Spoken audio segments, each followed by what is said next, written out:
Hello everyone, today I play Text Murphy under Killing Moon.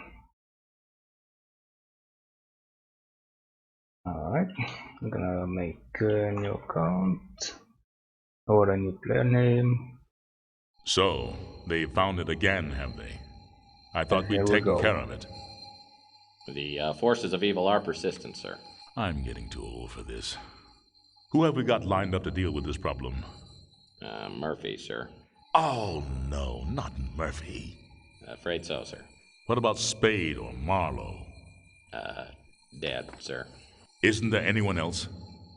Sorry, sir, he's next on the list. Well, I suppose we'll have to make do. Knowing Murphy, he's going to need help. A lot of help. I'll check the archives and get back to you, sir. Yep, I'm gonna need a lot of help. News of the day. As the Second World War enters its final days, Allied forces are on the march. The troops of the Western Alliance are occupied with the dangerous duty of ferreting out the remaining pockets of Nazi resistance. The storming of Berlin has crushed the heart of German opposition and sent remnants of the Fuhrer's troops scurrying into the dark reaches of the Black Forest. The Germans have vowed to fight to the last man in their quest for world domination. But their days are numbered, with Adolf Hitler dead and the once dreaded SS disbanded. The Allies have exposed the workings of the Nazi war machine and found it festering with ancient blood cults, whose rituals and ceremonies are too astonishing and barbaric to detail. Allied forces will not rest until the last cult member has been revealed and captured.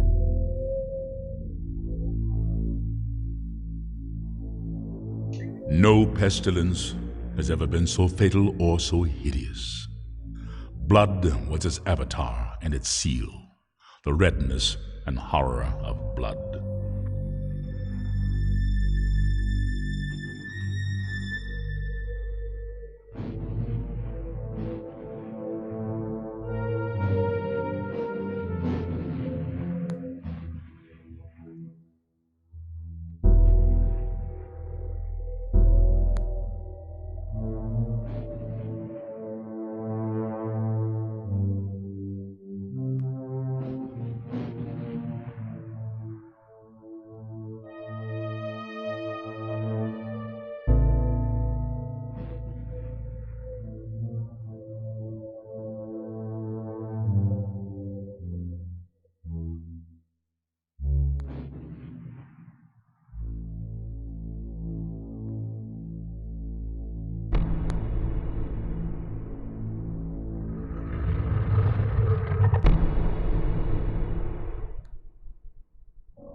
Oh, the credits are in the beginning. I guess in this one they are.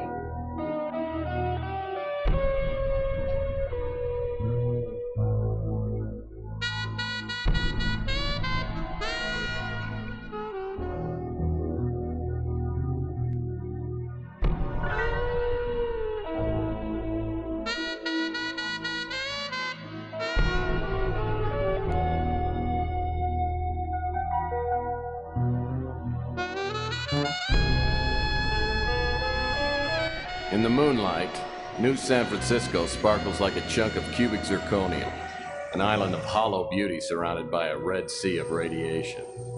5 million souls drowning in gamma rays. Some lucky people have a natural immunity to genetic mutation caused by the radiation. I'm one of them. Most of them live in the new city, but I don't. I live among the unlucky souls, the mutants and the destitute, and the wreckage of old San Francisco. My name's Tex Murphy. I'm a private detective. Or at least I used to be. Since my marriage hit the rocks, I haven't done much of anything.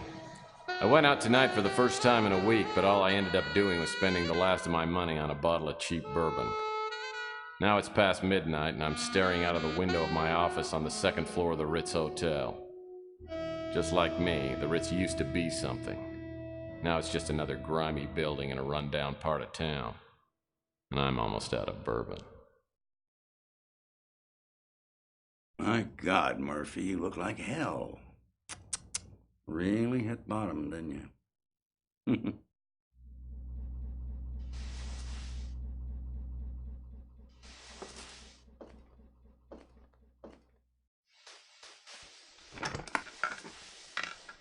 Oh, I usually don't look this bad. I forgot to take my Geritol this morning. So, you want a drink? I saved my first one to have with you. No, thanks. I've been dry for 8 years now. Yeah, one morning I just looked in the mirror and decided I needed to make a few lifestyle changes. Quit smoking, quit drinking. Now I'm getting out of the business. Yep, I'm gonna move to the tropics and retire in a nice secluded island with a tribe of beautiful young women. You're getting out of the business. I guess that means the end of the world must be around the corner because you are the detective. I can't imagine you doing anything else, especially not running around an island with a bunch of nubile women in a loincloth. Oh, I can imagine it. I've been thinking about it for years now. Yeah. You know how it is. Lonely. Underappreciated. Dangerous. I haven't had a decent night's sleep in 38 years. I tell you, I'm working on a case right now, and that's going to be my last one. Oh. Enough about me. How about you, Tex? How's life treating you? Bad as it looks? Well, it depends. What day is it anyway today? Saturday? Well, Saturdays aren't too bad. It's normally Thursday by the time I get really suicidal. So what is it you wanted? Just come by to sprinkle a little salt into the open wounds of my pathetic life? No, Tex, you got me all wrong. Nah, just because you turned me in and got me suspended and humiliated me in front of my peers. You sold me out. But that's all gonna pass. See, I quit hating you for that weeks ago. Like I said, I'll be leaving soon, and I didn't want to go with any loose ends dangling there to bother me in my golden years. Hey, don't worry about me. When you tossed me out of the agency, it was the best thing that ever happened. Digging through dumpsters and sleeping in abandoned speeders, you helped me learn a great lesson. Because no matter how bad things are, they can always get worse. So what happened to you? I heard you were doing pretty well there for a while. Did a hell of a job on that Martian memorandum case. What's your problem? You one of those people who can't live with success? Huh? Well, I can live with it. I'm just afraid of commitment. Now you tell me something. Why wouldn't you talk to me 15 years ago? I was a stupid kid back then. Could have tried to understand why I told the ethics board what I did. I mean, I understand now that I was out of line and I made a mistake, but why'd you cut me off like that? Because apparently you never learned the first rule of a PI. And never, ever betray your friends. Now, friendship goes beyond blood and race and politics. You gotta find out who your friends are, then you hold on to them. They're a precious commodity to people like me and you. Now listen, before I go, I came here with a warning. I heard your name mentioned in connection with a case that I'm working on, and you stay out of it. If you don't, somebody's gonna find you floating in the bay with a hole in your head. I don't need any more strain on my conscience. You know, frankly, I'm pretty insulted. Because I'm a pretty damn good detective, and I can take care of myself, thank you. No! Just remember what I said, Tex. Got no idea what kind of people we're dealing with here. Just keep out of my way. I'll send you a postcard.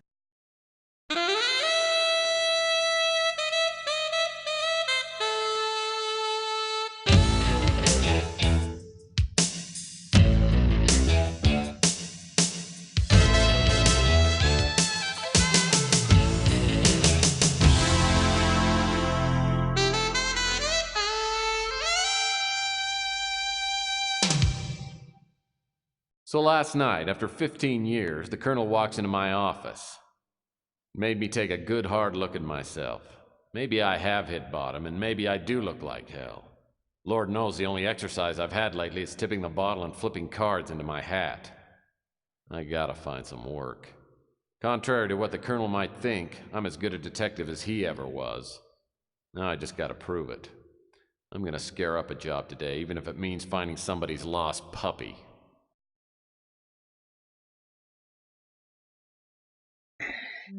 Alright, and here we go. I wanna go ahead and check some settings. File starts. Yep, this looks fine. Alright, so I played through the Texas Murphy games only once except for Tesla Effect, and that was several years ago, so yeah, this is gonna be like a first time experience once again. Oops.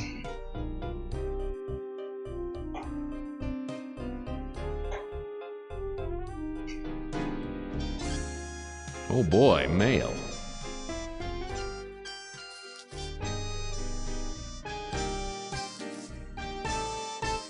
Let's see, what is that? Grand reopening sale. Tomorrow at 9 AM, the electronics shop will open its newly remodeled store and offer a veritable bonanza of bargains. Dongles, fax machines, remote control toys, stereos, will phones, doohickeys, dingers, whatchamacallits, and much more. Be sure to check out the unbelievable prices on our online of dandy products. Remember to bring your electronics shop credit card and plan to stay late. You won't believe the deals. Okay. 1 star means one of each in stock. 2 stars, these products of course are not on sale. 3 stars, cash not accepted, credit card required to enter the electronic shop. A pre-approved electronic shop credit card application addressed to the previous occupant. Just needs to be signed, stamped, and mailed. Indeed. And this is? This gift certificate entitles the holder to 1 free cosmetic job, nose, boob, etc. courtesy of the Real You Surgical Clinic. It remains to a better you. Okay. My phonograph's an old family heirloom. I love to play the classics. Kool and the Gang, Peaches and Herb. Really? Let's play. See what happens.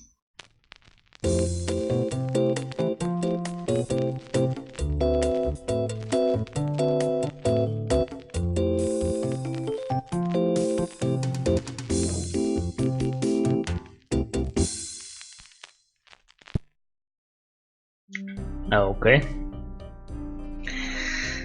I guess it will take me some time to get out of this office.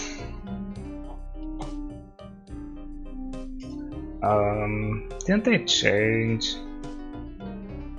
the sensitivity? Well, it's on low. Guess I will have to be a little bit more careful.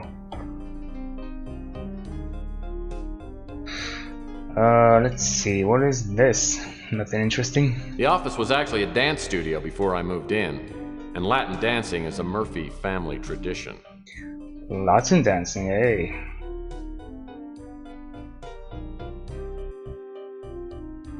My gun. I love it so much! Get it? The old trusty sidearm. Been with me since the beginning. You want some of this, huh? Bam, bam! Hey, bam, bam, bam! Bam! Bam, bam! Bam! And you!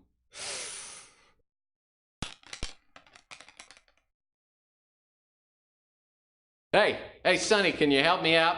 My girlfriend threw my gun out of the window. Yeah, that's it. Yeah, just pick it up and, hey, don't point that thing up here. That's not a toy, you know. Oh, my hell. No matter how bad things got, I always had my gun. Now I've lost that, too. I have a feeling this is going to be one of those days. What is this all about? Text? Oh, this may be about the subtitles. You can use hints.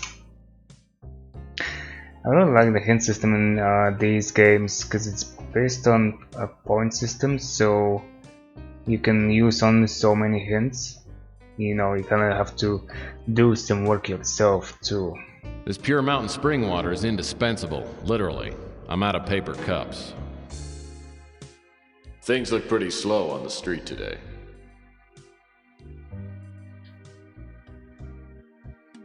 That's the door to the street. Alright. Ooh, what is this? Great-great-grandpa Murphy made it through the Depression by teaching cha-cha lessons to rich older women. He made thousands before the authorities found out he had no formal training. Nice. Anything in this corner? No? Okay.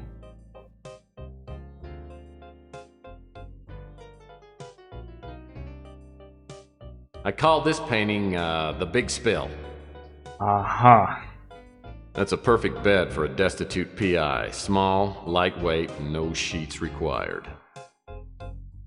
Well, since the building inspector has only one eye and no depth perception, the hotel manager painted fire extinguishers in all the apartments. It saved him a bundle. Nice.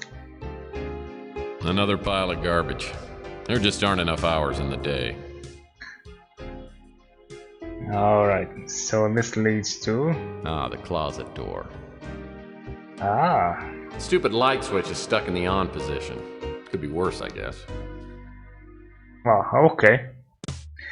So I wonder what's here? All I've ever needed was a soft felt fedora, a well-tailored overcoat, and a comfy pair of sneakers.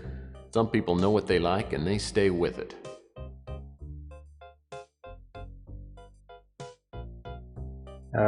Can I maybe enter this room? All I've ever needed was a soft felt... No. I'm gonna try again. And that's a hard no. Ah, the closet All right. door. Close it.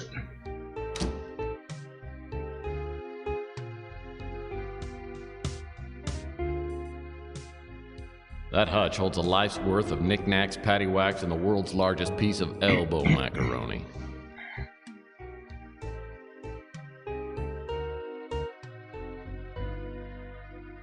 This piece of art is called Two Whales on a Bender.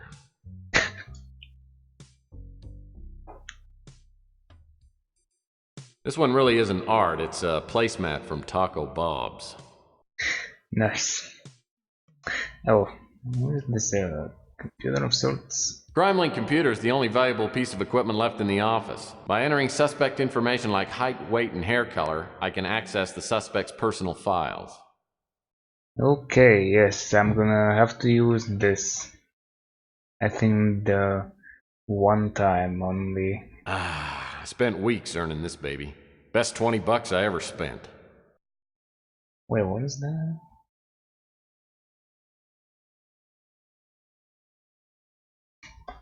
Correspondence call something. Anyway, so what about this here? The UI of U was the only place that would accept me. Half the course credit was earned by locating the university. Nice, yeah. I can relate. There is lots such universities nowadays. Oh, great. Another incoming message that won't print out. If I don't get a new fax machine, I'll be out of business. Ah, so I need to get a new fax machine. This cabinet is where my old successes go to die. Nothing here but nostalgia.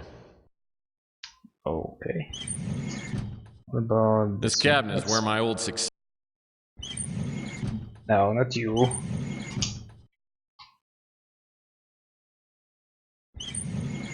Really? Ah, so only the top one opens. I don't think that's supposed to be the case, but I don't know where else to point at, so I'm gonna leave it be for now. Anything on the ceiling? Not much. Not even a lighting source. Alright.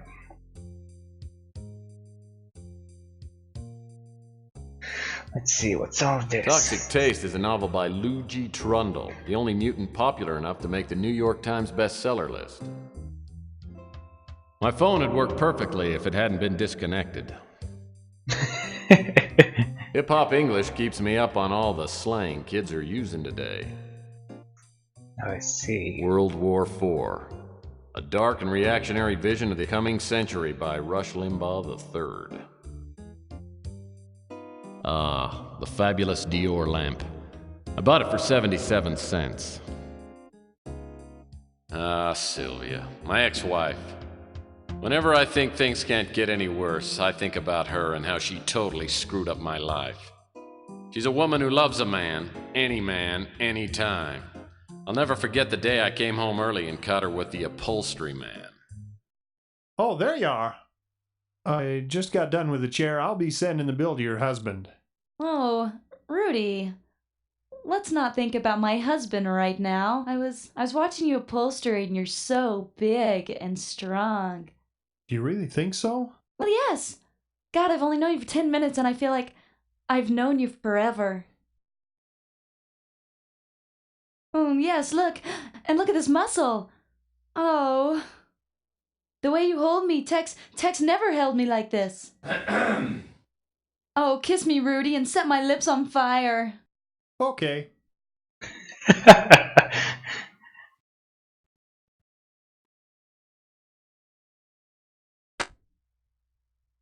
Oh, Tex, honey. I wasn't expecting you home so soon. Well, duh. Obviously. Now I know why the Roto-Rooter man keeps calling and asking whether we need our plumbing checked. Well, I gotta admit, those chairs look pretty good. Thanks. Listen, how about I don't charge you on the labor and we call it even? Fair enough. But from here on out, Rudy, customer servicing doesn't include my wife. See, honey? I saved you some money again. Aren't you happy? I married her for better or worse. Unfortunately, it never got any better. Yep, that's more for you. And unfortunately, the video didn't play too well, even on my monitor. But oh well, that's.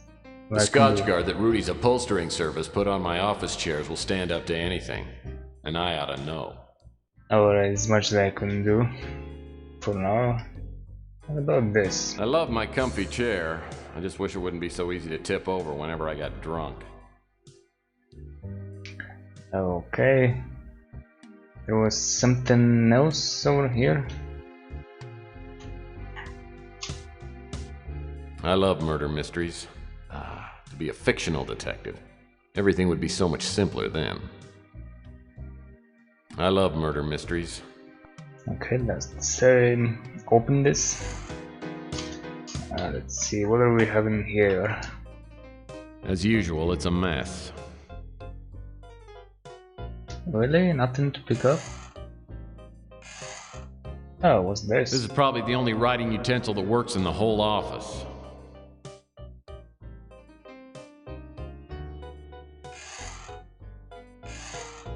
As usual, it's a mess. Okay, so nothing interesting. What about the other side? Oh my god.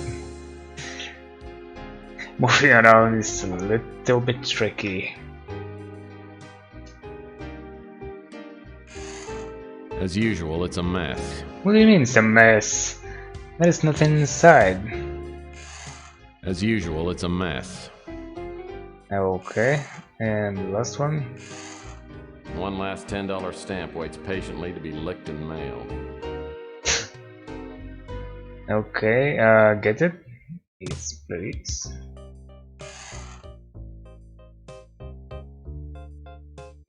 Big building somewhere on Earth.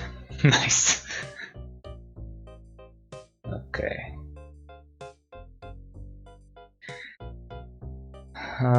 What was it? This is something I think. Pre-approved electronic shop credit card application addressed to the previous occupant. Just needs to be signed, stamped, and mailed. Signed. Okay, combine with this.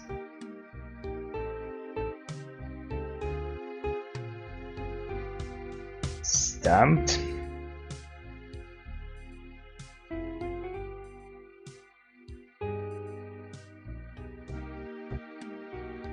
Ready to mail application. Well, I need to run this see. thing down to the auto post box on the street. Okay, that's what my question was. Where do I need to mail that?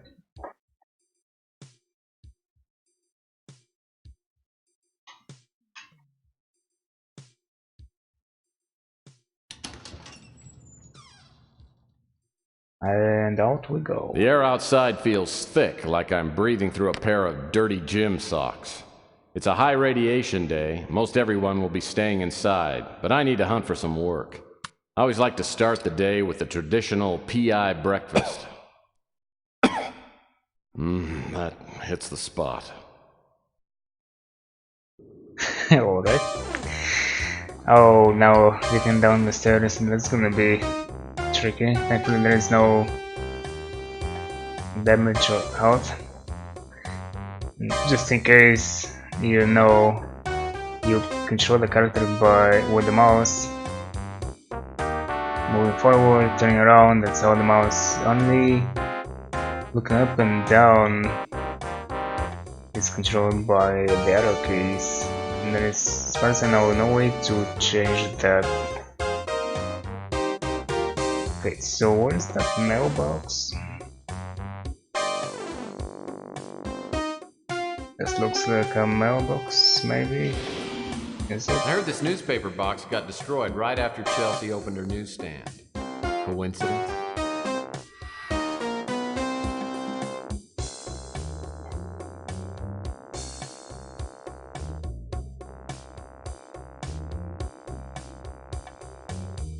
Speaking of Chelsea... Oh, there it is. Surprisingly, the auto post box has no graffiti on it. Maybe people around here are finally starting to respect our government and its fine agencies. Right. How do I do this? Oh, open.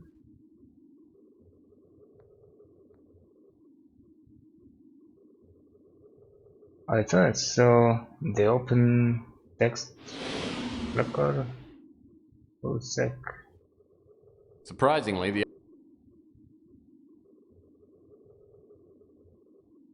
Postal Service has gotten much faster since the stamp price went to $10. I should get my credit card back tomorrow morning. Alright.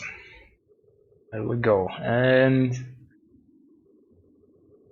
now I'm gonna speak to Chelsea. Chelsea's a hot little number. I hear she's a mutant, but it doesn't show. The only weird thing about her is she won't go out with me. Oh yeah, the mutant situation. There were some newspapers lying somewhere around here. Guess I'm gonna go find them. They give some backstory. Chelsea Bando's the kind that could hold her own with anyone, but she has a way of turning my knees to jelly. She's a mutant just like everyone else in this part of town, but she's a real beauty. Well, hello, stranger.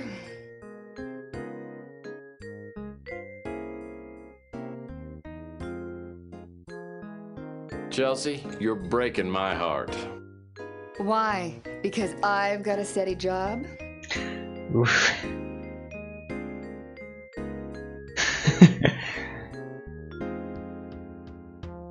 No, it's just you're so beautiful it makes me ache.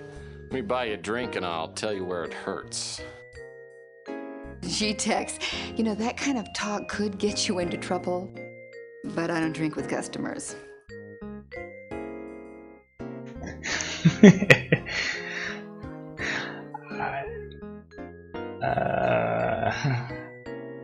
Okay, let's go from this, I guess. Well, not Whatever even that with means. the hottest PI in town? Well, maybe. But I hear he's busy. Oof. So, is They're there putting you. something I can do for you? Can I even ask about it? Oh, look at that. Rook acts like a tough guy, but he's a softie. Just don't tell him that to his face. Oh, you know me, Tex. I'm just making ends meet. I love Louis, but his friendliness doesn't fool me. He's a sharp one. He knows everything that's going on in this neighborhood. Okay. Franny's a live wire. Either she or Sal is going to do time for killing the other one. I have never seen a couple fight like they do. Sal's a handful. He's a nice guy, but I don't know, I feel kind of naked when he gives me the eye. Luckily, Ardo seems to like me. I mean, if I were on his bad side, I'd be tempted to relocate. He could crush a Subaru with one hand. Wish I could help you there, Tex. Okay. That's about it for now. Guess I should go find some work, and also, was it this? Well, this is a section of the Bay City Mirror. It's a weekly newsletter that covers local goings-on written by mutants for mutants. I'd subscribe if they had a comics page. Ah, so a comics fan, eh?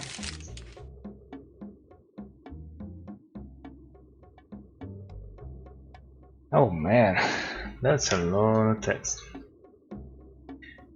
To read the newspaper, move the cursor over one of the articles in the newspaper to highlight it. Okay. Burglaries baffle police. The total of inner-city pawnshop burglaries committed over the past 3 weeks now stands at 9. Zippy Cash, located at the corner of Jackson and Maple Streets, was broken into 3 nights ago.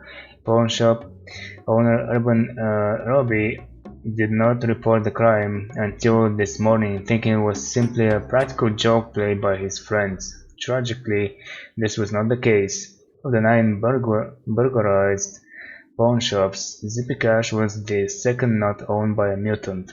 There has been some speculation that police are not actively investigating the crimes since most of the victims are mutants. Mayor Lander, who is up for re-election later this year and will need the mutant vote to retain his position, has publicly called the police onto the carpet. Police Lieutenant Mac Moden, who is heading the investigation, denies that the police are dragging their feet. What we're dealing with here is some kind of master criminal. He just hasn't left us much of anything to work with.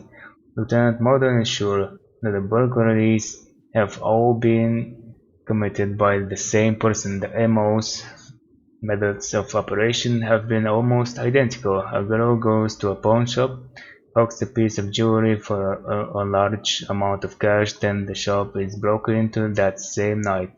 Lieutenant Moden would not specify, but said that his team of detectives had some evidence and hoped to have some solid leads within the next few days. Alright. Body found in Bay. The body of Daniel Murray, 29, was discovered floating in the San Francisco Bay early yesterday morning, spotted by passengers on a whale sighting scuttle. The body was recovered by police, then was sent to the city coroner's office for an autopsy. The cause of death has been listed as suicide, though bystanders report that the corpse was remarkably disfigured and contorted. Walt Grimm, a personal injury lawyer, followed the ambulance to the coroner's and reported that a quarantine was initiated not long afterwards. The reason for the quarantine has not been made public. Poets Corner. This week's poem was sent in by 15-year-old Boo Boo Wang. Haiku to a taco. Self-show taco mine. What mate art thou concealing? Who cares? It's tasty. Okay. Need cash? At the Oregon Trail Clinic, we pay up to $50 cash for any and all vital organs. We also pay market rate for arms, legs, and eyeballs. Are you a lefty who's short on rent? Bring in the right arm. Our friendly qualified staff will be happy to sever that limb and you walk out moments later with a few extra dollars in your pocket. Hurry in and don't forget to ask about our frequent donor program. Must a star? What is there a star? Must be removed on site to meet AMA requirements. Okay. Oh, the arm. Anyway. What is this? Oh, Jim's bait shop. Okay. In an old coffee something can of your choice? Something in an old coffee can of your choice. Alright. Senator committed to asylum. Reese's press conference hysterics surprised many. Senator Martin Reese, of New Mexico, who had called a press conference assumedly to announce his intentions to leave politics to join the PGA, erupted into hysterics today. Witnesses reported the senator to have shouted, "Texas is just too big. Run for your lives before it eats us all." Senator Reese, long considered one of the most mentally sound figures on Capitol Hill, had to be restrained and was led away in a makeshift straitjacket. When questioned about Senator Reese's rantings, Representative Lolana Elwich, the Texas, professed complete ignorance. Everyone knows Texas is big, but really... Most people who witnessed the display admitted to being surprised at the senator's behavior, though not everyone. House Speaker Bob Bragg Cymon commented, "Senator Reese's outburst is hardly shocking to those of us who've worked with him. We knew all along he was whacked out some second piece of dang." Senator Reese will be examined tomorrow by psychiatrists who are confident that a complete recovery can be made despite the senator's many years in Congress. Okay. Editorial Why the Crusade Must Be Stopped, Part 2 of 5 by Luigi Trundle. In the years since World War III, we have seen a growing form of discrimination which has come into full malevolent bloom.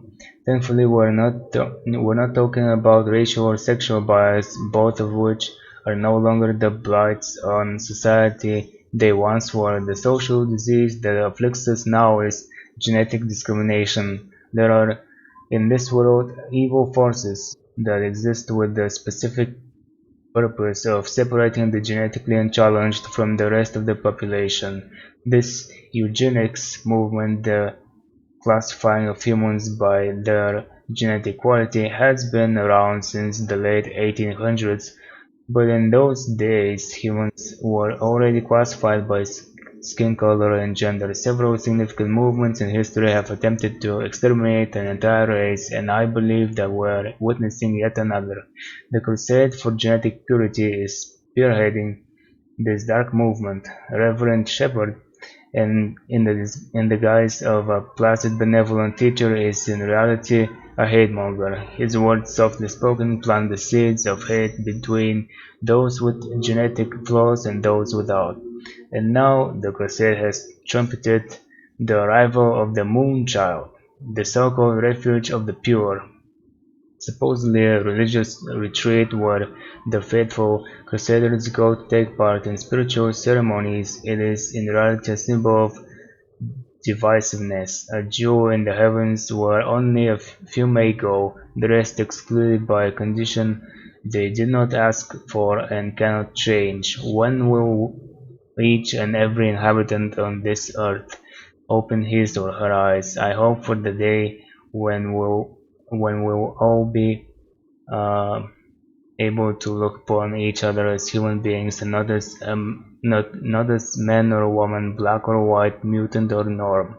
To paraphrase Shakespeare, I am a mutant. Has not a mutant hands, organs, dimensions, senses, affections, passions?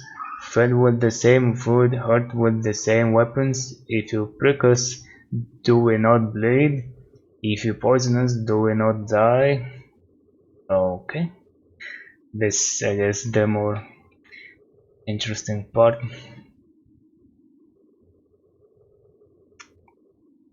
Grateful Dead Tour. The Grateful Dead, in its third incarnation, have announced plans for a resurrection tour to begin next week in Sacramento, California, and end up in Lazarus, PA. I have no idea what PA stands for. The tour is scheduled to run for 3 years, during which the band will play 1,093 shows. Accordion player Geraldo Rodriguez says the band is excited to get back on the road after a layoff of a week and a half. We were due for a rest after our last world tour, but by Thursday we were all getting a little antsy. Future plans include a new album, a movie filmed on tour, and a possible benefit concert put on in conjunction with the Rolling Stones. Alright. Art and Soul, albeit Tewksbury. Art is not just dead in the Bay Area, its rotting corpse is stinking up the place.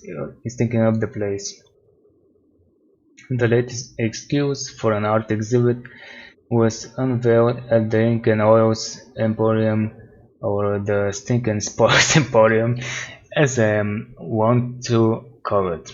This pathetic showing by an alleged artist who calls himself Logo was the most hideous spectacle of the season. At least this Logo character has an inkling of intelligence. If I dared to pass off such putrid trash as art, I wouldn't use my real name either. The most striking thing about the presentation was the artist's hairdo, which closely resembled the dust mop used to soak up an oil spill, then dried to a crisp under a sun lamp. On the lighter side, Kay Winthrop's Black Tie Art Appreciation fundraiser was not nearly as unbearable as I'd feared it would be. The featured artwork is, as always, was despicable, but for once, the Orsdevors, I have no idea how that's pronounced, didn't make me vomit. The champagne was not vintage, but not the cat pee of previous years. All in all, not a complete waste of an evening. Until next week, remember, life without art is just life. Fair enough. Officer Harris and Officer Adler, police officers acquitted of assault in civil suit.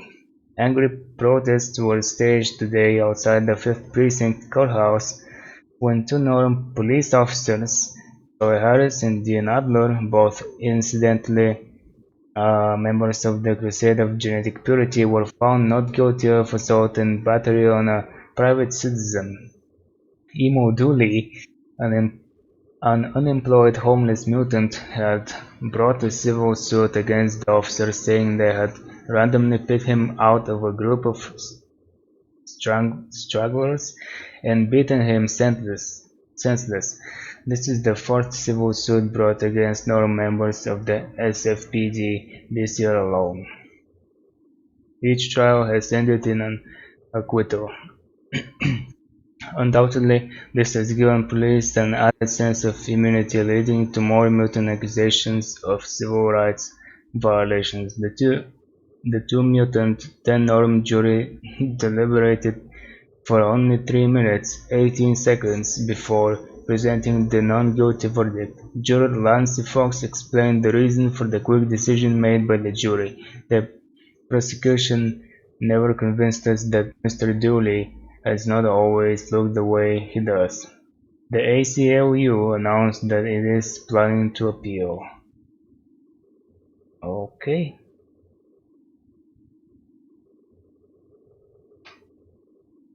Oops. Radioactive area, please stay clear.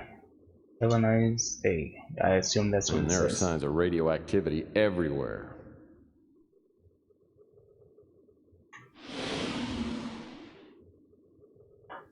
And I guess that's supposed to be the radioactive dump. Okay, so there's lots of places to visit, but since I know I have to go here to get my first mission, I'm just gonna go Rook ahead Garner runs this pawn shop. and do just that. Rook Garner runs this pawn shop.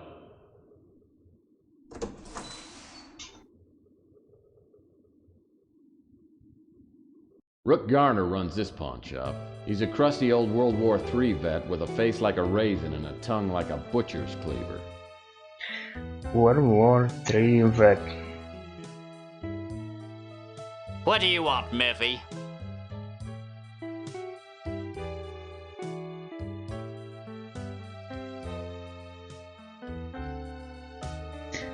Let's see.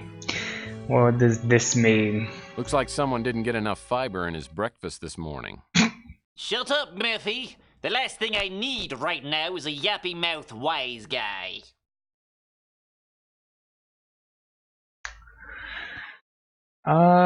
Sure, why not? Respond the same way. You know, I'll bet you haven't had enough coffee today either. Look, Murphy, I've had a bad enough morning without you doing your comic routines. Last night, someone broke into my pawn shop. I don't usually have anything of great value, but yesterday I gave out a fair amount of cash for an extremely valuable diamond bracelet.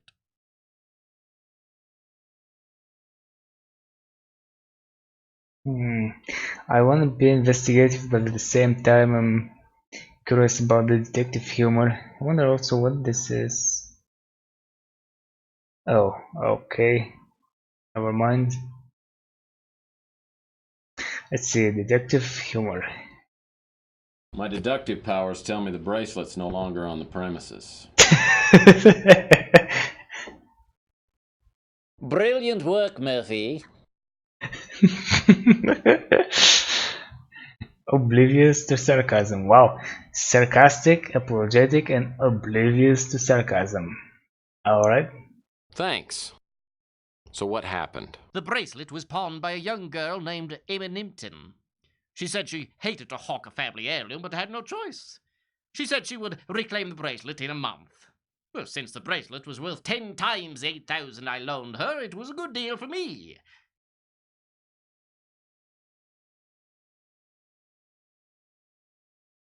Did you get any other information from this Emma Nimpton? She left a phone number. I called her this morning, but the line is disconnected.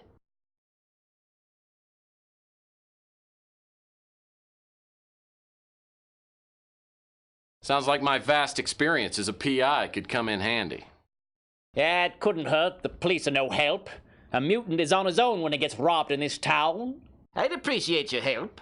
I'm not a rich man, but if you find the bracelet, I'll owe you a few favors, which could come in handy. Come back here and I'll show you where they broke in. Rook takes me out back and shows me where the burglar broke in. The back window is busted out and the latch is ripped. It's a sloppy job. As I start my investigation, I'm looking for information to enter into my CrimeLink computer back at the office. One thing's for sure, Emma Nimpton won't be one of the suspects' names. Every PI worth his salt knows that's not my name spelled backwards. Okay, nice. Oh, there is the broken window. Well, obviously, the window was broken from the outside. He also mentioned something else. Oh, what is this? Looks like a shoe print is outlined in that sticky pool of something resembling chocolate. Footprints about a size 14. Size 14. I don't think I can take any notes inside the game. I guess I'll just have to remember.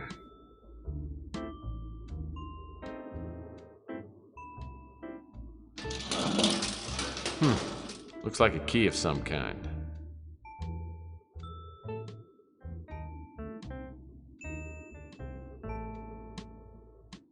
Okay, nothing too intriguing. It says something about the latch. Well, that's the sturdy, worm-eaten back door to Rook's pawn shop. The baby rum wrapper looks like it was left recently. Yep, still warm. I wonder what all these garbage cans are doing around here. Maybe Rook is running a low-rent hostel. Low rent hostel. Wow. Okay.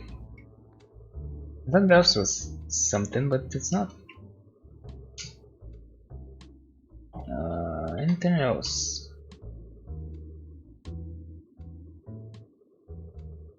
Shard of glass must have come from that broken window. Now we're starting to get somewhere. We are. The empty bottles of chocolate syrup lying all around this alley all look like they've been licked clean. Unbelievable.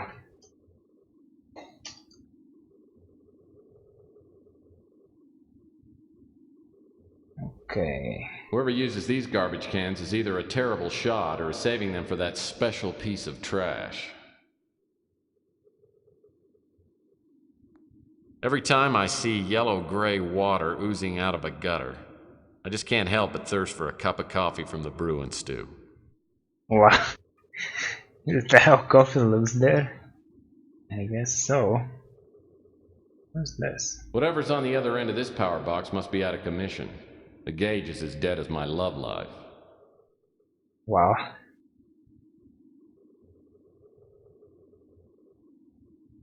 The empty bottles of chocolate syrup. Empty bottles. I don't know. That looks something like a letter, but it's not. What is this? It's one of those basketballs they used to give away at Weenie World.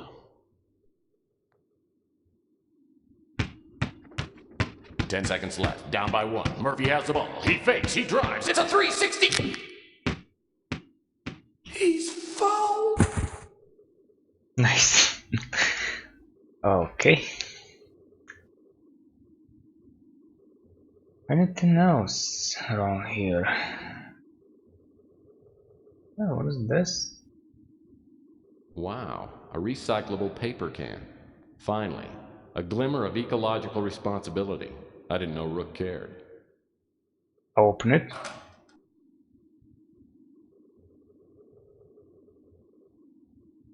Oh, there is something Wow, a recyclable... inside. Right? I don't see anything interesting here.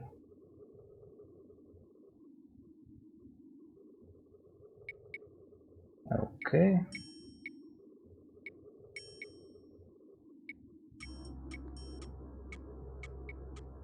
Looks like someone's back door opens onto the fire escape. Hey, this door's just painted on.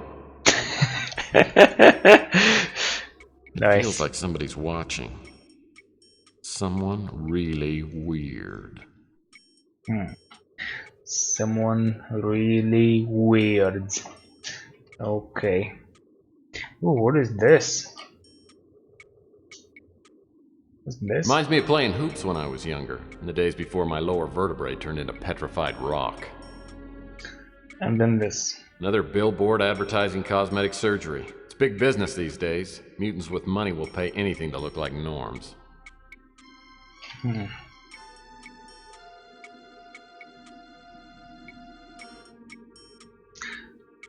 Oh, look at that. Whoa! This antique boombox worked. I bet it'd only play the Bee Gees. Take it. Okay.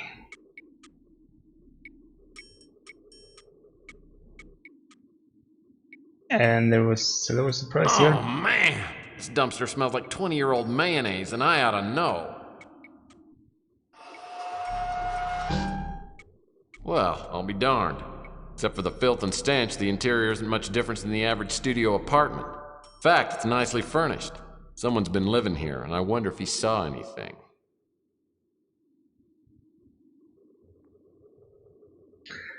Well, I guess they're not here yet, so maybe later.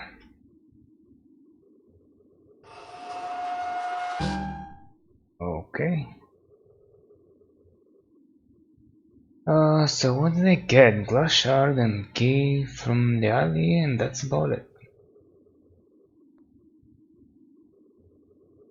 Oh, and shoe size info. This important? I don't usually enjoy piles of garbage. Nope.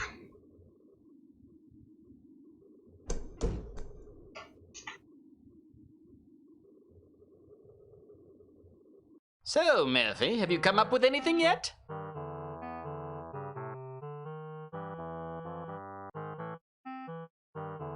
Well, it's hard to say, but I'll get back to you later. Alright.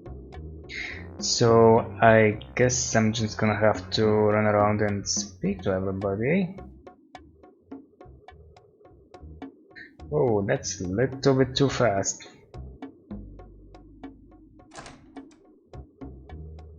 The Brew and Stew is run by Louis Lamintz, a bloated mutant with a heart bigger than his waistline. Everyone comes to Louis's cafe. So does all the street talk. If something's going on, Louis knows about it. What can I do for you, Mike? Let's see, does he know anything about it? Mr. Brock.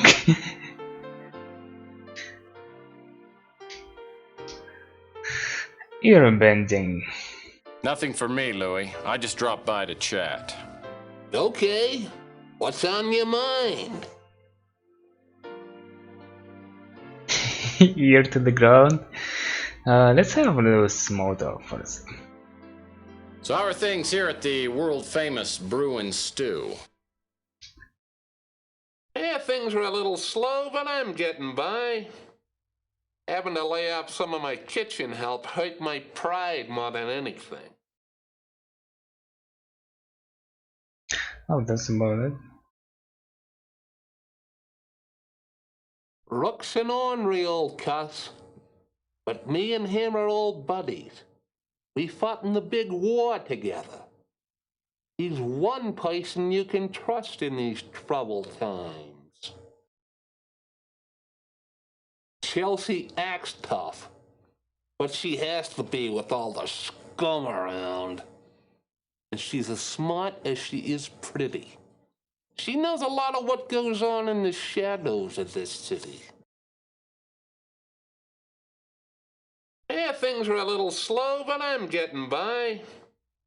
Having to lay off some of my kitchen help hurt my pride more than anything. What if I hit it again? Will he say the same? Yeah, things are... Yep, and about her? Chelsea... Yeah, okay. Granny's a fireball. Good to know. She and Sal opened a pizza place 7 to 8 years ago, and they've been fighting ever since. Sal's a big guy with an appetite for food, wine, and women. He comes by here most every day for lunch. Ardo comes in now and again. Usually orders a couple of steaks and a chocolate milk. His temper's as short as he is tall, and he's only got one oar in the water. A bad combination. Sorry, Mife. Can't help you there. Ever since the crusade started up, the relations between norms and mutants has gone to pot. I've had rocks thrown through my windows, graffiti sprayed on the bricks outside. There's not much I can do, though. He's one of the few norms besides you who's eaten here. Seems like a typical cop. A little dim, and not too concerned about what happens in the mutant sections of town.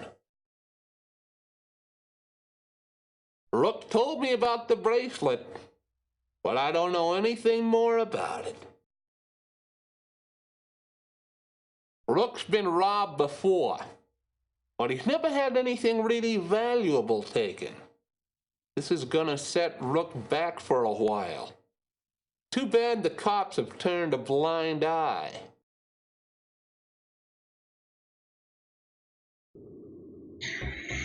Okay, yes, that's it for him for now. How do we enter into this place? These posters somehow survived the big war. They're bitter reminders of the past glory of this great city. That's not it.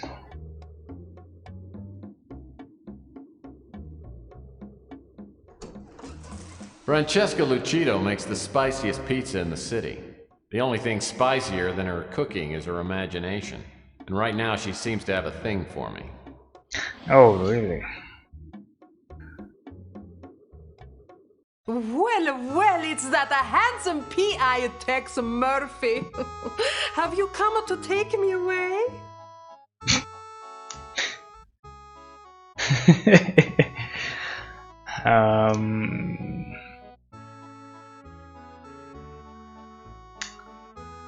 Let's see. How'd you guess? You must have seen my white horse hitched to the railing out front. Oh my, Mr. Murphy, you certainly know how to excite a girl.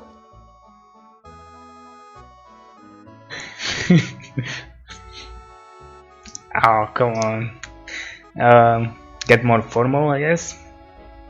Well, that's very nice of you to say, Mrs. Lucido. But I'm here on business. Oh, pooh! All the business and no pleasure makes even a private dick a dull boy. What do you want? Let's see. Burglary? I heard that Rook's place got robbed. It scares me to death. There's so much crime in this part of the city. And bracelet? Can't help you, Tex. Okay, tell me about everyone, including the people you may not know. Sorry, I don't know anything about that. That's that religion for norms only. It makes me sick. Sorry. Ask me about something else.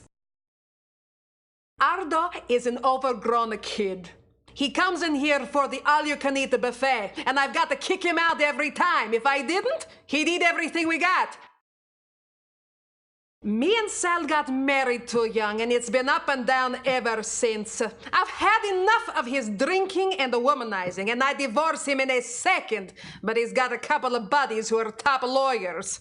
If I had some hard evidence of his screwing around, I could divorce him and get a decent settlement. Well, I was hoping you'd get around to asking about me.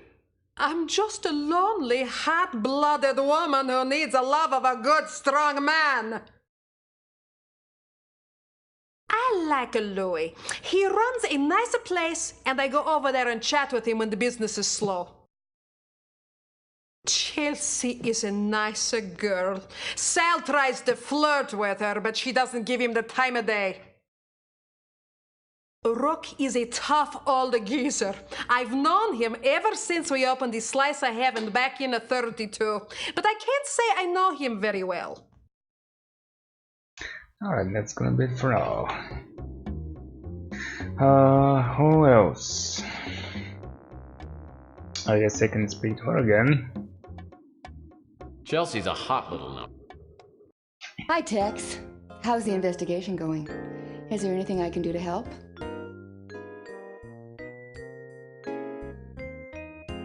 Yeah, I remember Rook told me about the burglary. I remember a stranger hanging around the past couple of days. It might be a dead end, but I seem to remember that the guy had these bright green eyes and a tattoo of an anchor on his arm. Okay, so anchor tattoo, green eyes, and size 14 shoes. Sorry, I haven't heard anything about that. Wish I could help you there, Tex. The Crusade is big. Much bigger than most people know. They have operatives all over. And then these huge sections of the norm population are joining. Well, they say it's a religion, but then they encourage the members to be violent and prejudiced towards others. Alright, I'll keep looking. The place is closed. Oh, can I maybe see it? Yep, it says private dick. Nice.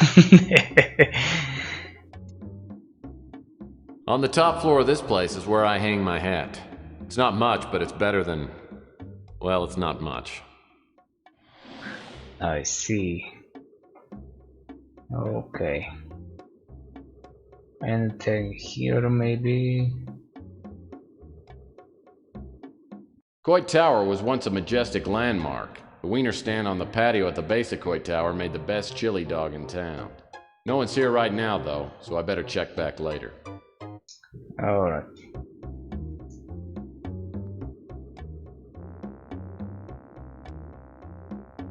And then here, nope.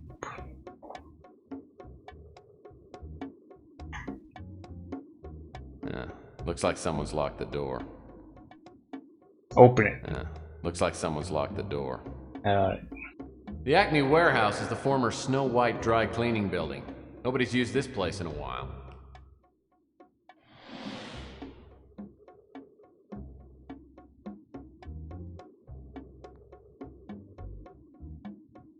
The Golden Gate Hotel was once known as the Waldorf of the Pacific. Its halls are still sturdy, and the walls have worn well. But there's nobody living inside.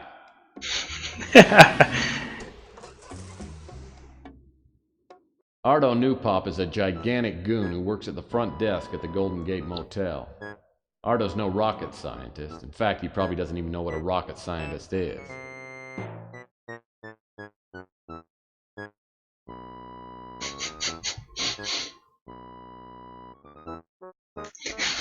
Tube from nothing. Let's see.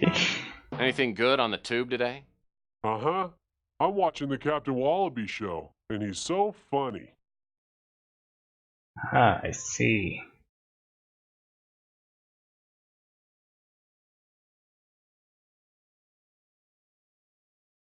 Captain Wallaby, your favorite show? It's my third favorite show. My favorite is the Inspector Burns Fire Safety Show.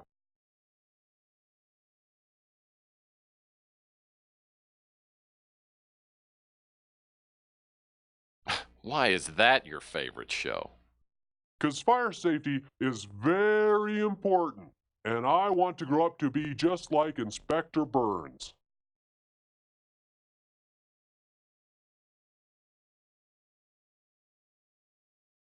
Patronizing manipulation.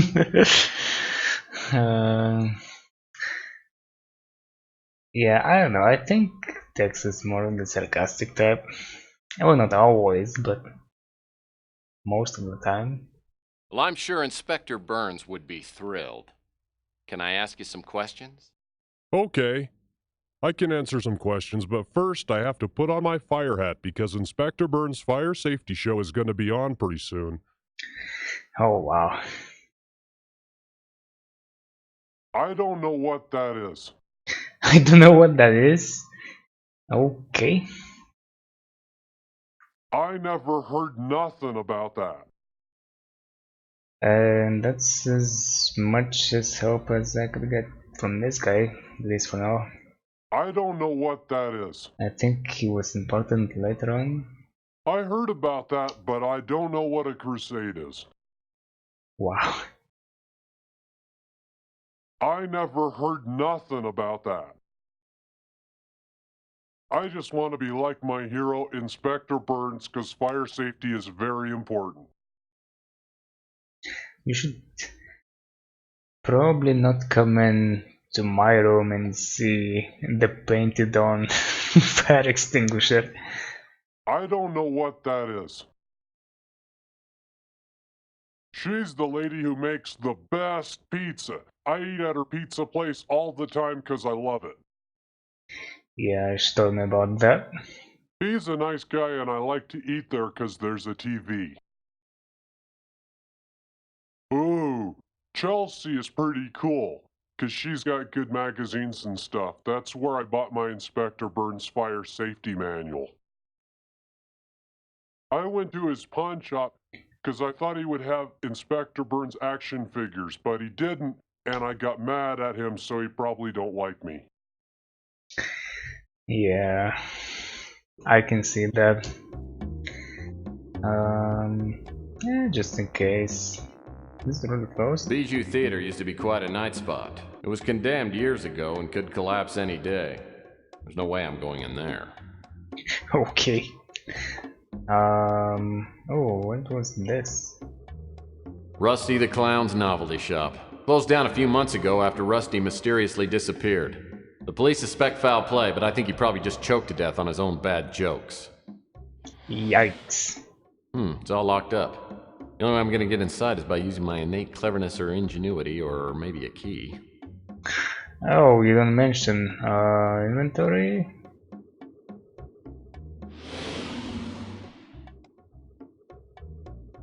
No, I mean yours? Well, that's not gonna work. It's all locked up. The only way I'm gonna get inside is by using my innate cleverness or ingenuity, or maybe a key. So does it work or not? Well, that's not gonna work.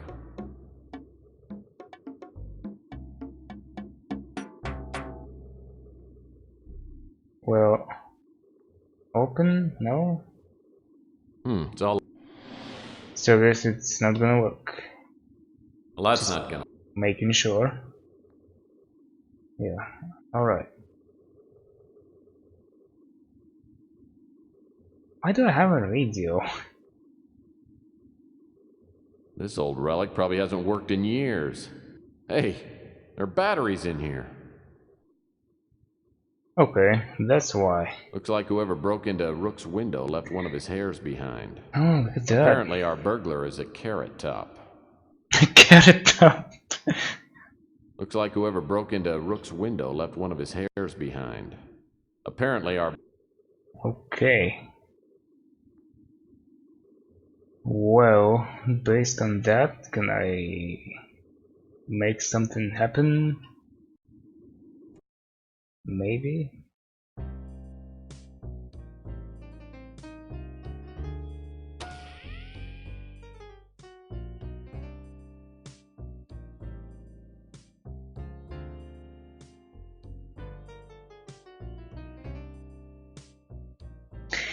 We make it stick.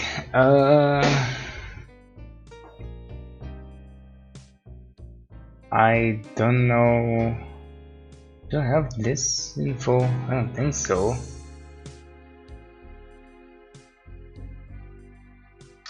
So I have this. Oh man, I don't remember. Height and weight. We didn't give me any of that info. Hair color, eyes, let's say possibly 2. Did Chelsea mention 2 eyes? I don't remember. I just remember she said green eyes. Blood type, wow. Shoe size 14. Tattoo, Sanker. And yeah, so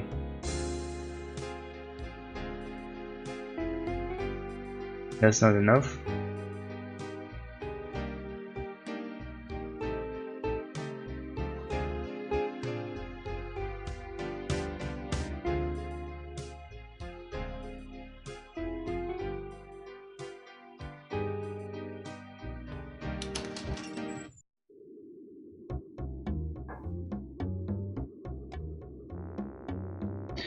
Oh, what if I come over here?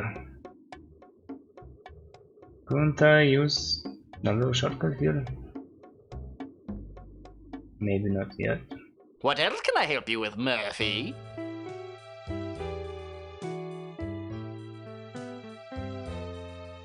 I don't know anything about that. It makes me mad as hell that someone will break into the shop. I have a hard enough time making ends meet.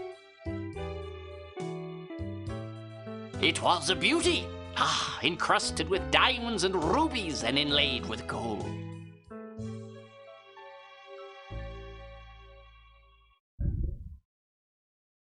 Don't get me started. That movement is nothing but a hate machine. The Civil War's on the horizon because we mutants can't sit around and take the discrimination anymore. Those crusading fools have started something too big to control. I don't know anything about that.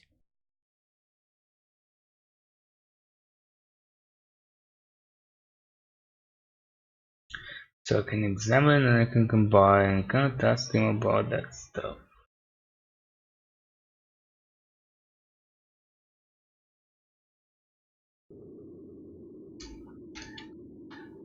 I don't know, maybe I missed something.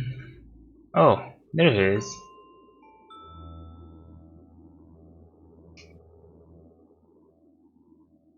Oh, looks like Mr. Bum is home for the evening.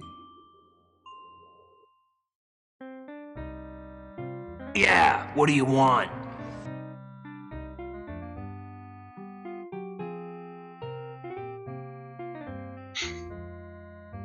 I'm looking for some information regarding the robbery at Rook's last night. Well, there are thieves everywhere. Someone just stole my radio. Sure, it was busted, but it was all I had. Man, who would stoop to robbing the homeless? Whoops.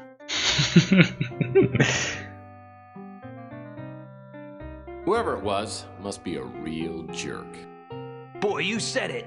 Now why don't you get lost? I've got to look for my radio. What? No. We need to talk. Oh no, not you again. Look, I'll warn you right now, I'm almost out of chocolate syrup and I'm not in a good mood. Huh. Well, why don't you go buy some more? Oh, I forgot. You're a bum. Spare me the insults, tough guy. If you got something to say, spill it. Wow, Tex Murphy would go that far, I guess.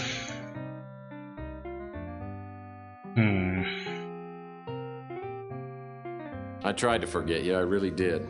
But I had to come back and see what I could do to help you get back on your feet. God, you are a pest! Okay, so chocolate syrup. You're supposed to be able to decode the message.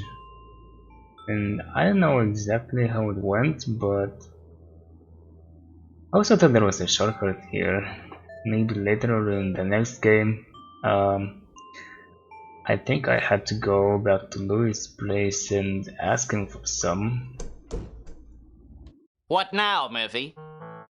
I'm out.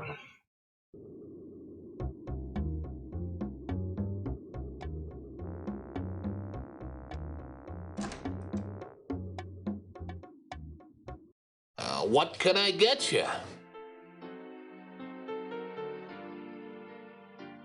He was a strange one. He had a show on TV for a while, got pretty popular. Then he quit the show and went into business. He opened up a shop right up the street from here. I guess he wasn't a very good businessman. The shop went out of business within a couple of months. Then Rusty just disappeared. I heard he'd made some enemies in the novelty trade.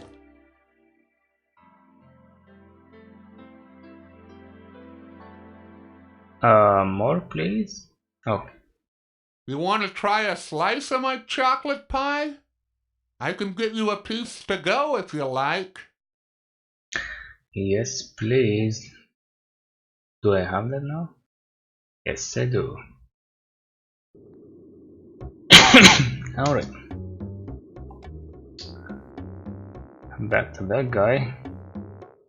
Any shortcuts? Nope.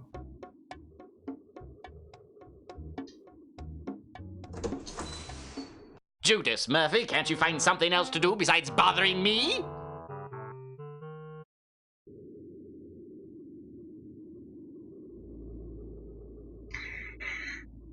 the one chocolate pie piece I'm gonna get, and I'm gonna give it to him. Great. This isn't a good time for a social call, punk. If I don't get her fixed soon, I'll go insane! Dory me paso lot to do! Okay. Mildly insulting Cymon. What do you mean, go insane? Seems to me you're already there. How do you get lost before I eat that chocolate-colored hat of yours?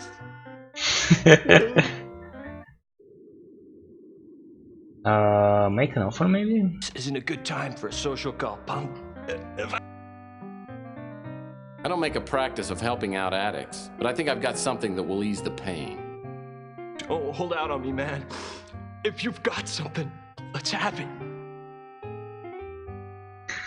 Alright. Praise heaven! You've brought the ambrosia of life. Ask me anything you want. Now I can ask him stuff. Brooke, he leaves me alone. Can't ask for more than that. I think Chelsea used to fancy me, till she found out my only true love was chocolate. Damn near broke her heart. Nice guy, good cook. Every National Feed a Bum Day, he brings me one of his award-winning chocolate pies. Ugh. I don't have much to do with her. They don't serve anything with chocolate in it at the pizza joint. The only time I ever see Sal is when he gets drunk and comes by to pick a fight. Then I kick his butt and send him on his way. That big goon, he used to hassle me until I shared a quart of chocolate syrup with him. Now he lets me alone. Wish I could help. I stay out of politics, especially bad politics. Oh, don't know a thing about it. Sorry, can't help you with that. I saw someone prowling around the back of the pawn shop last night. It was so dark, I didn't get a good look at him, but I could tell he was huge. Probably 6'3" or 6'4", about 300 pounds. Okay. Wish I could help. And I'm out.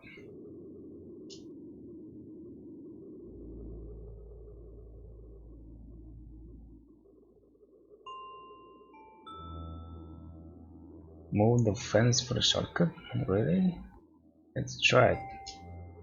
Oh, I would yeah. love to Nice. see my ex-mother-in-law squeeze through there. Nice. Alright. So this is how we get the shortcut. Thanks.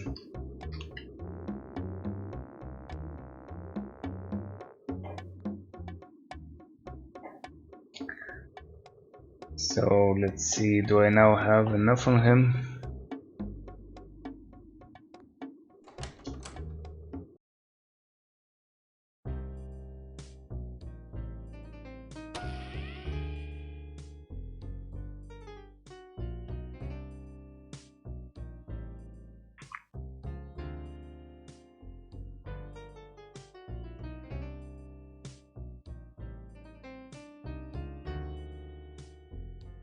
I don't remember everything he said, but I think something like this.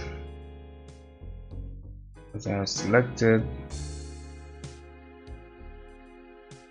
They didn't mention he was a mutant, I guess. That's it. Nope, this doesn't help. Well, everything else stays the same.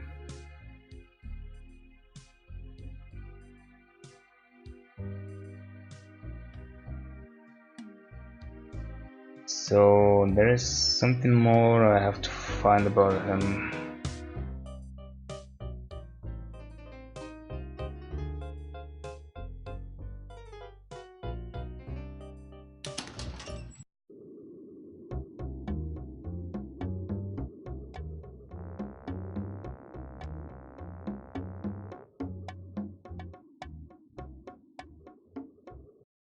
What can I do for you, Tex?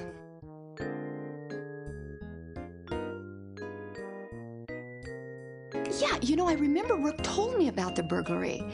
I remember a stranger hanging around the past couple of days. It might be a dead end, but I seem to remember that the guy had these bright green eyes and a tattoo of an anchor on his arm. Okay, so she mentions also that it's a guy. Sorry, I haven't heard anything about that.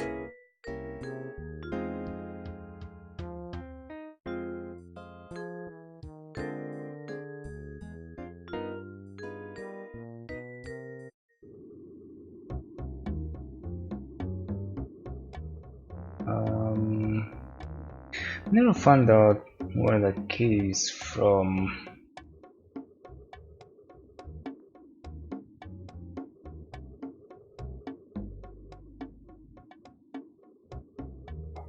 Can maybe this place use the key?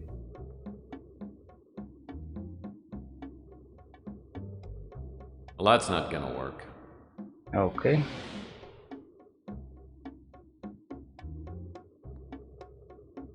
What about here?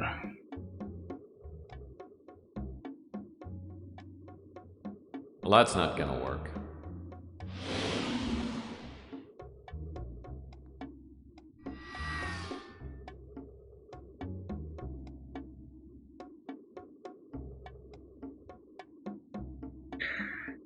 I don't think they will help me at the electronics shop. This is the brand new electronics shop outlet. No pun intended. I won't be able to get inside the electronics shop until I get a membership card. Oh, I can't even get inside. Okay.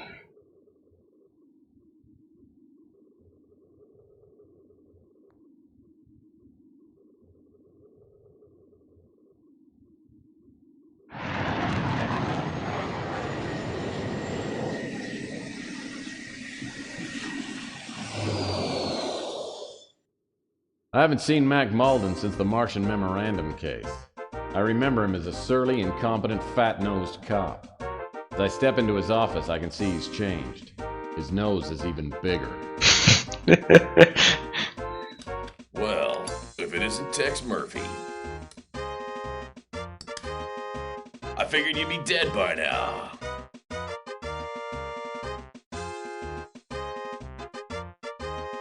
I could say the same about you.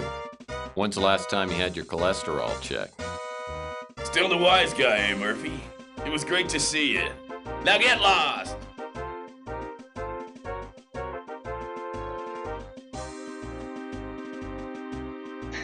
Wow. I'll bet you could use an extra strength laxative and a nap. Yeah? And you could use a punch in the chops! Get out of my office! Oh wow, he actually threw me out. Go back. Can't you find something better to do than bother me? Guess I should save more often in this game.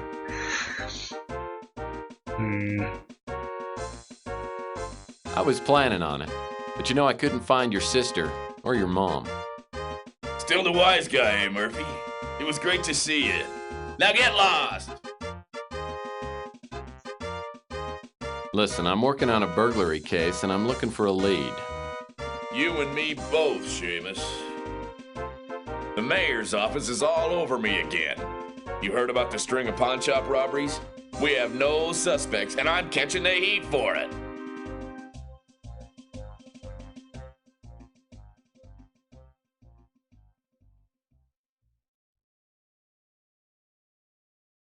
What you need is San Francisco's best detective on the case.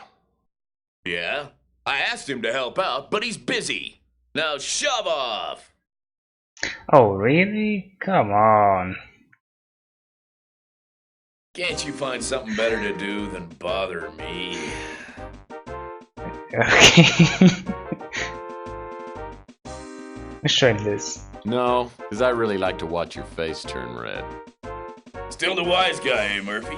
It was great to see you. Now get lost! At least I'll get through more lines that way. Listen, I'm working on a burglary case and I'm looking for a lead. You and me both, Seamus. The mayor's office is all over me again. So I guess I'll just have to. Sounds like we might be looking for the same burglar. Let's compare notes, old buddy. No chance, Murphy. I don't need you getting in my way.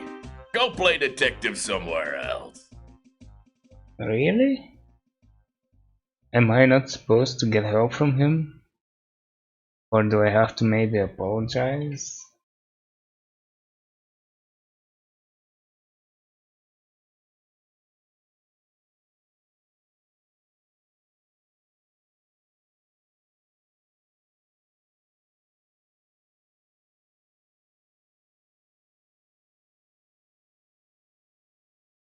Let's see what happens.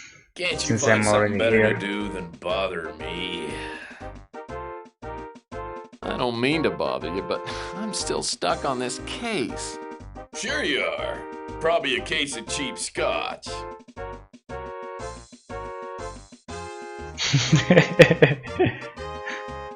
Tell you what, help me solve this case I'm working on and I'll buy you a scotch. And not the cheap stuff. Bribing a cop, eh, Murphy? Get out of here now and I might not bust you! Okay.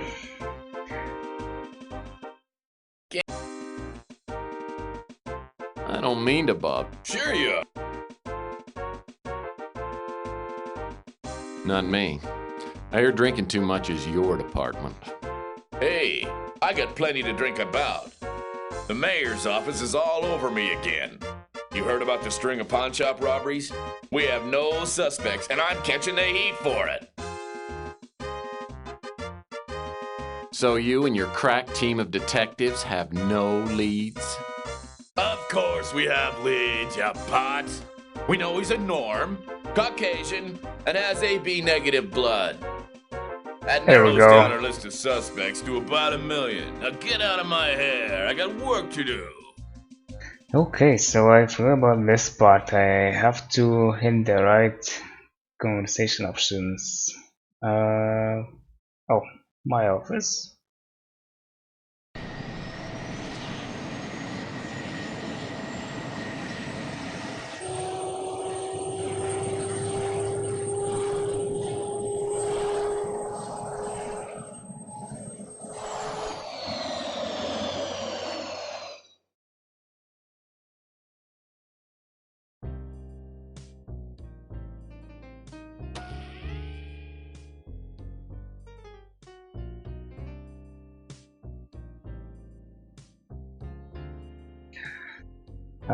He said he was a Norm and Caucasian, which I kinda guessed. I mean, he has the red hair, so makes sense. And had AB negative.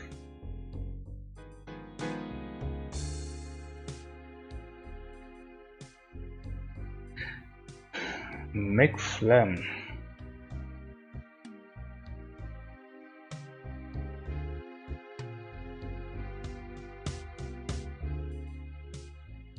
Okay. Note, the whereabouts of McFlam are unknown at this time. The SFPD are interested in questioning him about the recent disappearance and suspected murder of Rusty Clown. It is likely that Flem and Rusty were working together when Flem was arrested for illegally importing Asian note items. Flem might have murdered Rusty to get revenge for letting him take the fall. This theory has been supported by a street informant, B. Naris, who claims to have seen Flem within the past few weeks. Naris reports seeing Flem in an extremely intoxicated state, apparently hallucinating, saying that Rusty Clown's ghost was out to get him.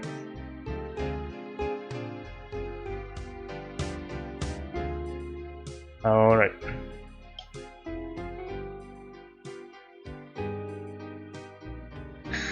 And I wouldn't mind saving right here, right now. Let's comment this. Comment? Nope, no comments.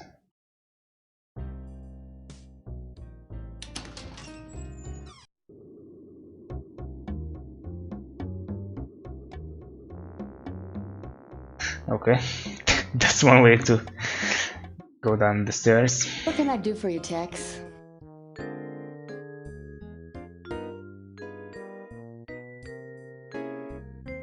Oh yeah, I know Beak. If you want to talk to him, you might try hanging out around Coit Tower. Well, might as well. Wish I could help you there, Tex. So I guess now will be an appropriate time. I walk up the steps to Coit Tower and spot a small figure lurking in the shadows. In the half light, I can see only the person's profile, but it's definitely Beak. As I walk towards him, he glances around, then approaches me warily, like a vegetarian sizing up a pot pie. What are you staring at?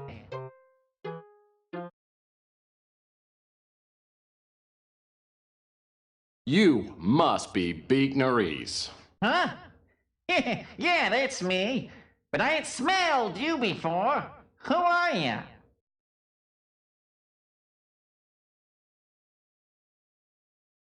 I'm a friend of Chelsea Bando. She told me I could probably find you nosing around up here. Yeah, Chelsea. Good Nosing egg. around. Nice looker. So, what do you want? Okay. Um, might as well try it. See what happens. Oh, nothing. I just wanted to see if your nose is as big as everyone says. What, you some kind of joker? Maybe I'll see you around. Yep. That's all. You leave me alone, Mr. Snoopy guy. Big for info. Let's make a deal. Look, don't be snooty, Beak. I'm here to cut you a deal. Literally. Wait, what?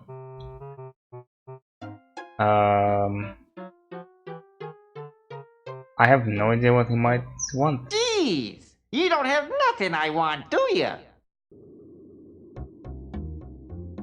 Let's see, what might he You want? leave me alone, Mr. Snoopy guy. Look, Beak, I'm not a violent man, but your nose is the kind of target that dreams are made of. Cut your hair on my nose and you're a dead man. A buddy of mine is coming by any second and he'll have a good time tearing you to pieces. Oh, really? I guess I'll just take my chances, you little punk. And I'm out. You leave me alone. Please, Beak, I'm begging you. I'm just a crappy detective and I need your help. Jeez, fella, you're more pathetic than I am. Oh, that's not gonna work. But he doesn't say what he wants. I guess I'm gonna try some of You these leave things. me alone. Look, don't be snooty, Beak. Do you want this? What you doing? I don't want that. Do you possibly want this for some reason? What's that? You're pulling my leg. Oh, Okay, I can use this. My I nose has forgot. started sagging lately. Makes it hard to breathe. Now, what kind of info you looking for, Yep, that was for mutants. I haven't got any info on that. Chelsea! Smart girl and a real looker to boot. She's got a cute little nose. I can't help you there. She runs that pizza place with her husband, Sal. I don't know much about her. A true Italian nose, though. He lets his wife run the pizza joint. I don't know what he does. Though I've heard some things about who he does. You can tell he drinks a lot by that snaz of his. I haven't got any info on that. I know a little about him. Runs a pretty successful PI business. Big trouble. It's causing mutant blood to boil, and I don't want to be around when the bullets start flying. Anyone with a hunker like that can't be all bad. Malden's no rocket scientist, but I hear that he's not on the take. I've helped him out a couple of times, so he leaves me alone. The bracelet is the bait Mick Flem uses for the pawn shop robberies. Rook's pawn shop was robbed by a two-bit crook named Mick Flem. He and his girlfriend have knocked off half a dozen pawn shops over the past month. The girl goes to a pawn shop and hawks a bracelet for a decent amount of cash. Then Flem breaks into the pawn shop and steals the bracelet, along with anything else he finds. I think he's dead, and I'll bet Mick Flem had something to do with it. Word was the two of them were smuggling illegal novelty items from Hong Kong, and Rusty crossed Flem. Ever since Rusty disappeared, Flem has had a terrible fear of clowns. Bozophobia. I once saw Flem pretty drunk, and he said he had nightmares of Rusty's ghost coming back to haunt him from the grave. He was completely terrified. Bozophobia. Mick Flam's rap sheet would take a day to read. He's a fat scum, and he's an idiot to boot. That's why he's always getting caught.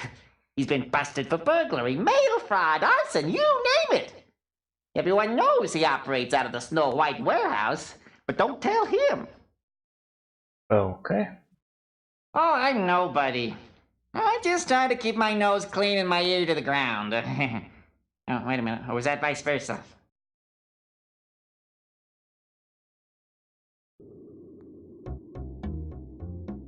So now I know he's here. If Flem is working out of this warehouse, it looks like he got careless. The door's unlocked. Oh, it got magically unlocked. How convenient. If this is Mick Flem's hangout, he'll probably be back soon. I better try and set some sort of trap for him. Yeah. Yummy! A bottle of turnip schnapps. I'll bet it's got a real kick. Okay. What is this? This business sign should be on the outside of the building. No wonder they went out of business.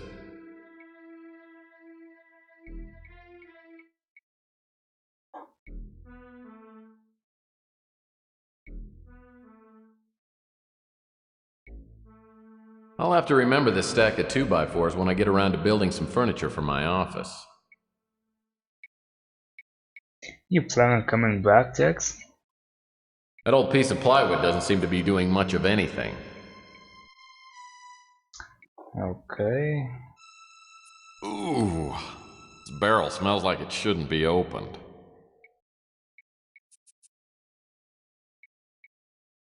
This must be the power box for the warehouse, and it's locked. Ah, so I assume... Well, that's not gonna work. No? Locked.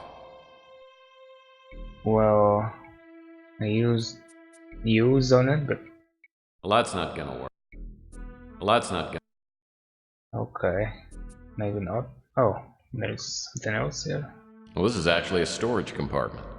Looks like it requires a special combination key. A special combination, so this key wouldn't work? Well, that's not gonna work.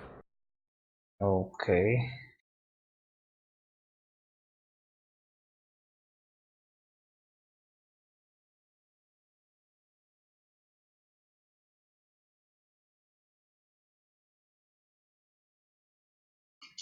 Yeah, look at that. This key must fit a lock around here somewhere.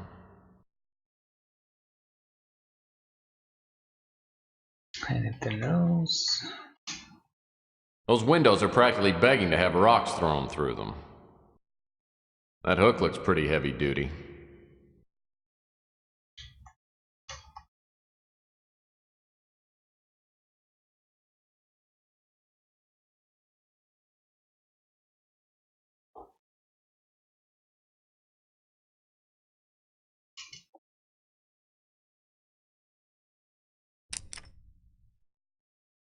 Hopefully this isn't a self-destruct lever. The sound is coming from up on the landing. Looks like the on-off switch controls a pulley hook. It's running back and forth along a track.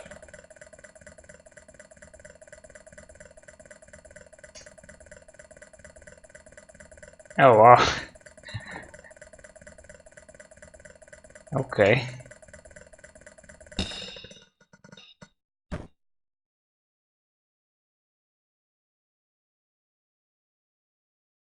Crate smells like laundry soap. Crate in front on the floor seems to be partially opened. Partially open?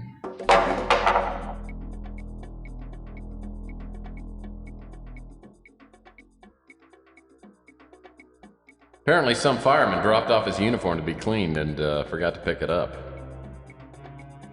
I'll take that. But what good is that gonna do me? I guess I should go speak to him.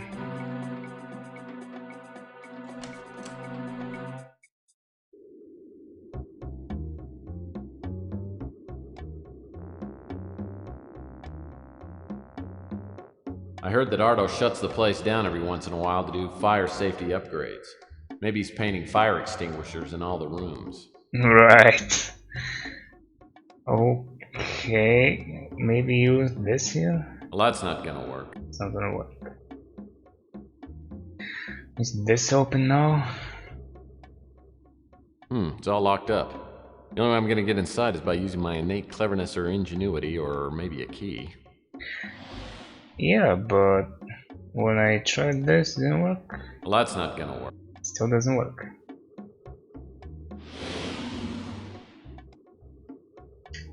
Can I maybe throw a rock through the window and get in that way?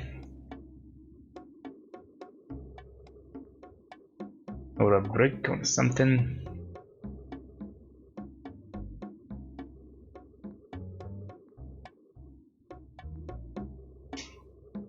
These fire hydrants are commonly used by the locals to mark territory in front of their respective business establishments.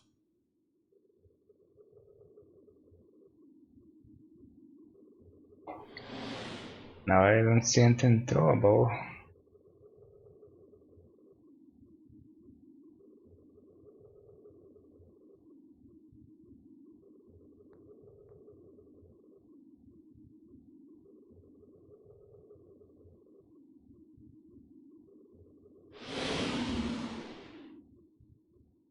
Maybe back here.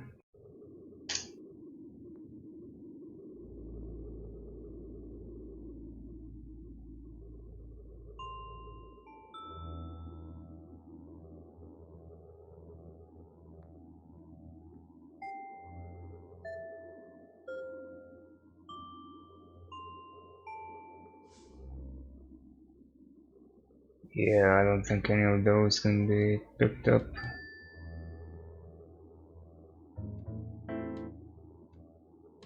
Nothing new here.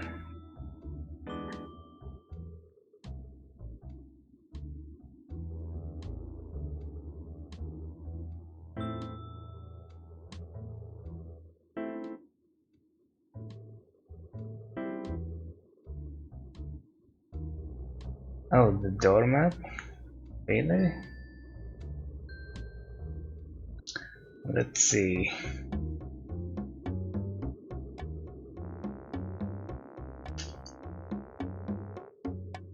Oh, there is a doormat. Looks like a welcome mat, but when it's on the doorstep of a novelty shop, you can never be too careful. Alright, thanks. I appreciate the help. Whoa, a key.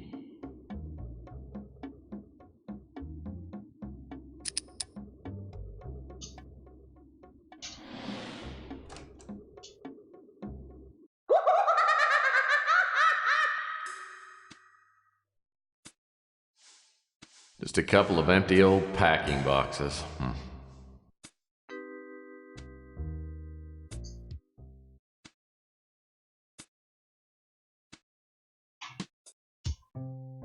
Cool. A plastic dart crossbow. It'll make a nice addition to my non-violent weapon collection. Apparently Rusty was very fond of empty cardboard boxes.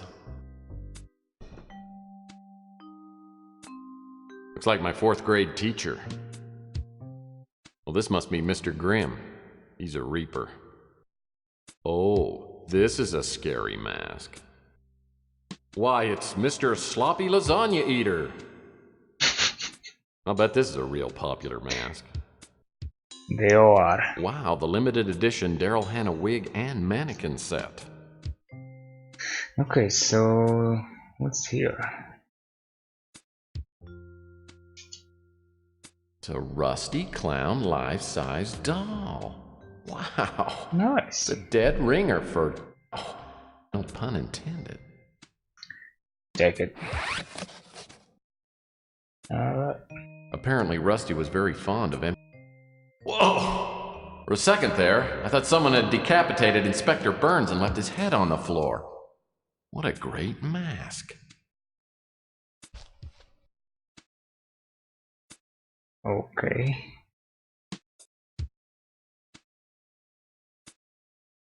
What about these?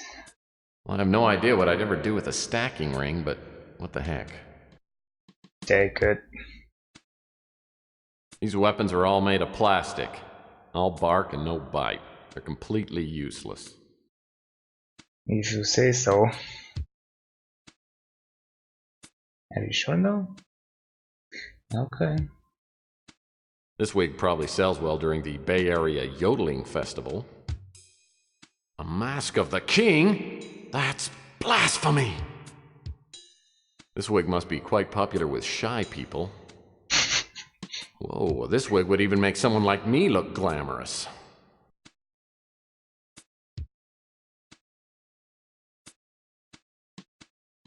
Okay. Anything else? There seems to be something here. Maybe this key fits in that employees only door. Oh, that's a key? Is that the door? Yep.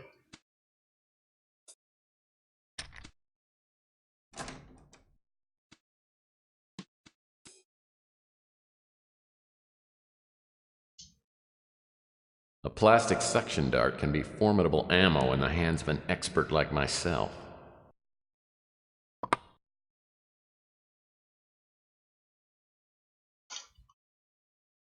Nothing on the floor. Nothing on the ceiling. Posters in here tell you more than you'd ever care to know about film processing.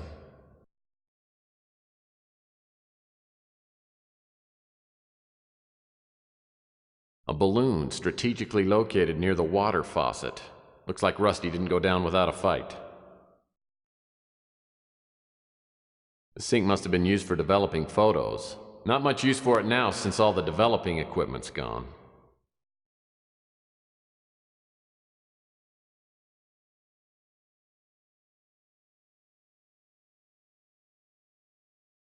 Posters in here tell you more than you'd ever care to know about film processing.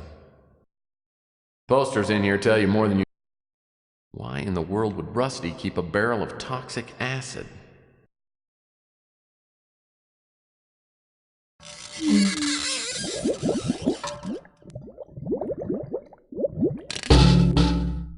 Oh, lordy. Well, this is where Rusty ended up. What a way to go. I'm willing to bet he didn't crawl in here on his own. Someone murdered him. Yep. Someone modeled him. Oh, if I can now only get out. Nice. Oh wait. There is something here? Looks like some kind of in-house television. Hi kids, it's me, Inspector Burns. And as we all know, fire can be our friend, but fire can be our foe. So many times, fires start so carelessly. And what can fires do? Fires burn you. Never, never light matches. No, no, no. Fire is dangerous. Fire made me look like this. Do you want to look like me? No, no, no. Don't look like Inspector Burns. Don't play with matches. Inspector Burns. I always thought he was a freak, but the kids love him. So does Ardo. Alright. Rusty, the clown from hell. No wonder this place went under. Probably scared off all his business. This looks like something interesting, like it could be a hole, but it's not, I guess.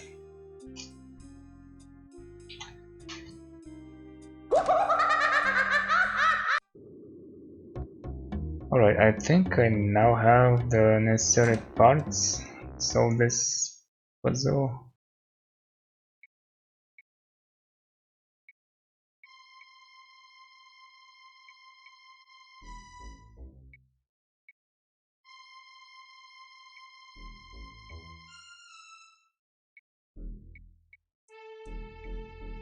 That rusty doll isn't gonna scare Flem unless I can get it to move around somehow. How are we gonna do that? Wait, that's a doll?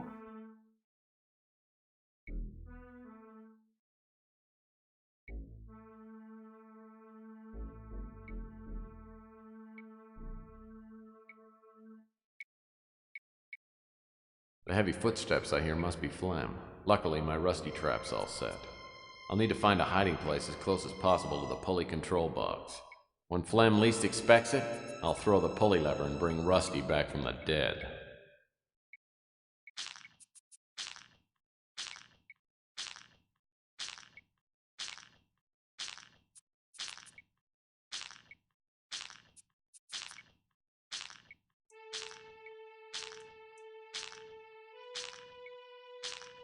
Am I not hidden?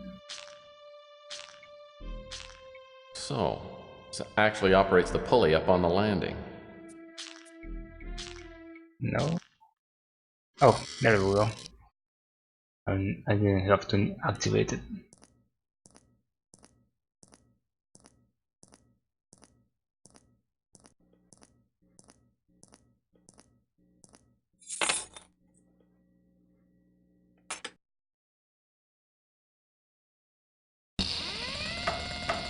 Ooh, it's me, Rusty Kids, and I'm here to Mommy's come back!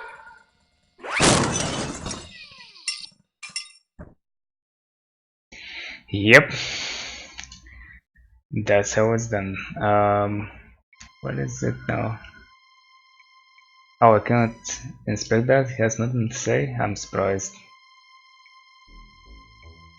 Damn, I'm good. This has to be Rook's bracelet.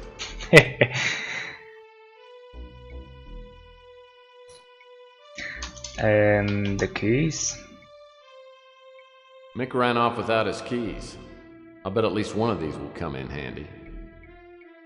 I guess so.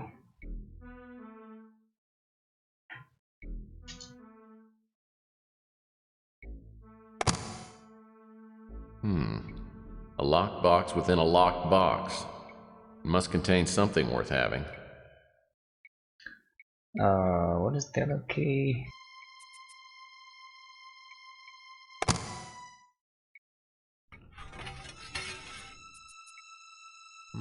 What do we have here? Unless I miss my guess, this is jade. It's good quality, too. That's it? Okay.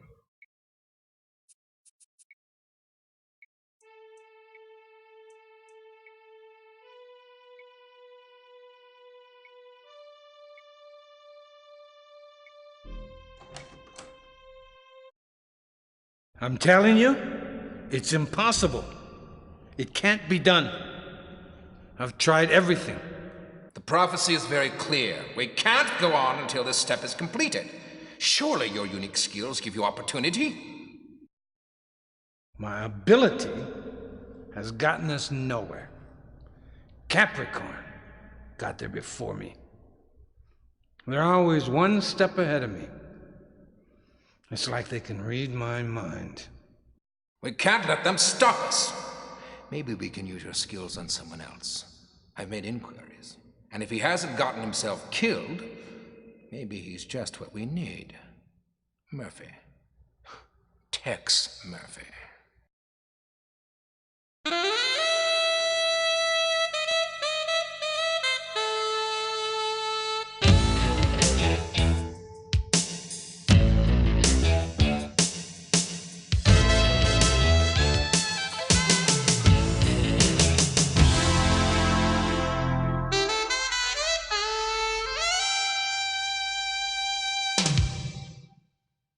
I feel better today than I've felt in a long time. Boy, did I stun Rook when I walked in and handed him that bracelet. Okay, so getting the bracelet back doesn't make me Detective of the Year, but it does stimulate the confidence glands. Maybe I can succeed at this business and turn my career around. But if I'm going to do that, I better do something about my fax machine. Who knows how many new opportunities I've missed to show the world my greatness. Alright, finally I made it to day 2. It took me some time. Let's see now, what's it? This? Oh boy, mail. A credit card, nice. Ah, my own personal credit card. I'll need this to get in the electronics shop next door. That's where I'm going right now. But what I could also save.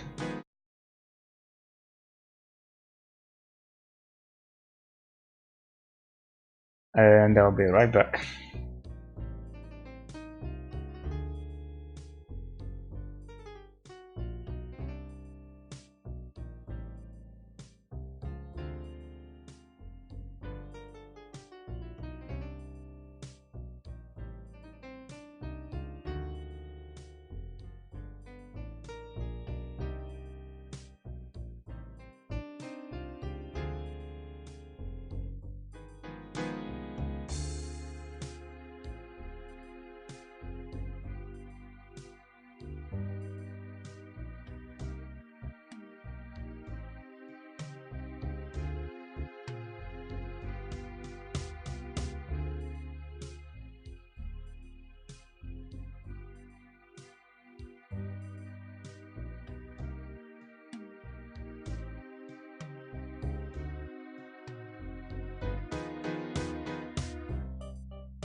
Alright, I'm back.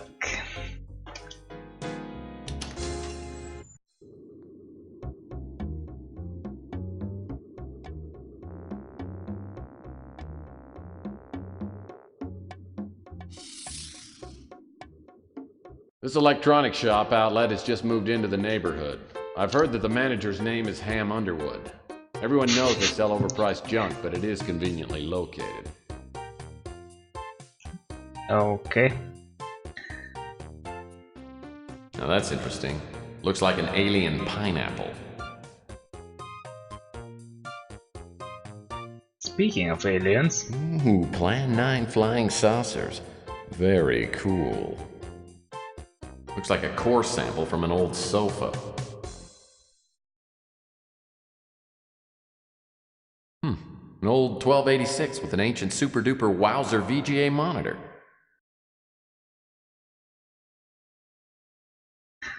Is that the same? A Vox TV with remote crab speakers.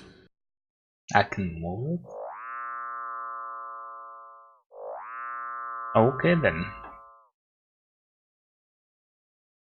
Kids infrared visors. They stopped making these about 50 years ago and they're still overstocked. Yum, an imitation chocolate keyboard. The perfect Valentine gift for that special computer nerd. A remote control flying saucer, huh? It's so old it's turning to dust.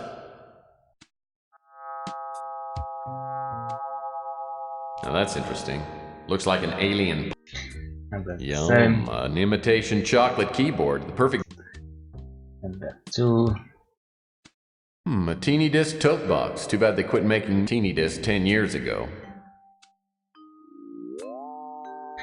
Yeah, and this can levitate as well. The Rodent Tracker 8000, just like on TV.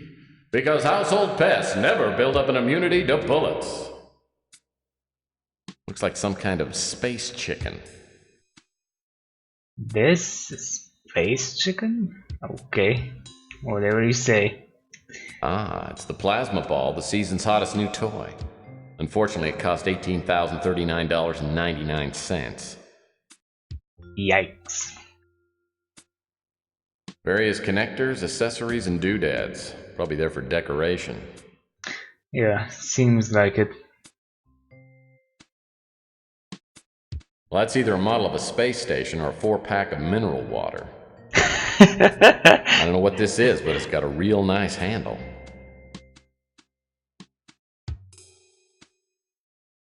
Shelves and shelves of useless, overpriced products. This doesn't look like shelves, but okay. That pudgy computer dweeb really has a battered head. Hi there, how can I help you? Sure, why not? I just came by to welcome you to the neighborhood. My name's Tex. Pleased to meet you. My name's Underwood. So, what can I do for you? Twisted humor. Sure. Why I'm not? looking for a going away gift for my dog Reggie. Have you got any chicken bones? Oh, try Fido's novelty shop. They have nice doggy gifts. Okay. What can I help you with?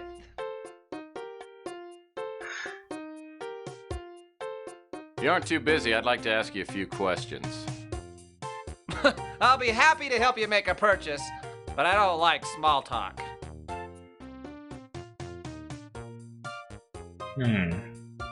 Okay, but tell me, is there anything here besides this useless crap?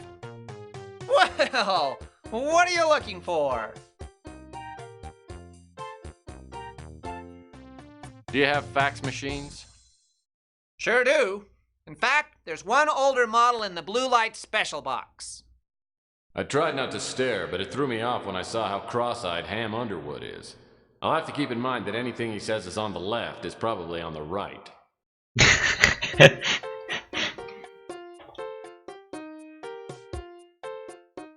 The fax machine's so outdated it doesn't even have a brand name. And it's better than nothing. I can't get that while the force field is up.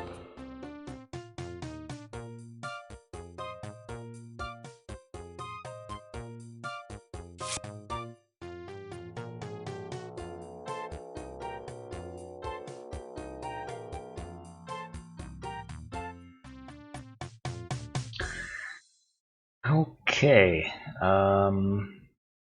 Will I have anything to offer him?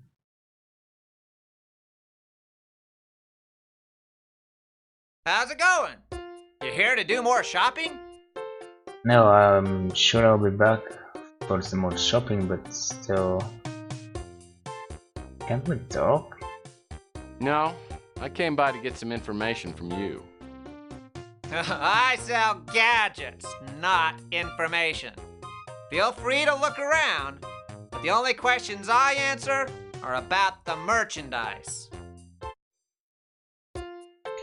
Alright. I'll let him be for now.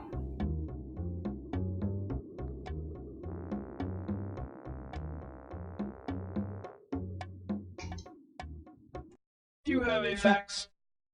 As soon as I hook up the new fax machine, a fax prints out. Oh, finally. Maybe this is a real case, the kind you get paid for. Well, this was fast. A fax addressed to Tex Murphy from the Countess Rainier?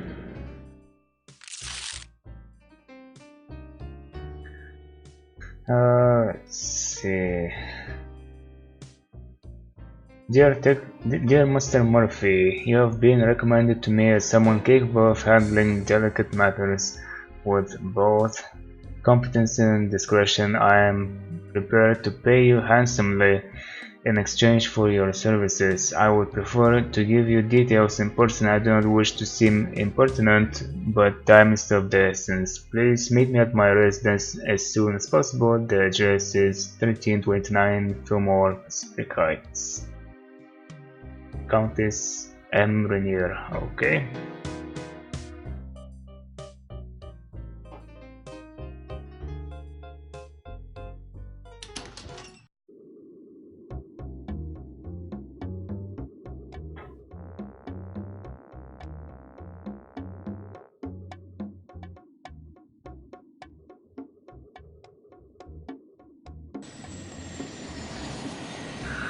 Oh, I probably should have saved, just in case I say something stupid and she throws me out.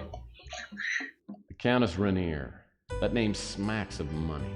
Hopefully she doesn't want to hire me to find her lost poodle. As I land my speeder, I see my dream house, only bigger. The butler is a tall, thin man, about 70. He tells me the Countess is expecting me and shows me into a large, lavishly furnished drawing room. I'm the Countess Rainier. Please, have a seat.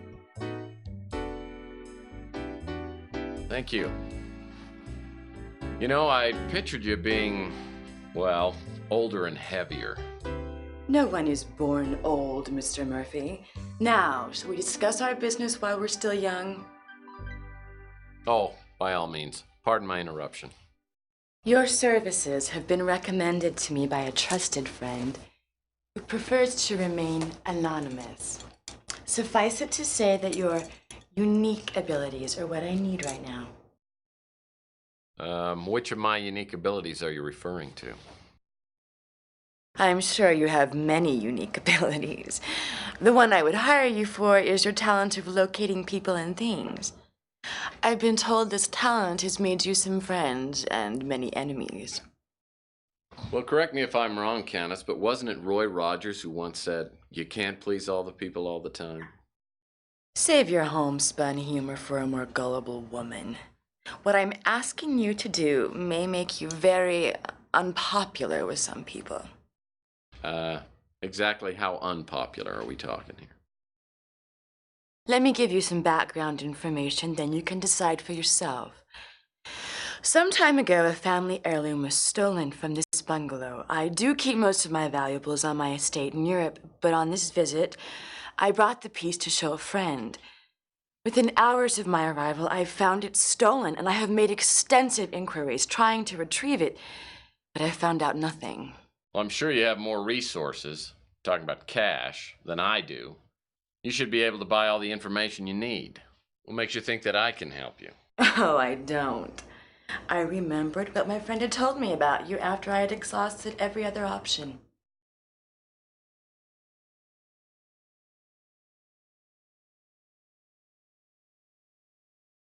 You know, referring to me as your last option could automatically double my fee. I already planned on paying you much more than your usual fee. I'm a wealthy young woman, Mr. Murphy. To give you an idea, the stolen artifact alone is worth more money than you could earn in 10 lifetimes. Oh, we'll see about that when I win the clearinghouse sweepstakes. How quaint. Let's not waste any more time. I need some work done, and I'll pay you well for it. Well, in my experience, getting paid well is a relative term. Your obsession with money is appalling. Oh, I have any number of appalling traits, but I am a good PI. Well, if you prove to be as good as you think you are, I'll pay you a $30,000 finder's fee. Well, let me think about it. Okay, I'll do it. In fact, I'll even mow your lawn at no charge. Try to control yourself, Mr. Murphy. I'll expect you to focus all of your energies on this job, and the methods you use to retrieve the artifact are of no interest to me. But as more time elapses, the less likely it is that the item will be found, and for that reason, I must require you to find it and to return it to me within 1 week. And after that, there will be no finder's fee available to you. Do you pay time and a half after 40 hours? That's a joke. I have stated my conditions. As to the artifact itself, it is a beautiful statuette made of crystal and shaped in the form of a bird. It has been in my family for countless generations, and as I said, it is extremely valuable. There are many collectors who would stop at nothing to own it. Whoever stole the statuette would undoubtedly have gone to the black market and offered it to the highest bidder. I think I saw that statuette you're talking about. Someone was selling it on the Home Shopping Network. Boy, I had no idea it was so expensive. You make jokes, but you cannot possibly know how rare and valuable the statuette is. And now that you have all the necessary information, We'll end this charming visit. Don't bother contacting me until you have the statuette in your possession. And if you are successful in your search, it could change my opinion of you considerably. My valet will give you a retainer of $1,000 on your way out. Goodbye, Mr. Murphy. I didn't tell the Countess, but I would have done damn near anything for $30,000. Now I've got to find a link to the black market. How hard can it be? Let's see. Let's go to Brooks Pawn Shop.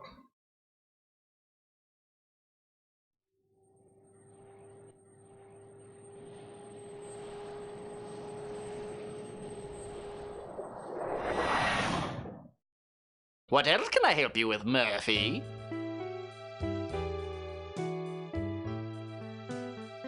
I don't know anything about that.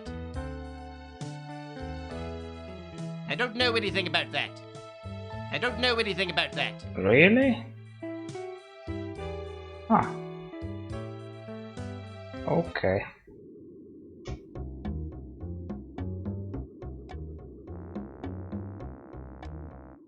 Hey, I heard you took care of Rook. Pretty impressive.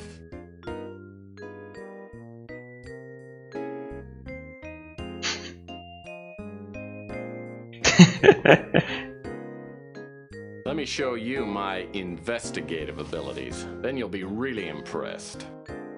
Oh, I'm sure I would, but I just don't date my customers, especially ones with no money.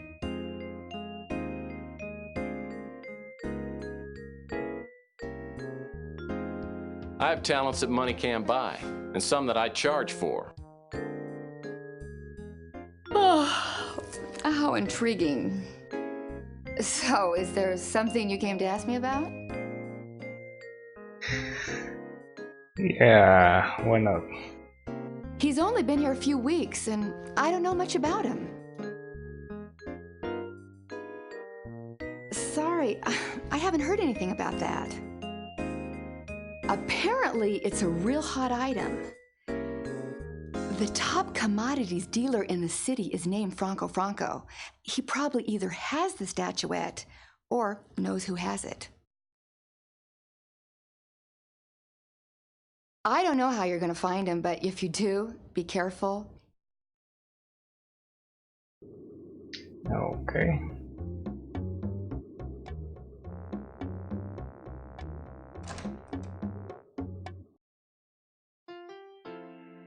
Too bad you don't like fresh brains, mate.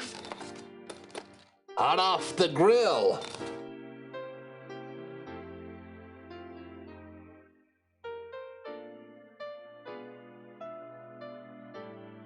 Ham just opened the electronics place a while ago. He's come by for lunch a couple of times. Usually orders the brains and eggs platter. Nice. Sorry, Mife. Can't help you there. Sorry, Mife. Can't help you there. Sorry, Mife. Alright. She probably won't know anything, but I'm gonna try. What can I get for you, handsome? How about a big plate of linguine with my own special sauce?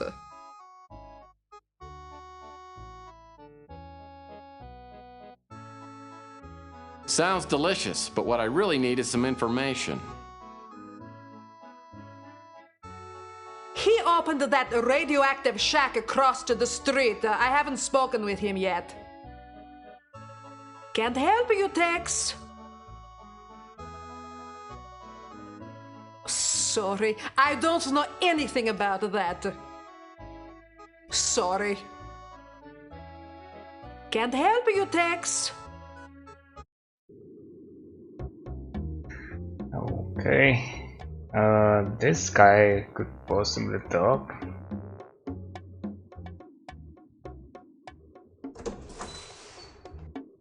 What now, Murphy? I just don't know how to bribe him. Big time crook. Deals with a lot of smuggled artifacts and the like.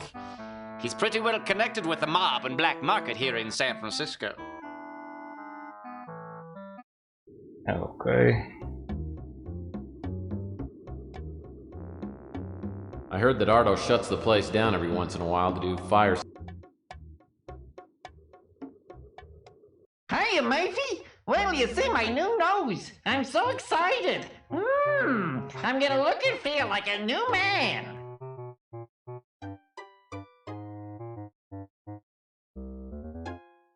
Well, that's swell, Beak. Hope you're feeling grateful enough to answer some more questions.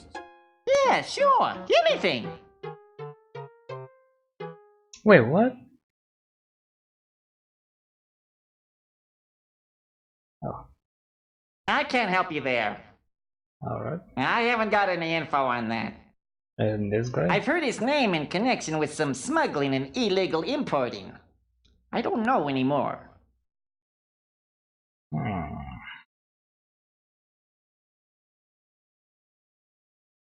I can't help you.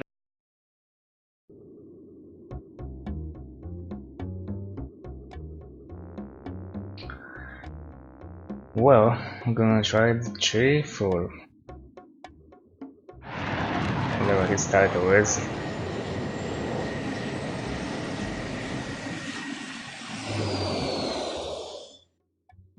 Hey, Murphy, guess what? We got the guy who robbed those pawn shops. Turned himself in. Can you believe it? Kept babbling something about a clown coming back from the dead to haunt him.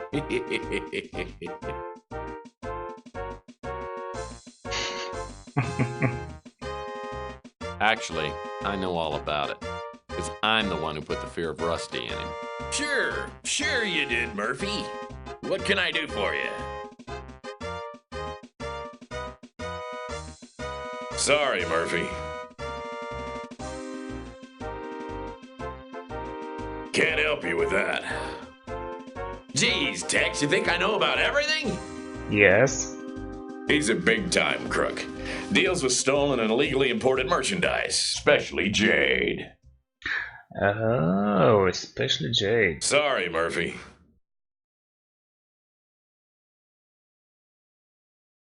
He was a wacko who had a kid show on TV years ago. He quit the TV biz and opened a novelty shop somewhere in the mutant section. Word is, he got involved with the illegal novelty trade and got himself killed. He disappeared months ago. I've been okay. Little indigestion now and again, but nothing serious. Oh, I actually haven't asked him about all these people. I just now remembered. Some of the cops here at the station joined the crusade. None of them work here anymore. I don't take much stock in religious movements, but it sure turned those guys into fanatics. Of course I know the Colonel.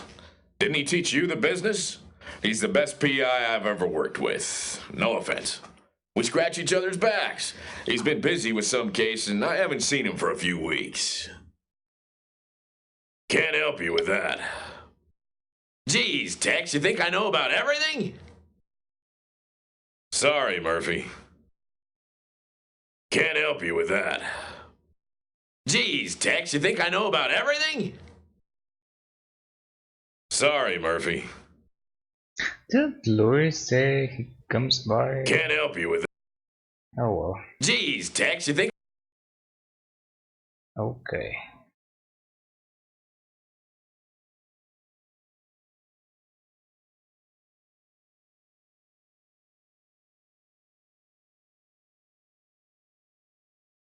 Are they behind pawn shop?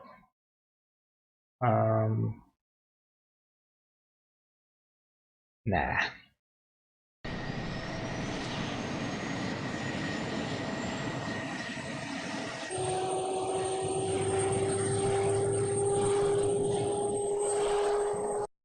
Oh, you can skip those. Nice.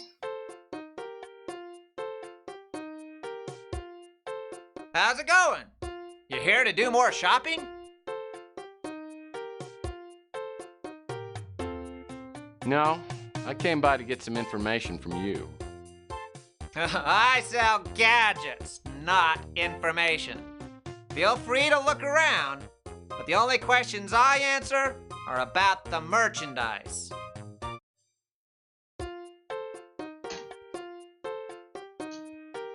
How's it going? Oh, you bet, because there sure is a lot of neat stuff in here.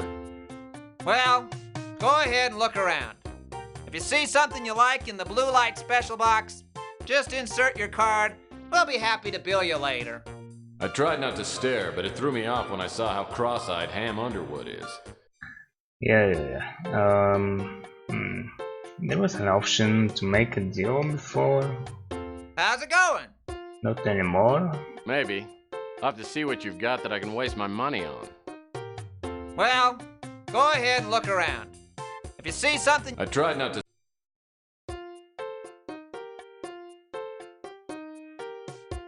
Okay.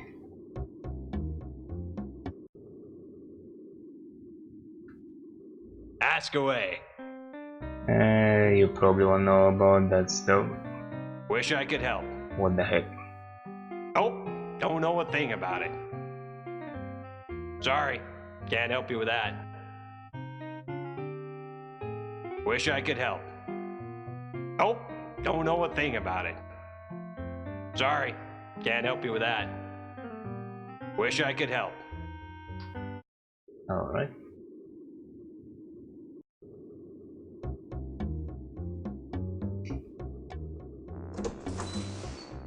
Judas Murphy, can't you find something else to do besides bothering me? You know, I subscribe to a trade paper called Jewelry Weekly.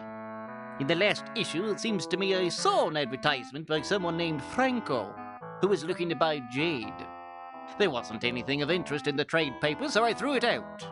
It's probably still in the trash can out back. Okay.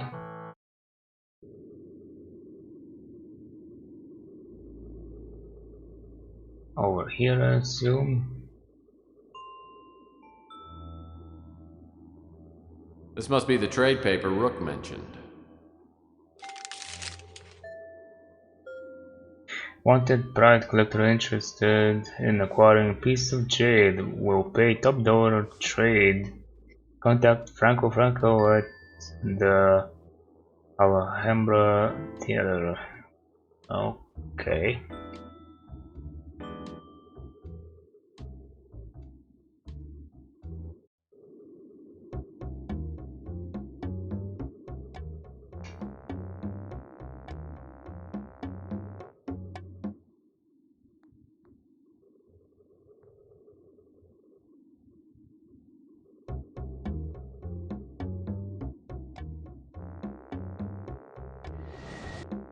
Being a movie buff, I've heard of the Alhambra Theater, though I heard it was closed down years ago. Sure enough, it's boarded up, but one of the back doors is unlocked. As soon as I step inside, two lugs the size of refrigerators grab me. I tell them that I have something for Mr. Franco, and one of them walks off. He comes back a minute later and escorts me into the main theater. A Buster Keaton flick is playing. The place is empty except for a man sitting by himself near the front of the theater. Welcome, Mr. Murphy.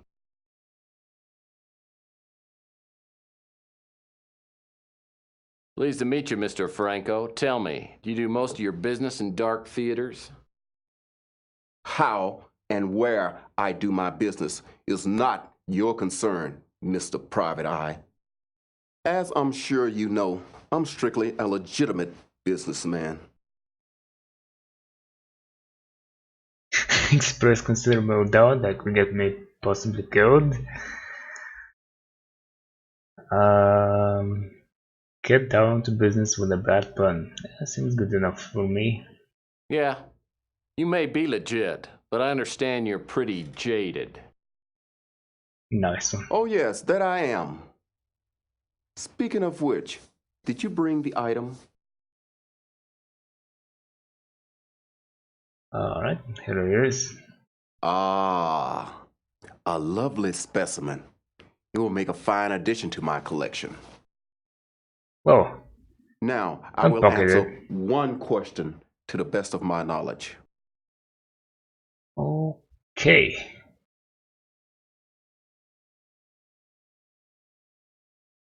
Can I ask 2 questions?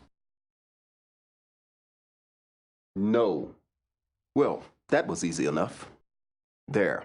Now I fulfill my part of the bargain. What? Don't contact me again. Unless, of course, you find another fine piece of jade. You know the way out. Where am I? Is this a dream? Nice. Well, that's a Not quite, Murphy. You are dead. fast way to end the game, I guess. Wow. Then you're the big PI in the sky? That's right, Murphy. But now is not the time for you to be here. Your life must be restored so that you may fulfill a higher purpose. There is a vast and malignant evil at work on the earth, and fate, for some reason that even I cannot fathom, has chosen you to oppose it. But why me? I'm no more thrilled about it than you are. Nevertheless, your fate has been decided. I will do what I can to help you make your way, but only you can fulfill your destiny. Now, go back and try not to get yourself killed again. You will know when the time is at hand. I know. I blew my chance to get a lead from Franco by not asking the right question. Clearly a violation of PI Rule 3. Pretty please, give me another try. Well, okay. Wow. Alright then.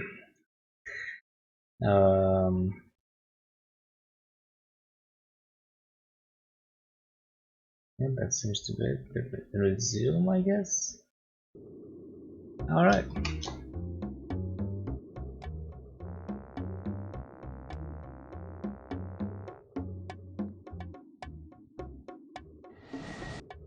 Being a movie buff.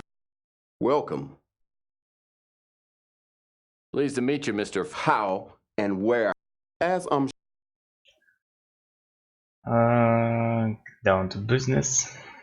Yeah, you may be legit. Oh yes, that I am. Ah. Now, I will answer one question to the best of my knowledge. I didn't think you would ask a question here, but anyway.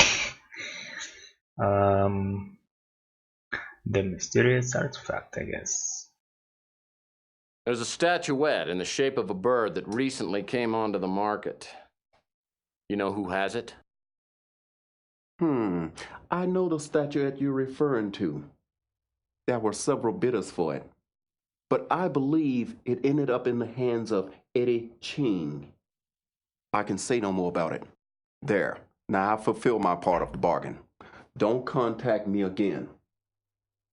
Unless, of course, you find another fine piece of jade. You know the way out. Okay. Off to the police station, I guess. Back again, eh, Murphy? What can I help you with? Ching's a dangerous customer. He's responsible for half the crime in the city. Pretty sure he owns the police commissioner. We've been told to lay off him. That's sad. Huh. Okay. Hey, maybe this guy knows something.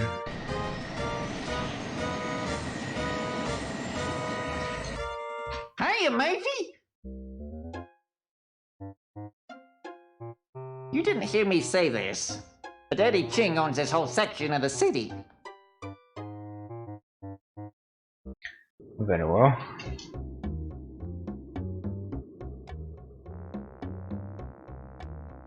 What's going on, Tex? Look, I don't discuss that name, and neither should you, if you want to keep breathing. Wow. And everyone seems to know something about him. I heard that Art... Okay, still Ardo is still off limits. What about you? What else can I help you with, Murphy?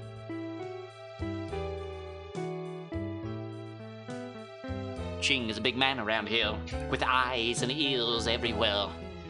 If you go around asking questions about Eddie Ching, you'll find yourself sleeping with a fish real soon.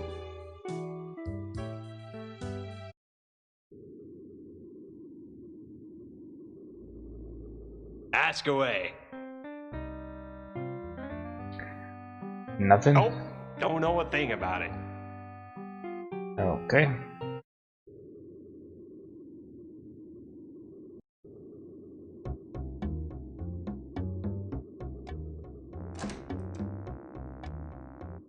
Okay, what's on your mind?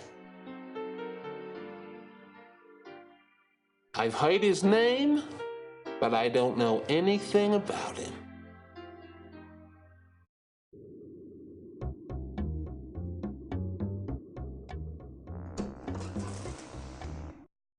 You look hungry, Tex. And I'll bet I could do something to satisfy that hunger. Oh, lean and mean. I'm sure you could, but what I really need is a few answers. Sorry, I don't know anything about that. Okay, so possibly the electronics guy? This is the brand new...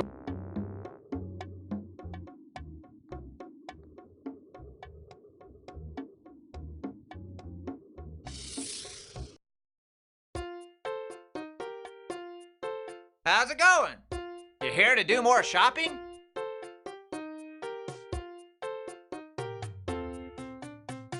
No, I came by to get some information from you. I sell gadgets. Nope, he's not playing around.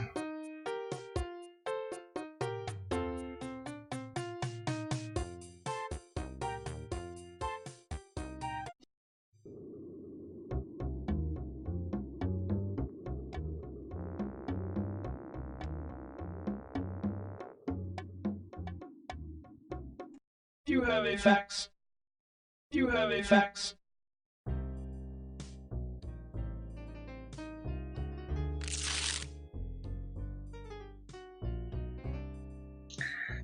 Dear Mr. Murphy, concerning our recent discussion, I have some information you may find useful. While it won't profit me to tell you this, I would not be entirely happy to see Eddie Ching come out on the shorter end of this for once. Like most everyone else in the city, I know very little about Ching, but I've been told that he lives in a luxurious high-security apartment building called the Knickerbocker.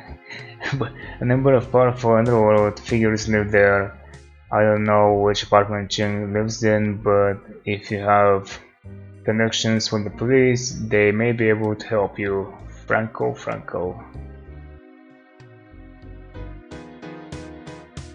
Okay.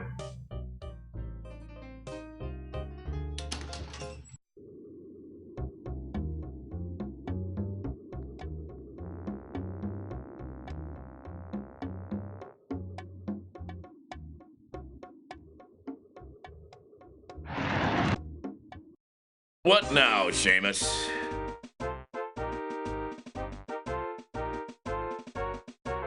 That place is home to more major crime figures than any other place on the planet. Eddie Ching lives there on the entire top floor. On the entire top floor. Anything else? That place is home to more... Ching's a dangerous customer. But do I have the address? Oh, I do.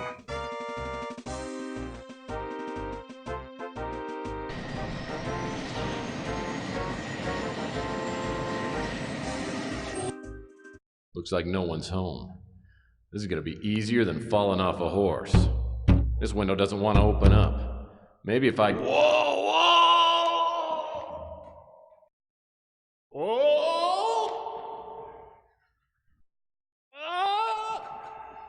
When I stop bouncing off the awning 2 floors below Ching's place, I realize it'll take more than sheer strength to get into the apartment. Luckily, I noticed something that might help as I bounced by. A sticker on Ching's window said, "Security system installed by Underwood Incorporated." Oh, really?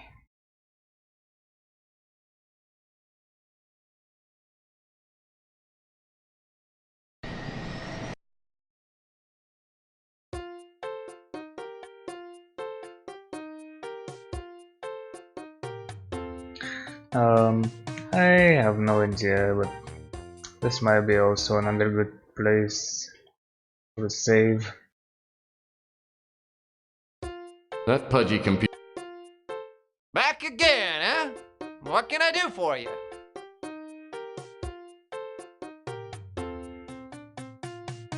I'm doing some PI work, and I think you could give me some information. I've got nothing to say. I keep my nose clean, and I work in a confidential business. I'm sure you can understand.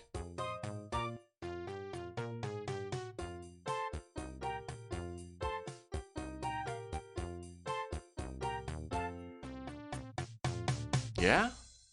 I'm in the confidential business too. Say, why don't we swap trade secrets? Apparently, you have some trouble hearing. Don't bother stopping by again. Oops. Ham doesn't want to talk, but he needs some details on the security system of the Knickerbocker. I tell him that Enrique, my pet goldfish, died this morning and that I'm talking crazy. He tells me not to worry about it, then tries his sales pitch on me again. I'm doing some PI work, and I've got nothing to say. You know, my wallet is so full, it's creating an unsightly bulge on my butt. I get paid well enough for my work. You can take your lousy bribe and get the hell out of my store. Really? Well... Ham still won't talk. So I tell him I have a mental disorder that makes me ask too many questions and that I forgot to take my medication. He seems skeptical, so I'll have to talk fast. I'm doing some PI work, and I think I've got nothing. Understand this, bucko. Either you talk to me or you'll be brushing your teeth in a little cup by your bed. Look, wise guy, I've got some powerful friends. If you walk out of here right now, I'll pretend you never came in. Huh, so it's not that as well.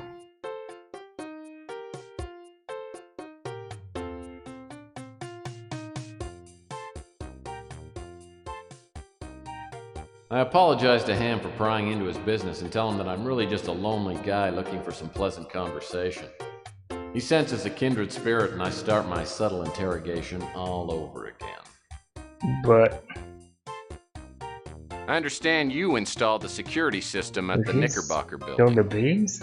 Yeah, I did, but my contract included a clause that I wouldn't talk about the job. Yeah.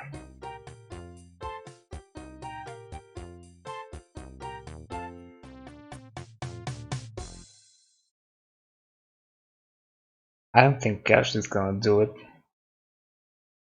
I'm gonna try. Well, okay. I guess I'll just go light a cigar with this $100 bill I got in my pocket. I get paid well enough for my work.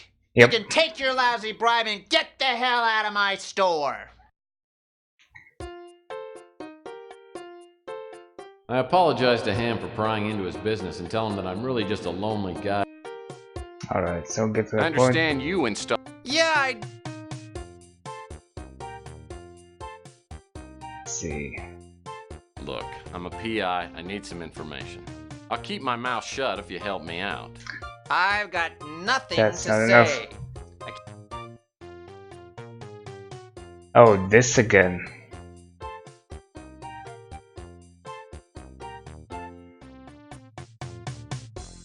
Understand this, bucko. Either you talk to me or you'll be brushing your teeth in a little cup by your bed. Look, wise guy, I've got some powerful friends.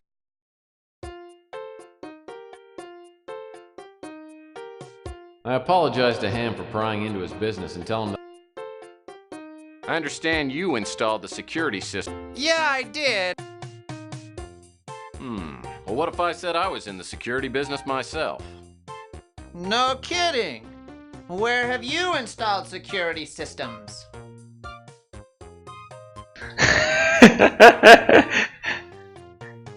Well, just the High Fidelity Bank and Trust Company. Mister, You are a liar. I don't know what you're looking for, but you won't find it here. So, do I need to get more information, maybe?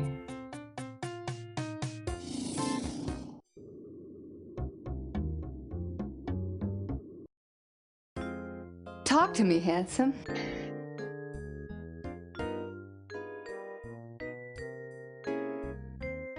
Wish I could help you there, Tex. Uh-huh. And this is... Look, I don't discuss that name, and either... Yep. Who she want to talk about? What now, Murphy? I don't know anything about that.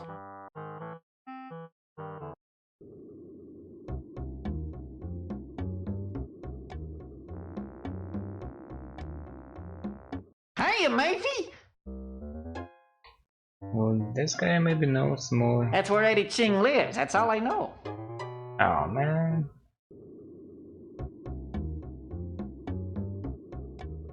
What if I go back to my office?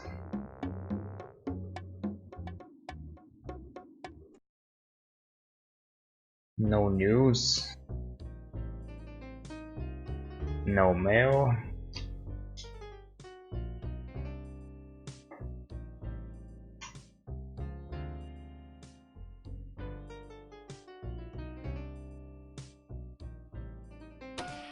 I don't think I'll need to use this again.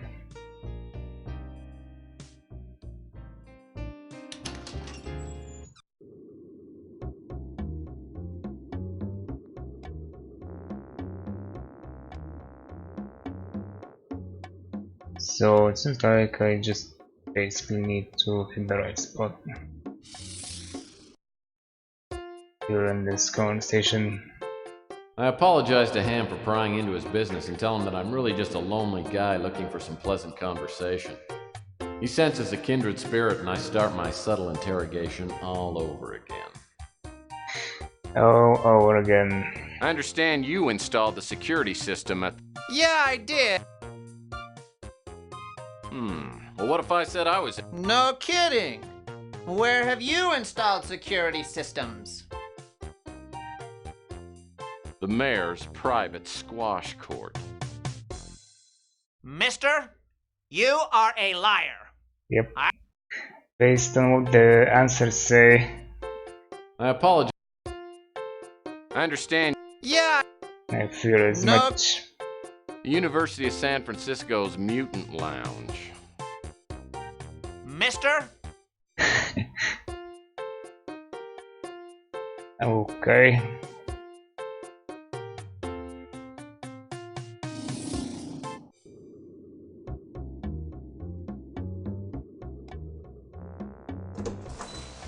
Judas, Murphy, can't you find something else?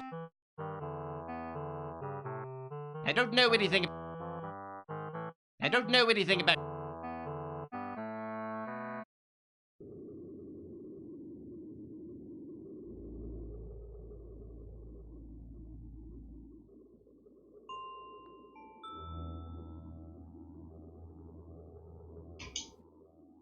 Ask away. Sorry. Nobody knows about that place.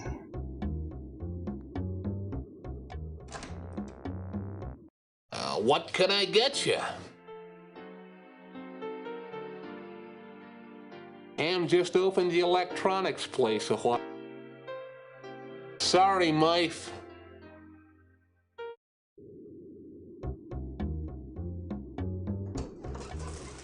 What can I do for you?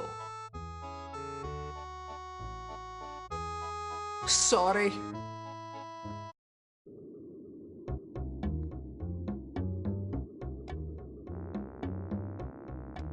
Well, I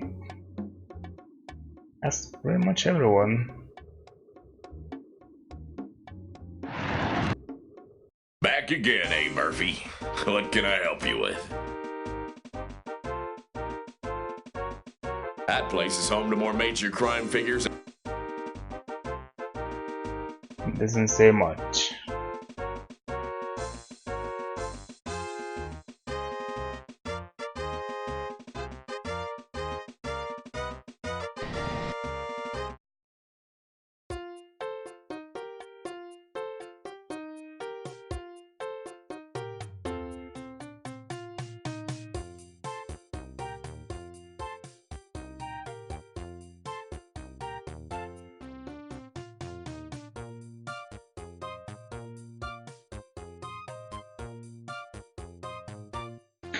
Oh, what if I go talk to Ardo maybe?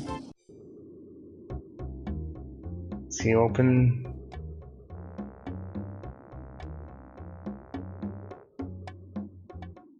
I heard that Ardo shuts the place down every once. Nope.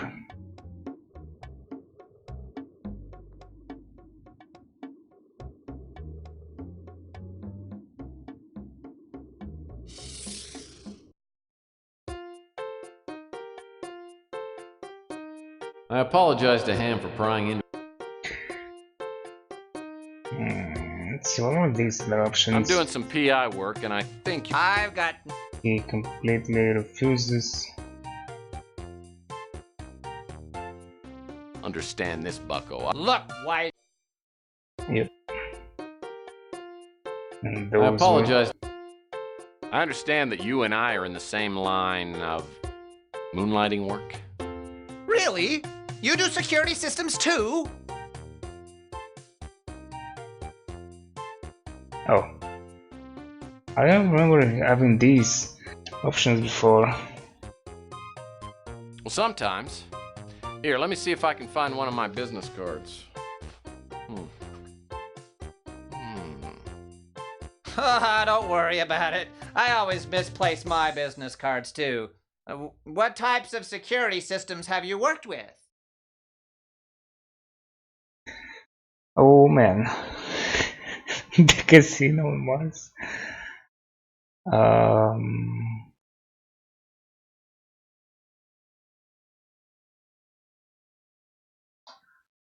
have to try something. Let's see. The last job I had was the laser security system at Big Dick's Casino on Mars. I've heard that's a neat system. But it's nothing compared to the one I just put in. So that's from the previous game, the game that came before Under Killing Moon.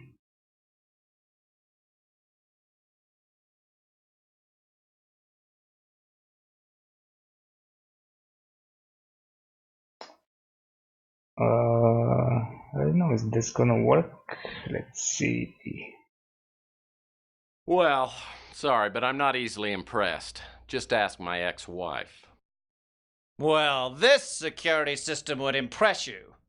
I'd tell you about it, but it's top secret stuff. Maybe in a couple of years. Nope. Come back again. I apologize to Ham for prying into his business. I understand that you and I are... Really? Okay, so this I've works. heard that. I'll have you know that I've beaten every security system ever made. Well, after I installed this system, I tried to beat it, but I couldn't. First, the only possible way to enter the building would be to land on the roof and rappel down. Then, you'd have to cut through the LCD alarm glass. Well, that's not too hard. In fact, I sell a laser blade here that would do it. But once you're inside, every room is flooded with a net of heat and motion sensing beams that could turn an elephant into a brick of carbon. Believe me, it's burglar proof. Listen, this system is top secret, so let's just keep this between us. Alright. So is this laser beam here? Yep. Sure is.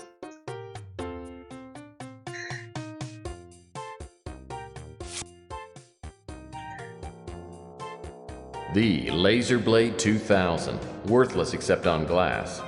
Hopefully Ham knows what he's talking about. Hopefully. Thing is, Are we gonna detect those inside sensors? Well, I guess we're done here. How about something delicious, but not too fattening? there's a dairy air not far from here. Try the super tofu burger.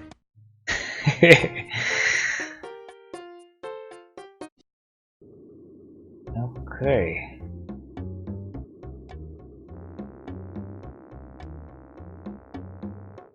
Well, oh, I should have saved. Save everything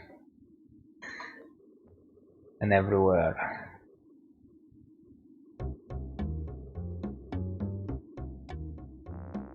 Let's see.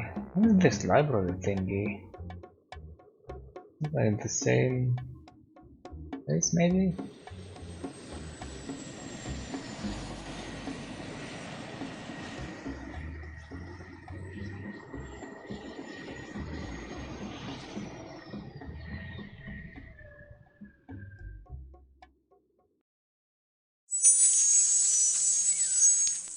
Armed with a chintzy electronic shop laser blade, I land my speeder on the roof of the Knickerbocker.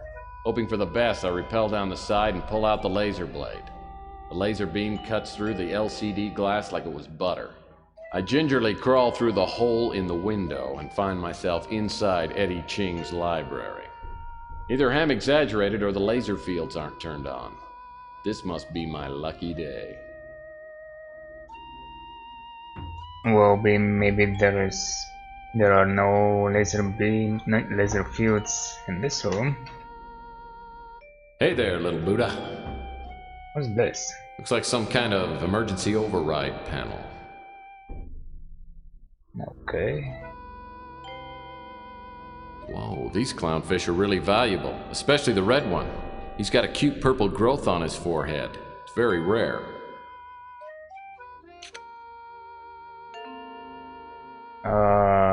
Okay.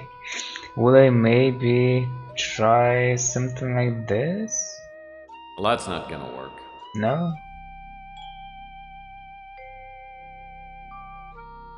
Okay. I love fruit so much. I even love pictures of fruit. Wow. Anything here? No. At least I love fruit see anything.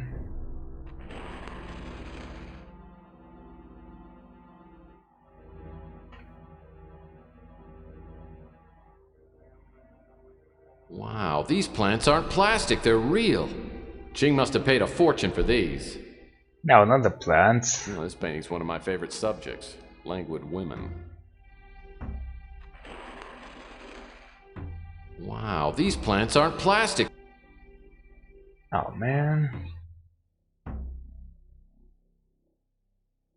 Why am I able to move these paintings? What's hidden? Hey, I think this is the statue that was stolen from the JBs out in Chinatown.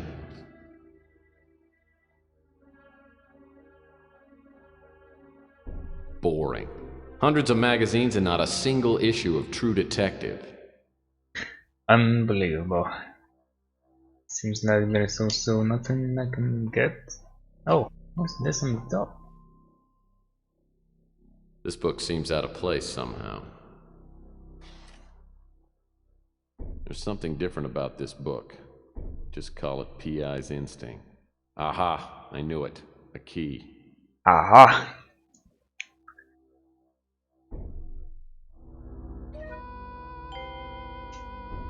A stone bust. Whoever posed for it didn't win any beauty contests, I'll wager.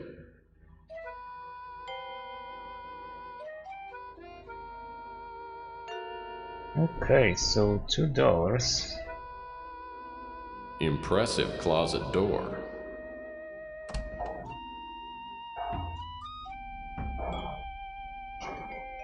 A heavy-duty metal Geiger trap. Looks like it might be sturdy enough to use on the roaches at my office. Clownfish confetti food. Smells like cotton candy.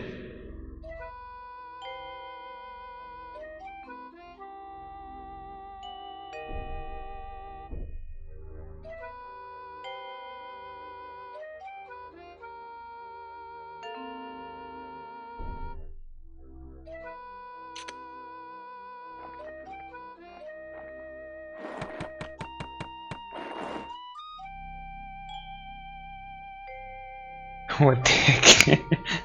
Okay.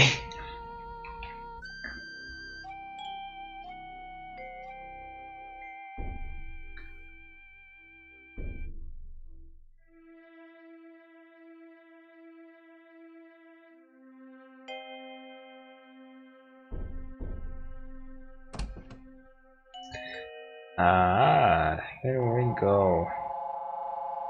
Well, I can see them though. Oh Lord, I hate wedding pictures. They give me terrifying flashbacks.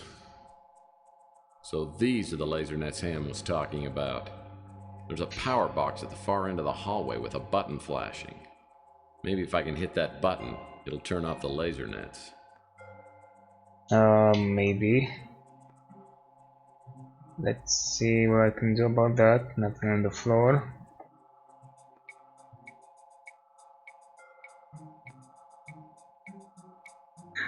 Oh, that thing in front of me. So combine this and this.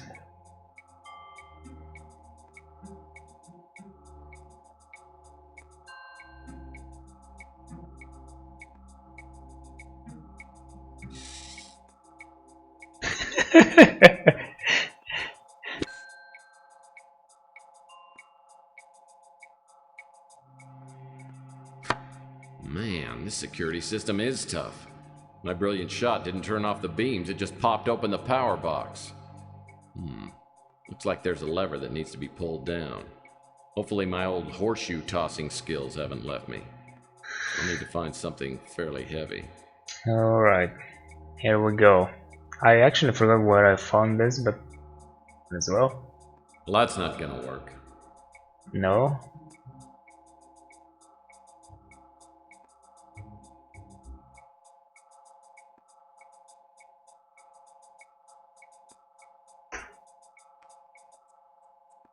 Well, that's not gonna. Well, that's not gonna. Well, that's not gonna. No, where am I supposed to do this? Or maybe it's something else?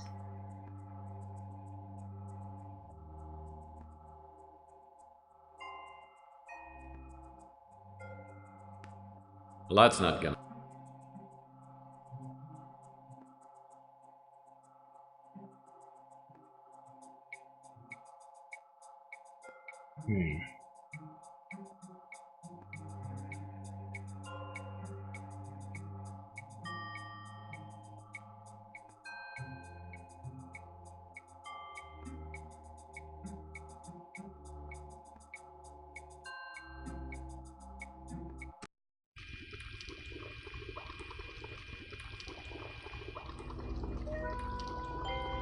Do I maybe need to go back and buy something else from the shop?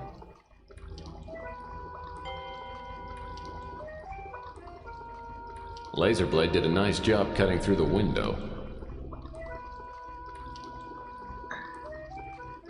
Can I even travel from here?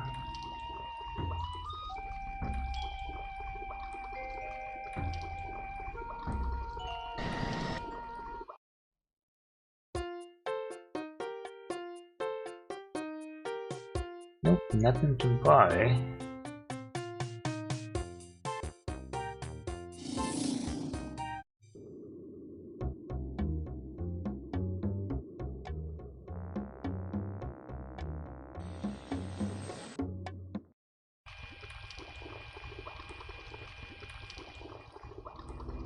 I also did nothing with the fishes.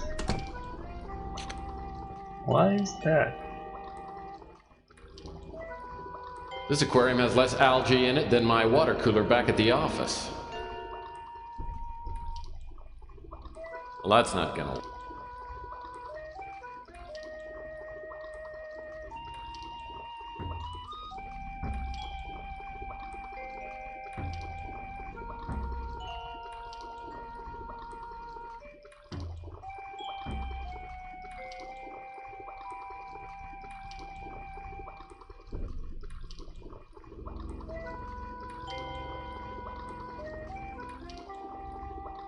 Can't do anything with that.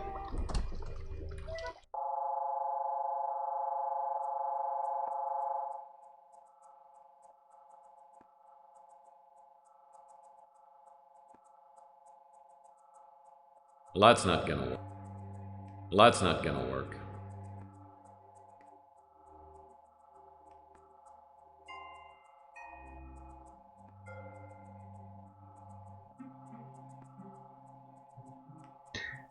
I didn't see an option to move this painting.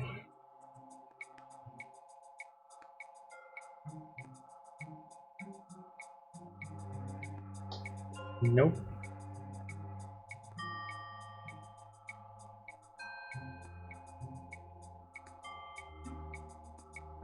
I had a set of stacking rings just like this one when I was a little PI. Even has a small hole in it, just like the rings I had. Man, fill one of these with water and you can chuck it a mile. Oh, I see. So that's why it's good to examine every single item.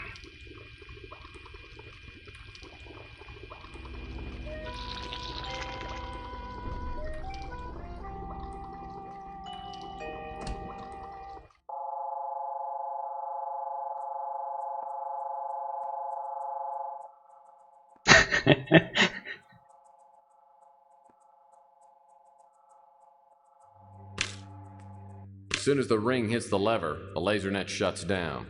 Now I should have the run to the apartment. If the statuette's here, Ching probably has it well hidden. Alright. Just in case. Let's see. And that works. Something tells me the trail to the statuette leads right through this door. Oh wow, really? What about the other doors?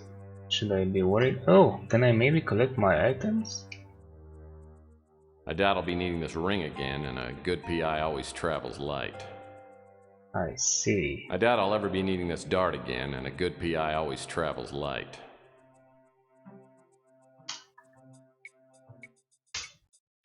I call this painting Woman About to Win Skinny Dipping Bet.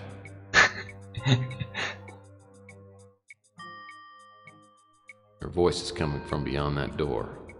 Must be at the front door to the apartment. Okay, so I don't want to open that. Oh, there is no door here. Ooh la la. Check out that sexy swimwear. Mom teaching kids proper baby handling techniques. How tender. Indeed. And this is... Looks like some kind of goose party. A goose party.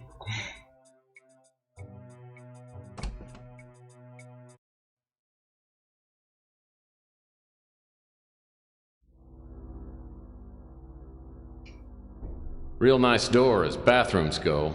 Luckily, nature's not calling.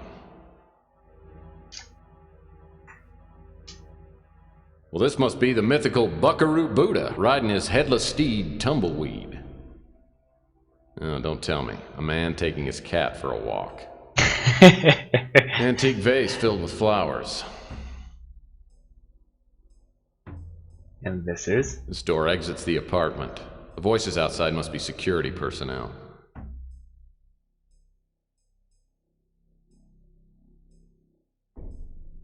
Whoa, must be party time at Valhalla.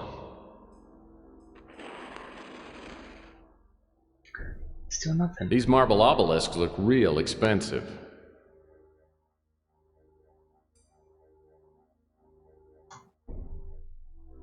There is a Geiger in the terrarium.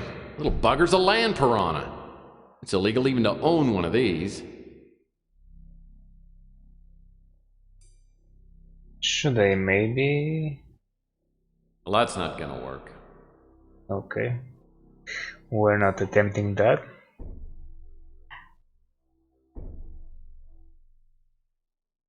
Why, these paintings are great.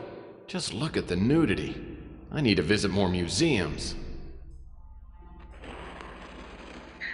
Ah. An Ultra Safe 8000, huh? Top of the line. Wait, open? How am I gonna open this?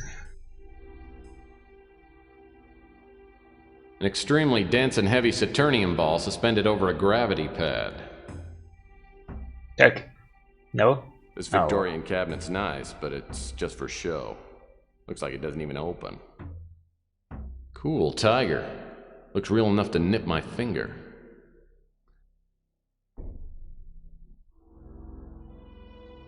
Well, that's a handsome oriental dressing screen. I'll tell you what, this guy's got style.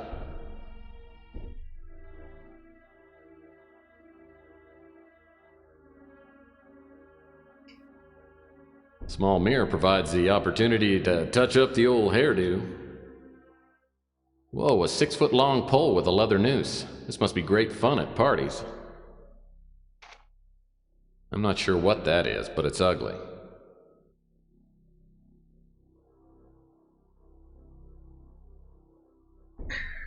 That's just that. A pole with a leather noose. This was Small mirror provides the mirror. The solid steel switch lock requires a key. This key.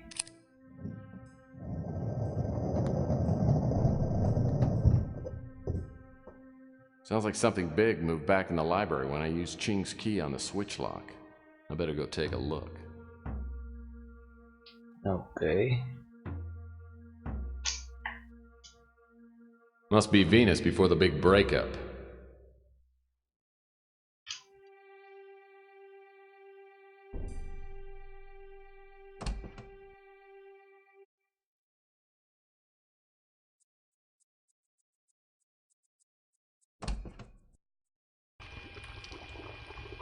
Oh, well, look at that. Well, look what's behind the bookcase. A secret room. I love secret rooms.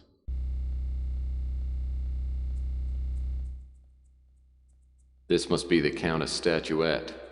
I guess she wasn't exaggerating when she said how valuable it was.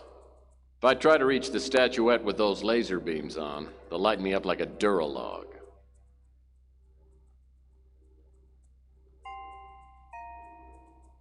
This crate feels empty. It's light, but it's sturdy.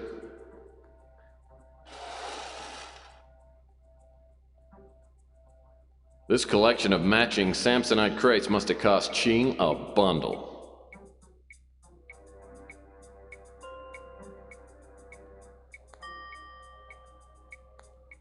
Okay, but what of it? Wonder if these barrels are full of some hearty ale. I wish I had time to check them out.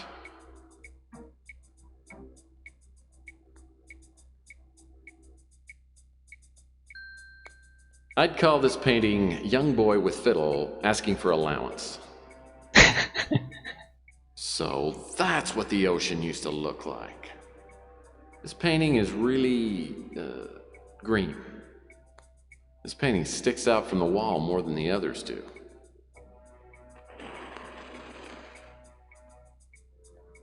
Aha! A security card slot. This must be the control for the pedestal where the statuette is.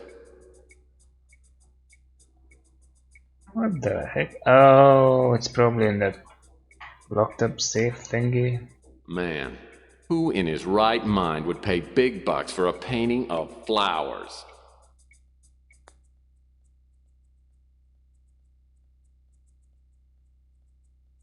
This seems to be a fine rendering of Greco-Roman square dancing. I swear I have seen this painting before. This one must be the original. If you say so. Looks like a cloth bandana is tied around David's naughty bits.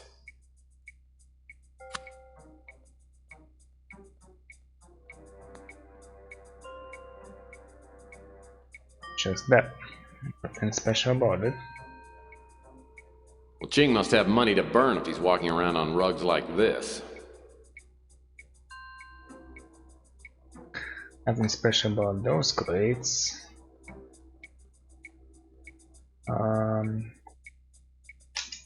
Pull this lever?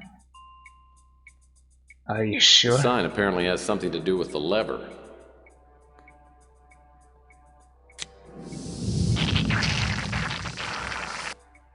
Oh my god. Oops. Nice. I thought I was gonna get caught. Well, I guess we need to go back to the electronics shop. I think I need to at least.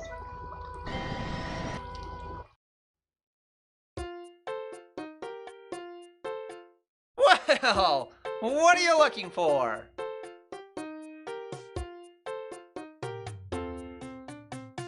Do you have fax machines? No, not fax Sure do. machines. I tried. So, you won't tell me anything about that. Never mind.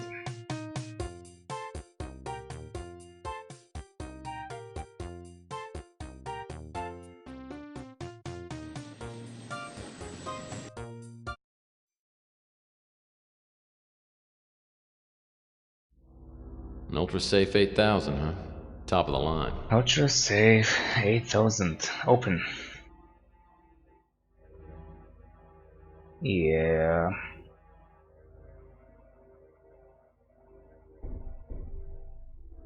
How do I figure it out?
This aquarium has less algae in it than my water cooler.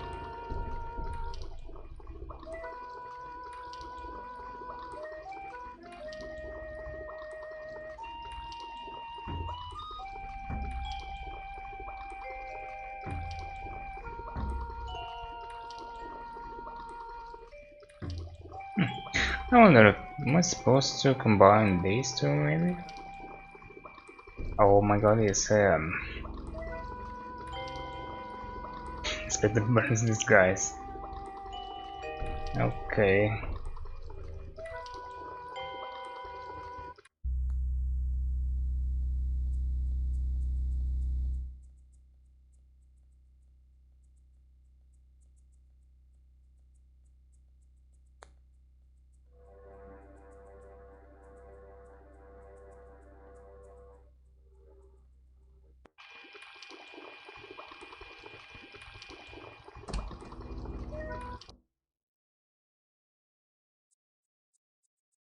Her voice is coming from beyond.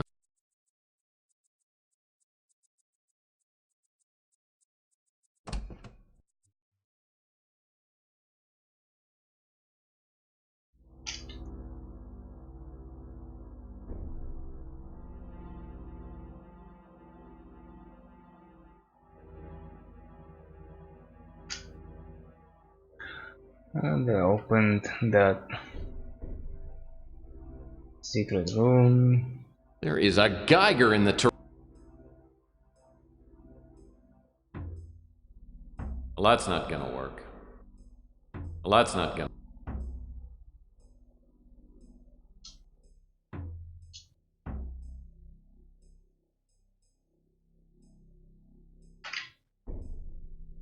Am I even supposed to do anything with this?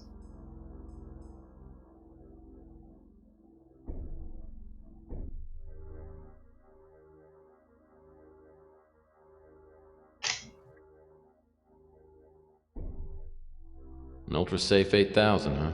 Top of the line.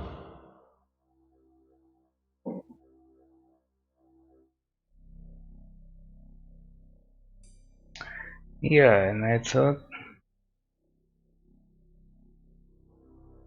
maybe the electronics guy would help me out. He must know something about that.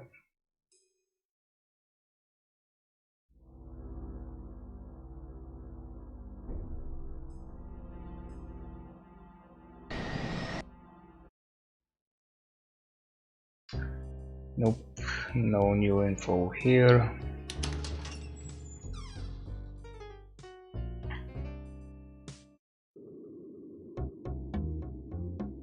Oh, Rook maybe knows something about that stuff. What else can I help you with, Murphy?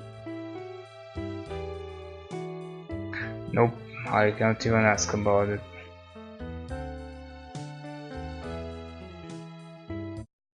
Huh.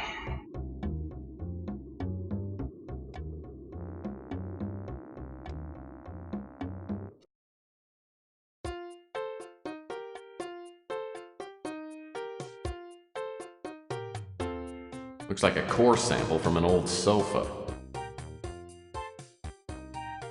An old 1286 with an ancient super duper wowzer VG.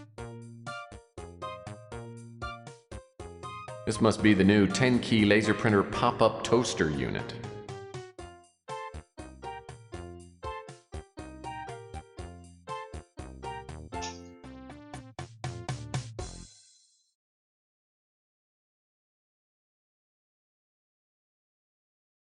A Vox TV with remote crab speakers.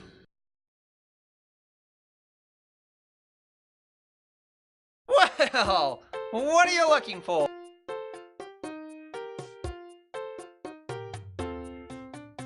I'm looking for a going-away gift for my dog Reggie. Have you... Oh, try Fido.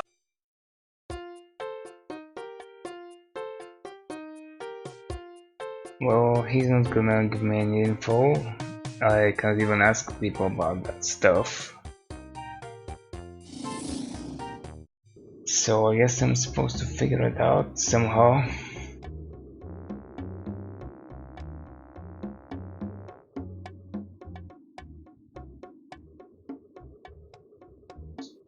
Hello.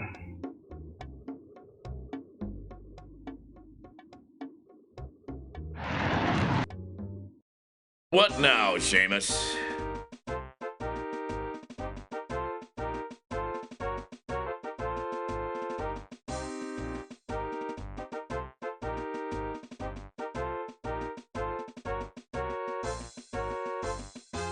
Hello, Pokemon guy.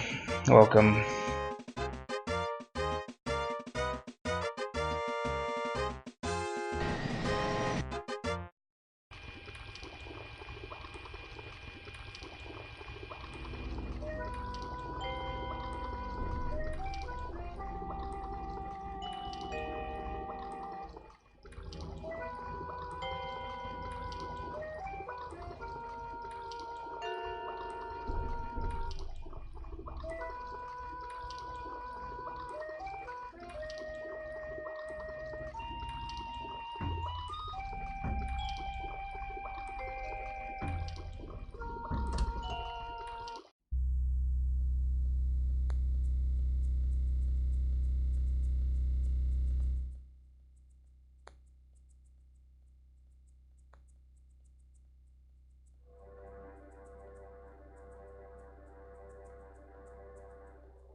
What, is there a note or something there?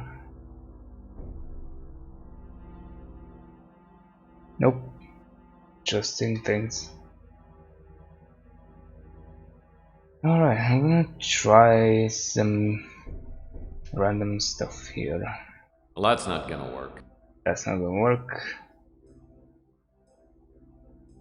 Well, that's not gonna work. Well, that's not gonna... There is a Geiger in the terrarium. Little bugger's a land piranha. It's illegal even to own one. And this was like a Geiger cage, I think he said, so maybe combine some of these together? No?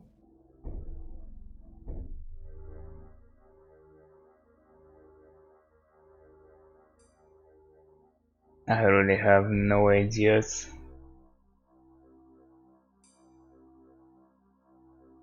There is a Geiger in the terrarium. Little bugger's a land piranha. It's illegal even to own one of these.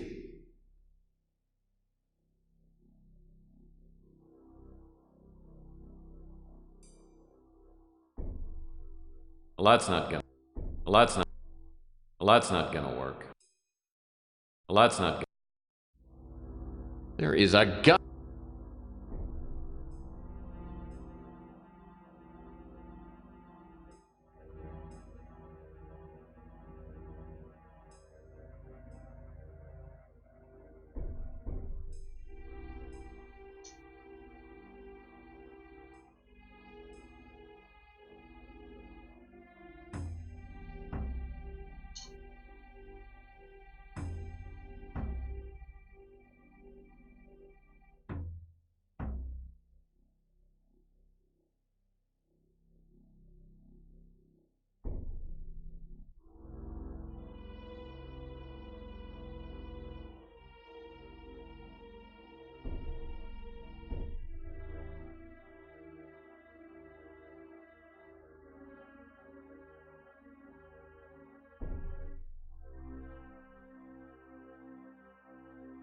I don't think this needs to be used here. So, what am I missing?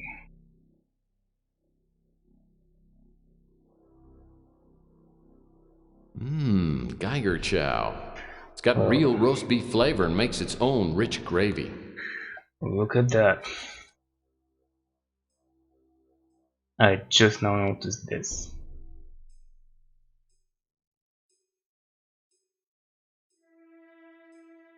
Okay, will this work now?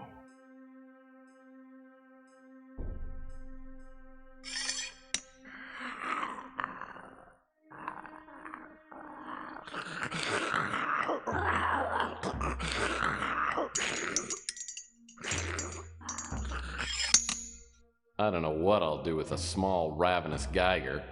Oh well, everybody needs a pet. Right. And then inside, like a note or something?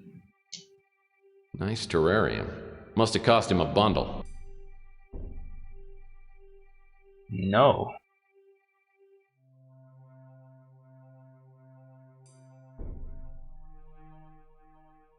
So what am I supposed to do with this? Sort of cute in a slash your throat, tear the meat off your bones kind of way. Is that some kind of a card there? What if I combine this and this? No?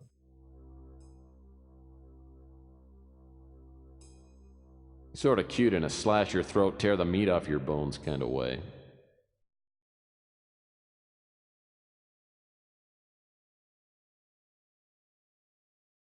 Wait, again? Sort of cute in a slash your throat, tear the meat off your bones kind of way. Yeah.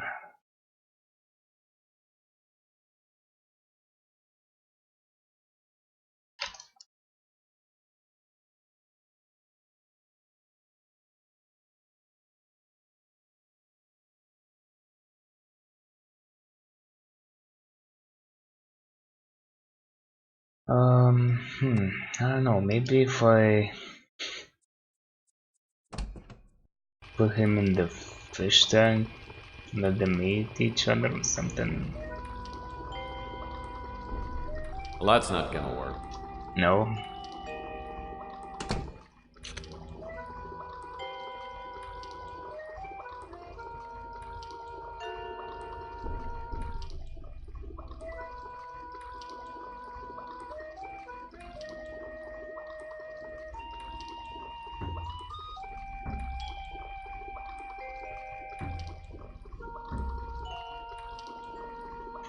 Nope.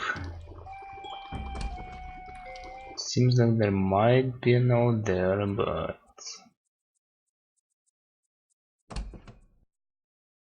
I don't know how to get rid of him.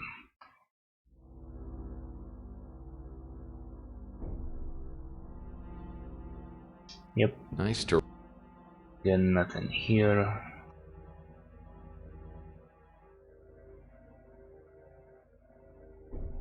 Oh, look at this. Is that a thing? Looks like a fax. I don't want to be nosy, but maybe I should take a look. Yeah, maybe you should. Birthday fax. Happy 30th birthday. I wish I could be there with you on your special day. Since I can't, I decided to write your birthday poem. Roses are red, sunflowers are golden.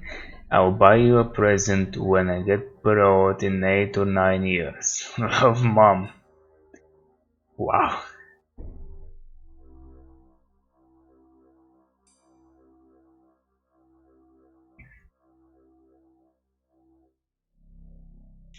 So 10, 14, 42. But I don't know. Could that be it? Like, it seems like it only accepts 4 digits. Maybe I'm wrong. I guess I will save and we'll see.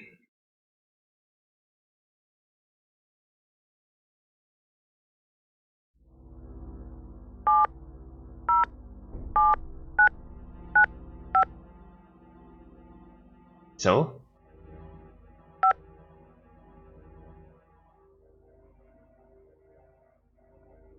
What the heck?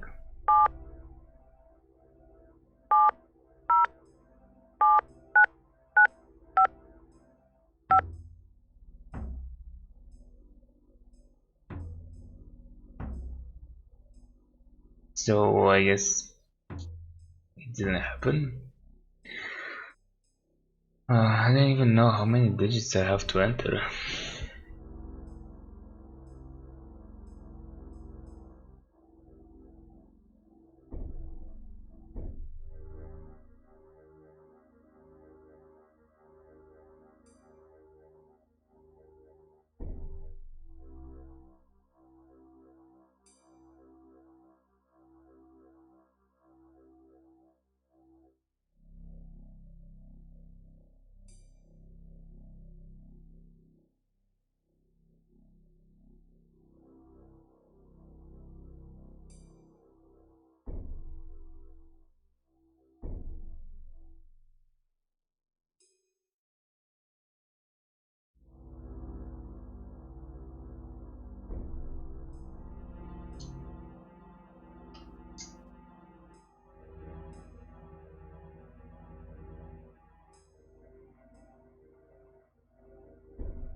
A Tiffany Torchier lamp, huh?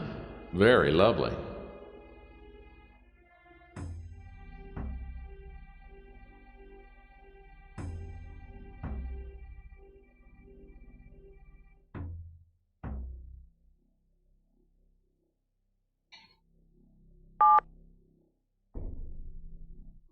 What about maybe this?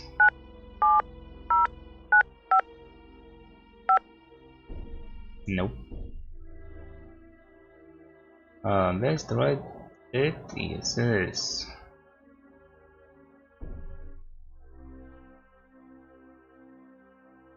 Oh wait, this was sent.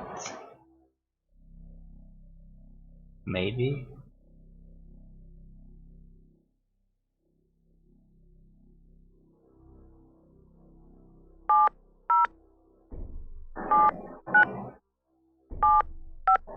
Oh crap. Um, here we go. Okay, so that was when it was sent. The security card must operate a door or panel somewhere in this apartment.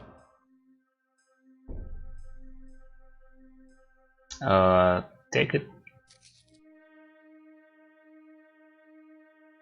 Almost there.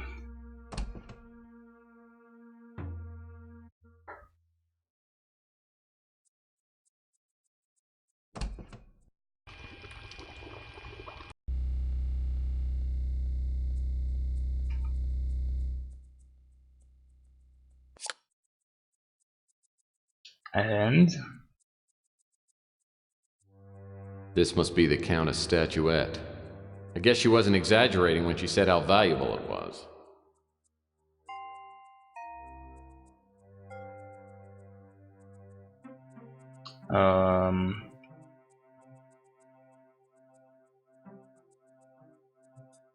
use this maybe. There we go.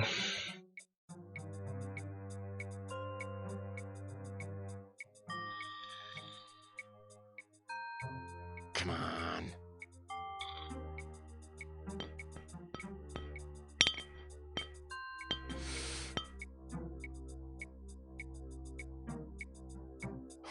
Looks like Ching needs to install a better security system. Countess will be glad to get this statuette back, almost as glad as I'll be to take her money. I'll return the statuette to her first thing in the morning. Okay, so let's off to the office then.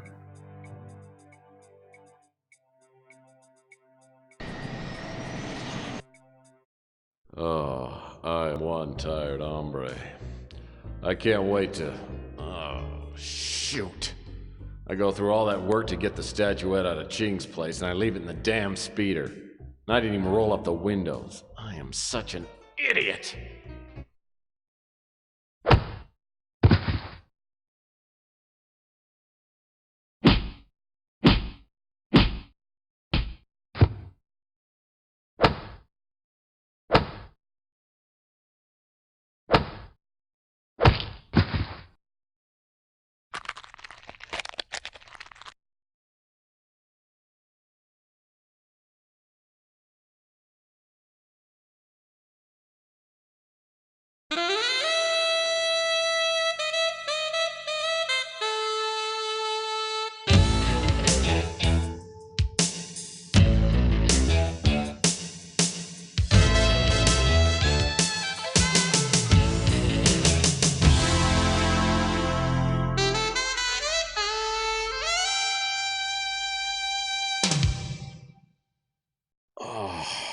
My head feels like it's been pounded with a lead pipe. I guess it wasn't a bad dream after all. I wonder how I got here to my office. All I remember is flying pipe and stars. Damn it! After all the trouble I went to get that stupid statuette, someone just walks up and takes it like candy from a baby. And my wallet's gone too. I hope somebody on the street saw me get jumped. I've got 29,000 reasons to get that crystal bird back. Hopefully I haven't used my tube of miracle facial cream. It should help reduce the swelling and make me look almost human again. Okay.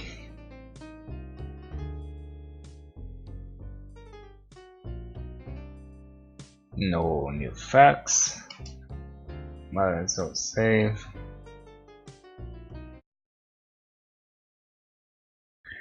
And I'll be right back.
And I'm back. So I guess it's time to ask everybody if they saw me get jumped.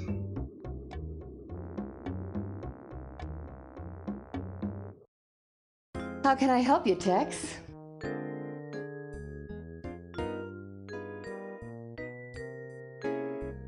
Sorry, Tex, I didn't see a thing. You know, I'll let you know if I hear anything.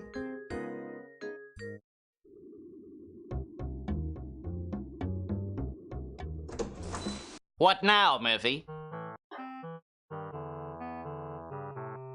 I don't know anything about that.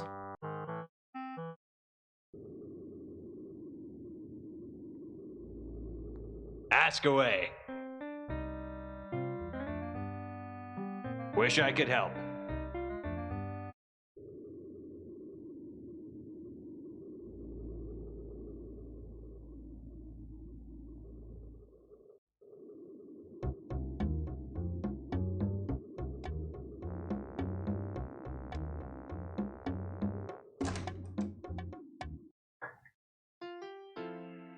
Too bad you don't like fresh brains, mate. Hot off the grill.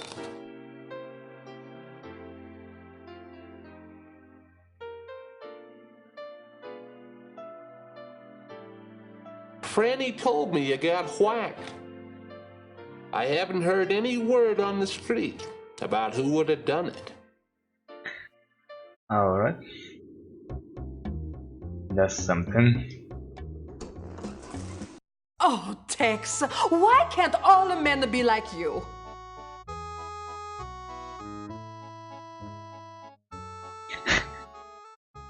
Because if all men were like me, you women would have a harder time finding something to complain about. Well, I've got plenty to complain about right now.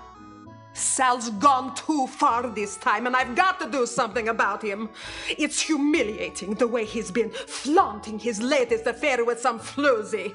If I had some hard proof he's been sleeping around, I could finally divorce him and get some money from him. Oh, this.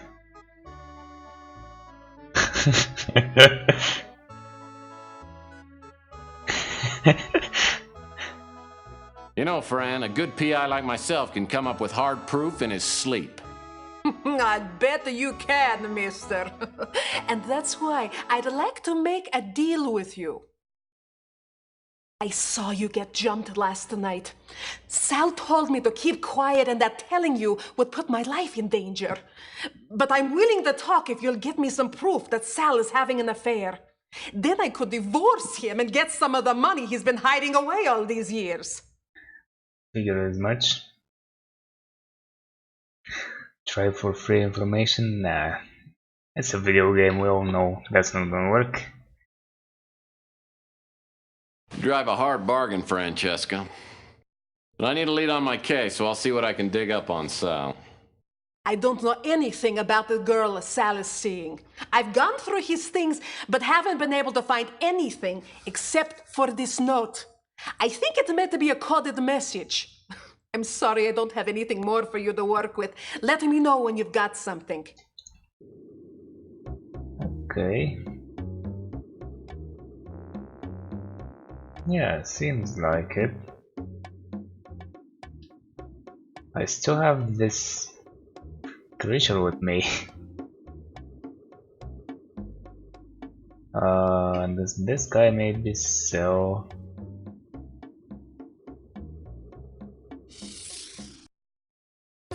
Something like that? Nope. Huh. Well, since I'm already here. Well, Do you have facts? sure do. Nope. That's not what I need. Wait though, I have just this?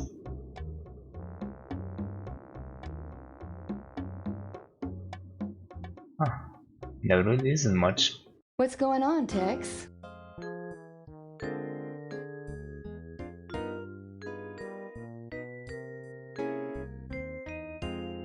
Sal's a handful. He's a nice guy, but I don't know, I feel kind of naked when he gives me the eye.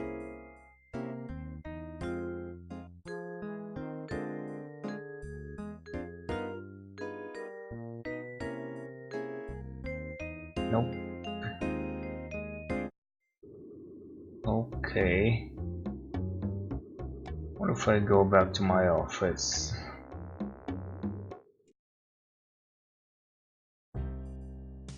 Pointless.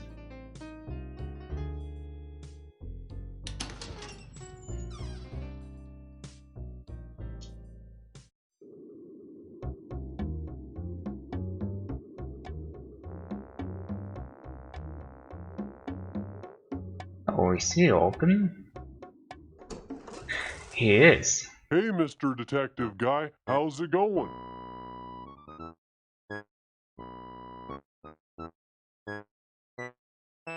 Fine. Tell me, Ardo, you seem to watch a lot of TV. Have you ever sat down and read a good book? Are you making fun of me? You better leave before I count to 3, or I'm gonna thump you.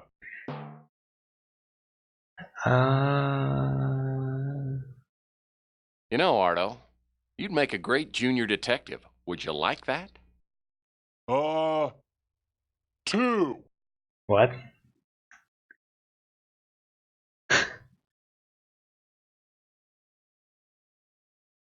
Say, Ardo, that is a great hat. Where can I get one? You can't get one. Only fire safety rangers like me get one. Fire Safety Rangers. I'd like to become a fire safety ranger myself. Then we could play together, couldn't we, Ardo? No way. I don't play with jerks. Well then. Now, where was I? Oh, yeah. 3. What? I can't talk now. I'm watching a good show. Oh, did I screw up something? It's possible. Hiya, Murphy!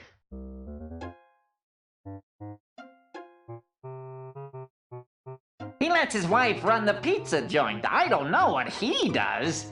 Though I've heard some things about who he does. You can tell he drinks a lot by that snaz of his. Yeah, he spills a little bit, but not much. You got jumped, huh? You must have crossed Eddie Ching. You didn't hear me say this, but Eddie Ching owns this whole section of the city. You won't get any more information on him than that. Okay.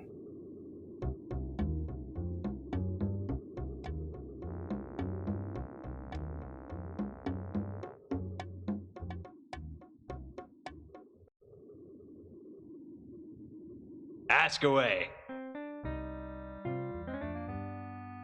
The only time I ever see Sal is when he gets drunk and comes... Oh, no.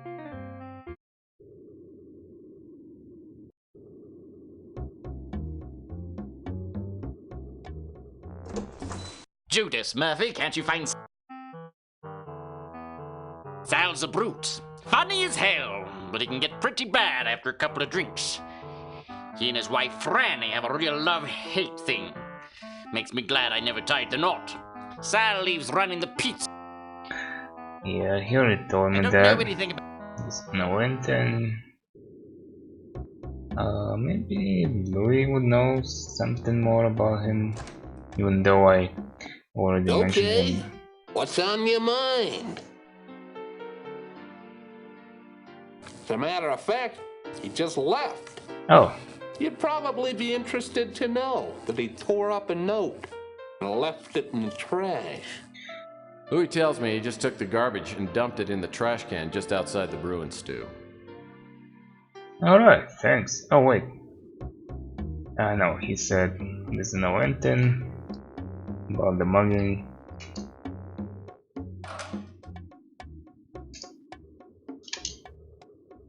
These must be the note scraps Louis told me about.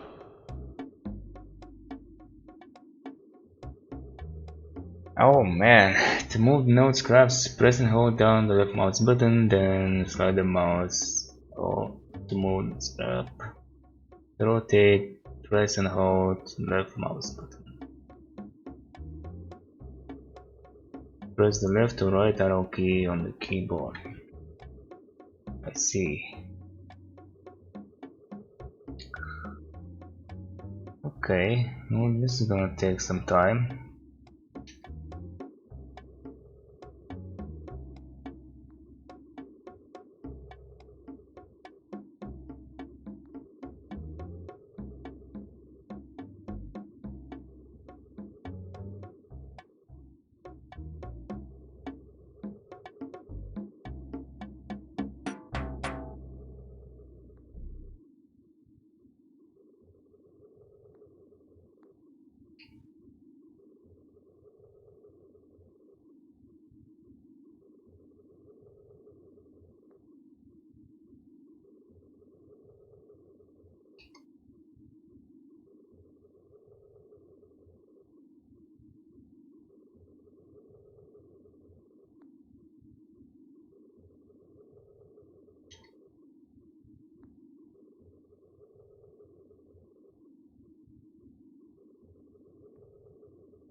That completes it. Now that it's assembled, something.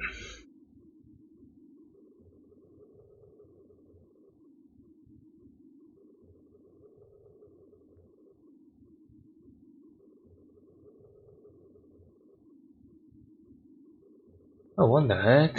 Stop the cryptogram. Move the cursor over any green letter, then press a key on the keyboard to change the letter.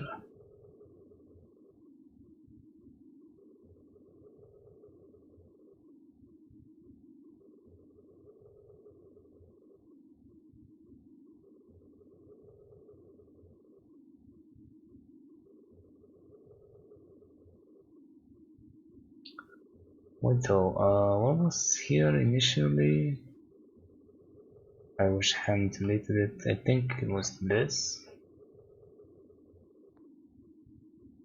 Oh, it doesn't give me the code, so I have to guess now, because the code wasn't complete.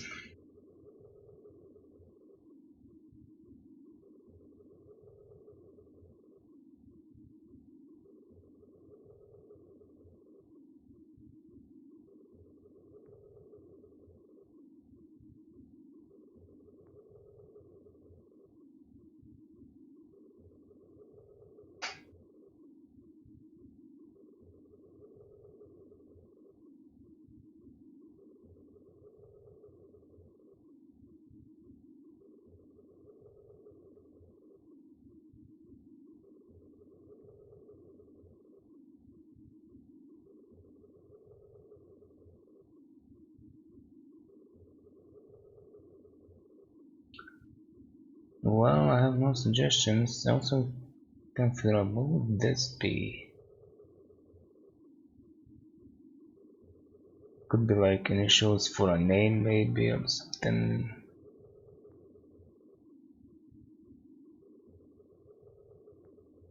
Nope.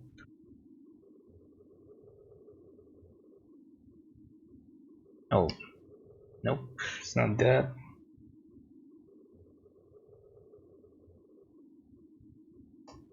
It's not that.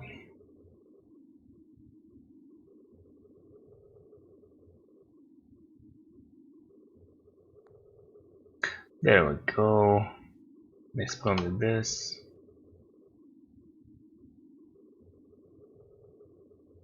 This probably M.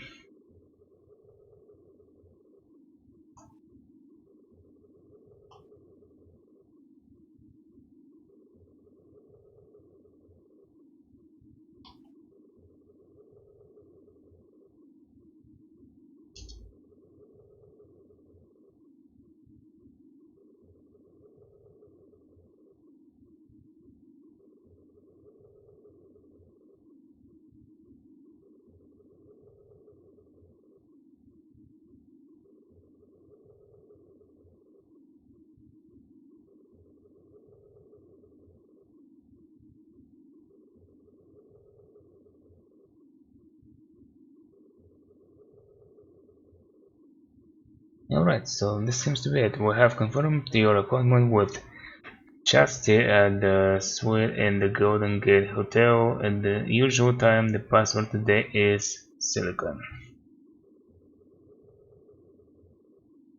Okay, anything else?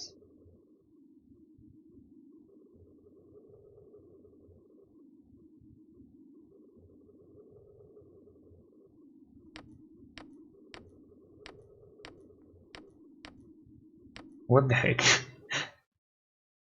This guy comes up to me and says he don't like you hanging around here. So he gives me a bunch of money and says he'll pay me more if I keep you out of here until he goes away. Ardo's not gonna let me into those rooms at the hotel. But I've got that Inspector Burns costume. Maybe I'll try it on him next time I go in. Okay, so that's the hotel. How do I put it on? I can't select myself, so I'm gonna probably have to dress somebody else up. Not sure.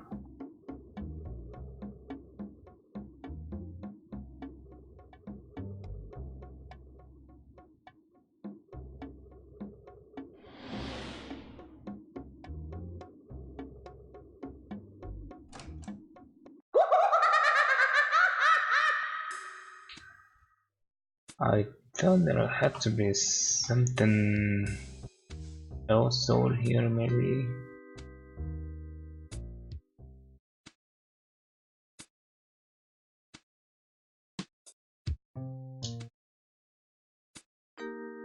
You said those were empty.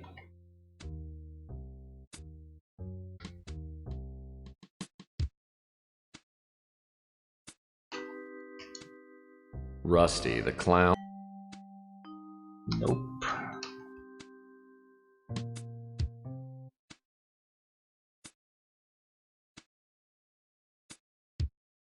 Can't even take any of those.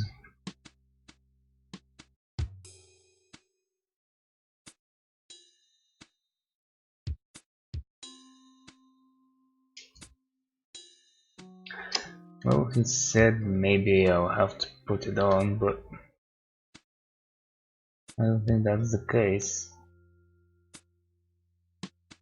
The sink must have been used for development. The sink must have been... Well, that's not gonna work. Nope. Okay. Oh, That's Lord. just a cutscene.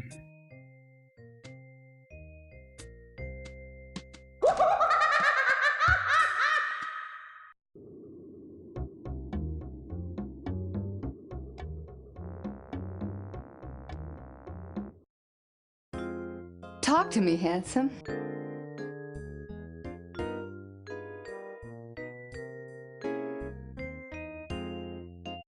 Nope, never mind.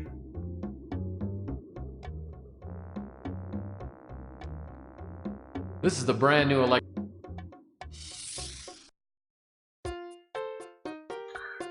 Nothing for me here.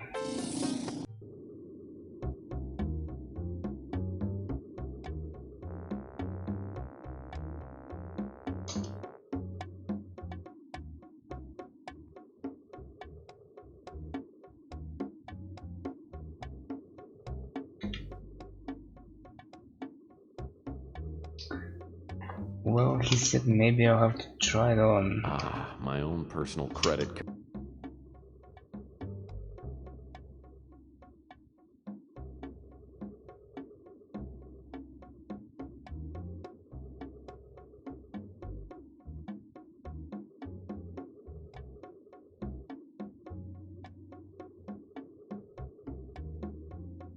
Well, that's not gonna work. No? Really? This doesn't work? Well, that's not gonna... Oh. Now I've got an Inspector Burns disguise that would fool his own mother. Okay. Certainly ought to do the trick on a goofball like Ardo. It's my hero, Inspector Burns! So I guess the game spat me out because it assumed I might have not combined the two items. Sure. And you must be Fire Ranger Ardo, my biggest fan in the entire world. Hey, you're not Inspector Burns. You look like him, but your voice is too deep. Get out of here, you big fake. Oh, come on. Really? Can I try this again, I guess? Now I've got an Inspector... I'll have to record It's my hero, Inspector Burns! the guy talking. Hello, Fire Safety Ranger Ardo. I've come to inspect your fine hotel for fire safety. Hey, you're not Inspector Burns. Alright. So the skin maybe now sells something for me? No?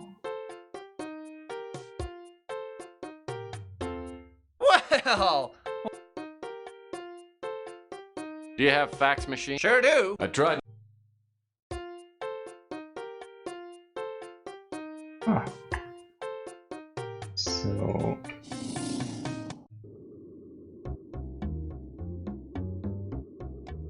how am I supposed to get a tape recorder? Must have missed one somewhere.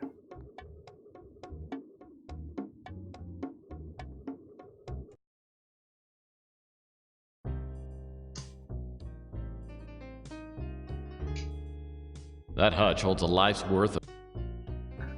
Nope, it's not this.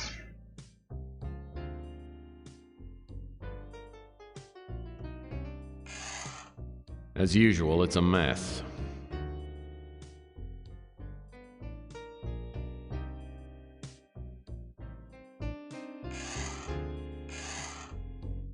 As usual, it's a mess. This here is my favorite. Your favorite? Because it's empty? This here is my...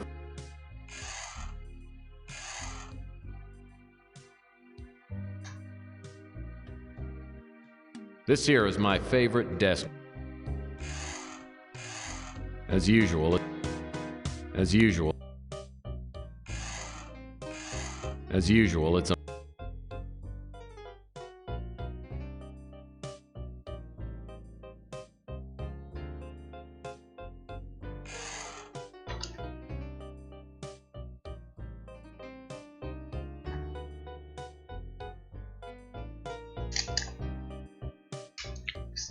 My phonograph's an old family heirloom. I love to play the classics, cool and...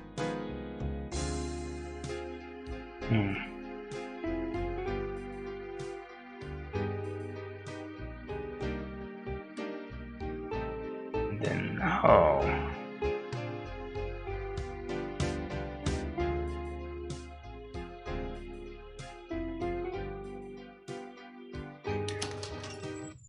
Can't seem to be able to do anything with those.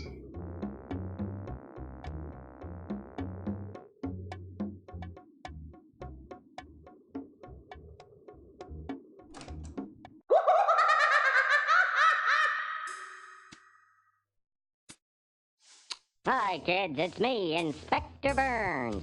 And as we all know, fire... Inspector Burns. I always thought he was a freak, but the kids love him. So does Ardo. Yeah, and that's how I can get his voice, but I don't know how to record it.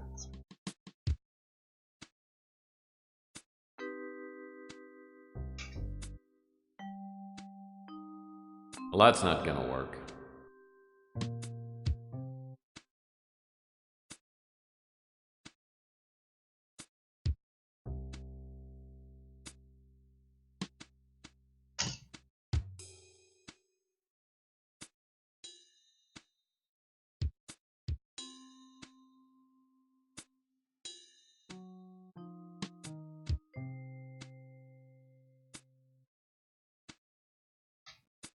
I think I already examined the floors here. Yep. Nothing.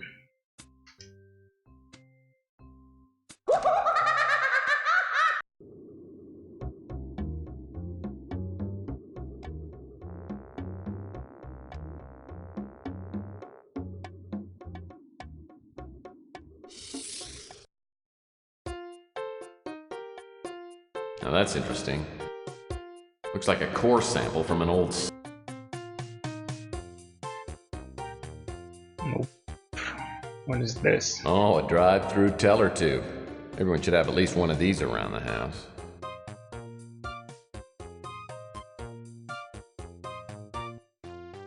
Kids' infrared visors. They stopped making these about 50 years ago and they're still overstocked.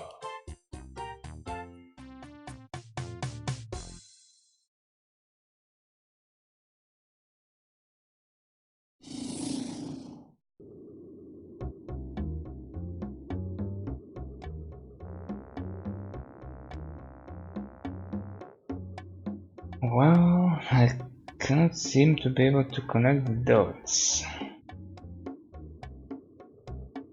Can I get inside here again? Oh yeah, I can. Have I maybe missed something here? I don't think I'll move any of these pallets because they look like big slivers waiting to happen.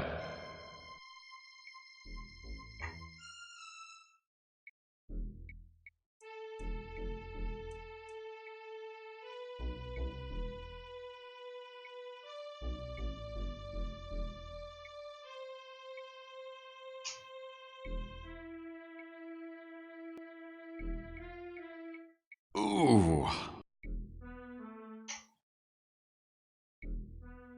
I don't think I'll move any of these pallets.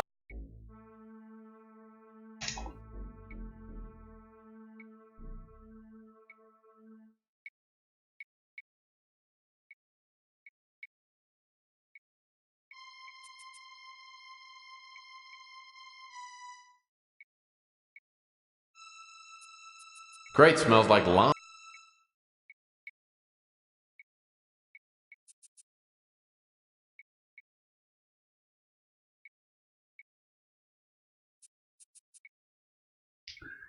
Yeah, I guess I have no more business here.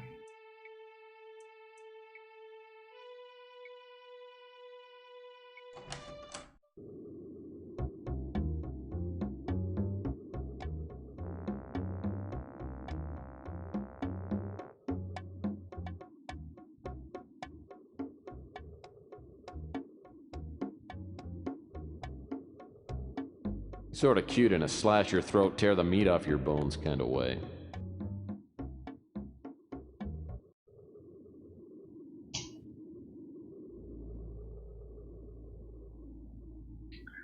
Oh, I found the radio here last time, but there is nothing new.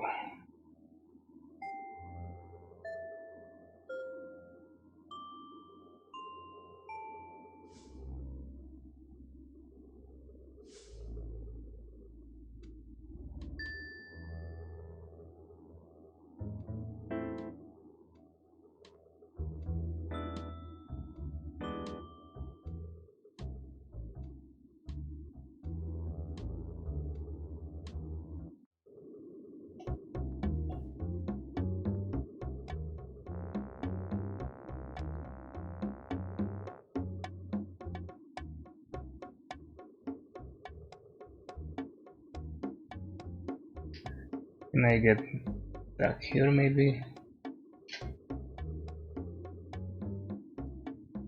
No, I can, but it doesn't help me much.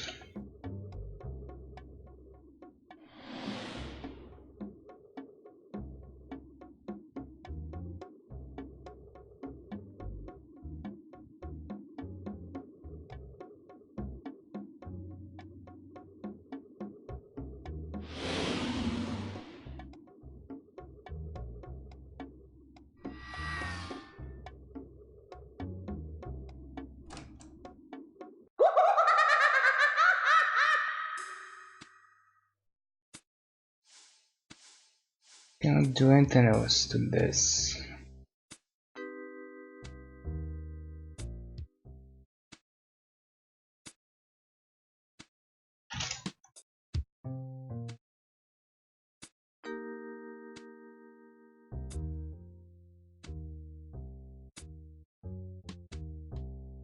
He said these were empty boxes. Just a couple of empty old packages. Yep.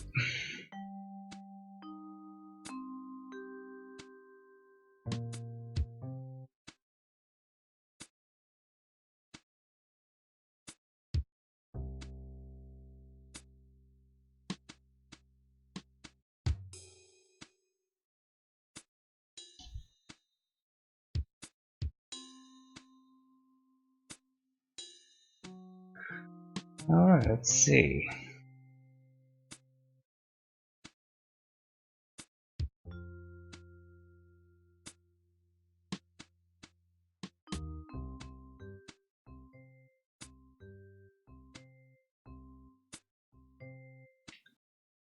Get the balloon. What?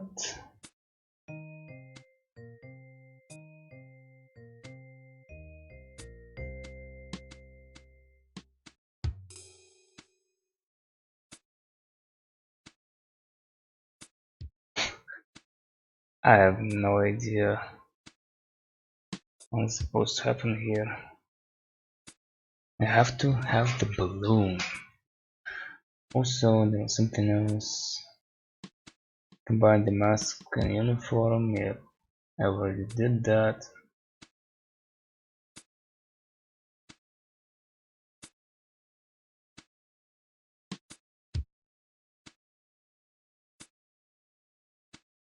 It's just a balloon.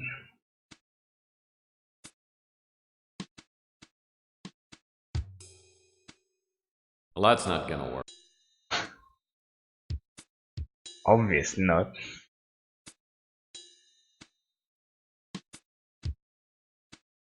Alright, let's see. Find the helium nozzle in Rusty's. Oh, okay.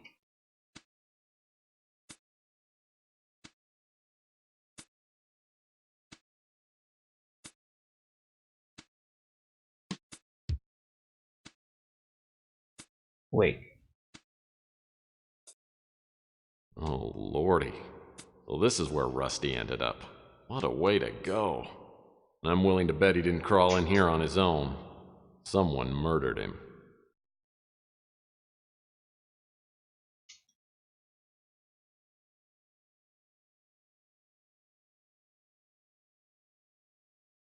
The sink must have been used for developing. The sink must have been. I don't see no helium nozzles here. Oh, can I open these? The sink must have been used for developing photos. I guess not.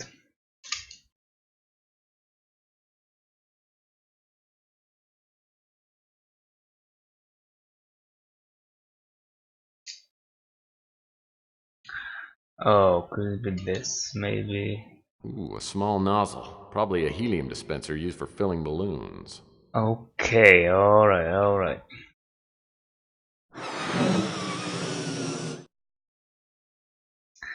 So, what now? Portable helium. Oops. Just undo the knot and breathe deeply. Should I maybe combine it? No?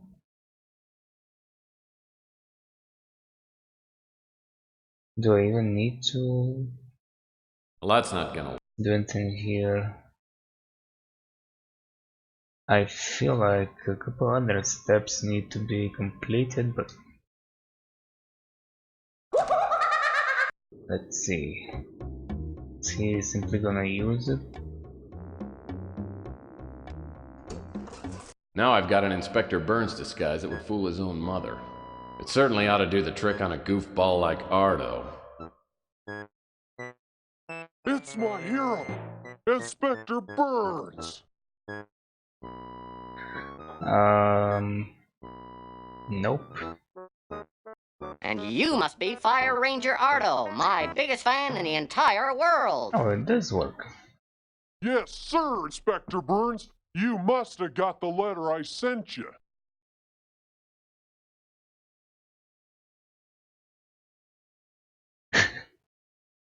Well, of course I did, Ardo. You know, I read all my fan letters.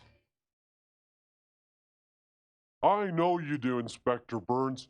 You're the best. Well, I'm all ready to inspect the hotel for fire safety.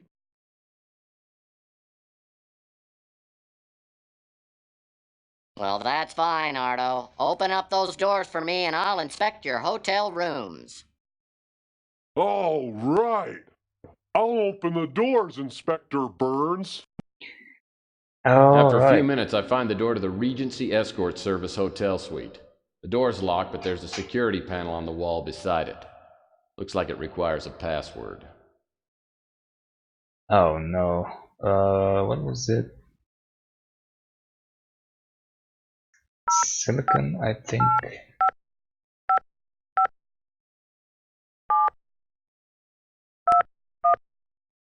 So this is the Regency Escort Service Love Suite. Now that I'm in, I'll need to find something to prove that Sal's been a frequent customer.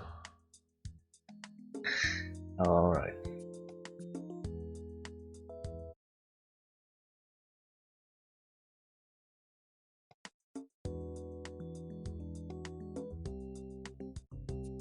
Nice cathedral.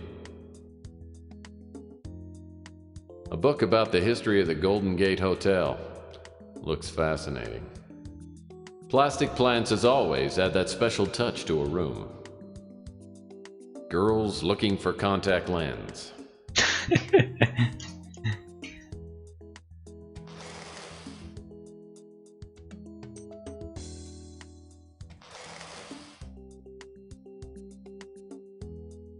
Oh, look at this. A man now wishing he hadn't gotten drunk and challenged the other guy to a duel for insulting Rosie, the toothless wench with the heart of gold. Nice.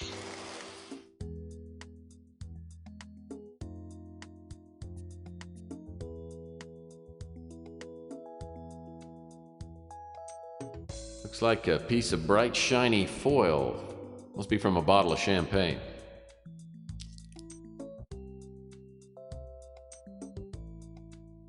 I'd call this one Two Girls Bothered by Ants on a Picnic. This must be titled Mishap on the High Seas.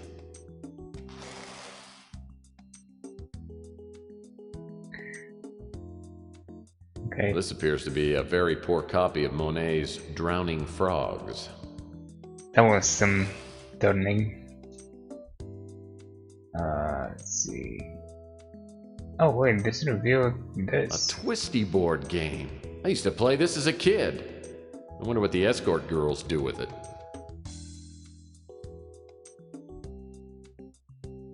Nice. Boring, but nice.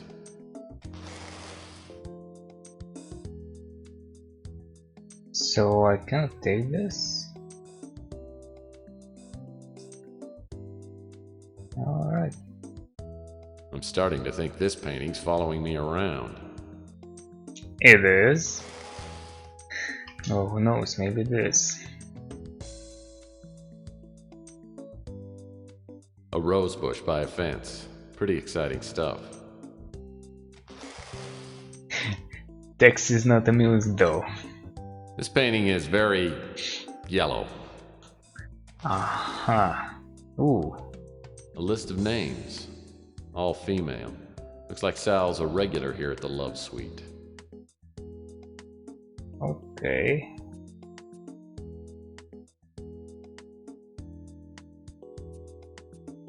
Ah, French doors with American knobs. Lavish, yet practical.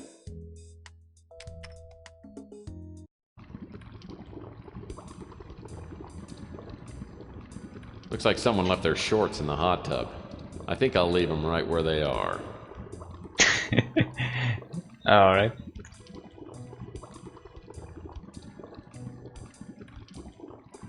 And their towel. Yeah, the towel smells like mildew and fine hops. Looks like a couple of objects have fallen into the drain. With that screwdriver, I could undo the screws on this drain cover and get that roll of film.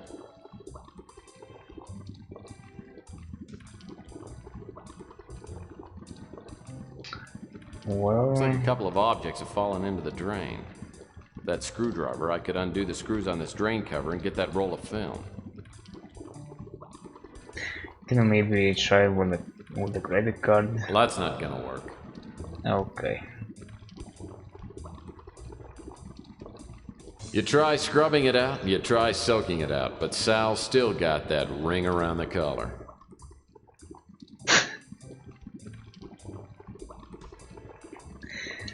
Nice.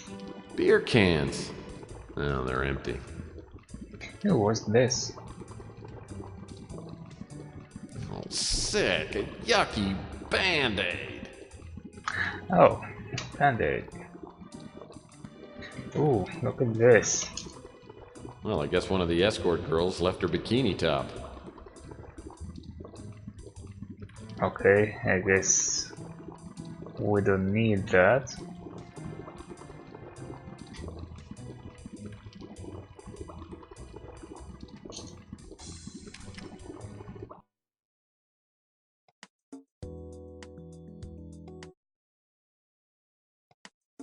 Looks like a nice vacation spot.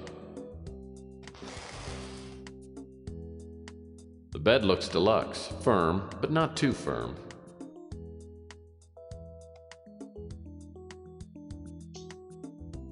Looks like the upper left drawer is locked. I'll bet I could open it if I had something to pick the lock. What about the other ones? A Gideon's Bible. It figures. Everything points to Sal being an aspiring televangelist.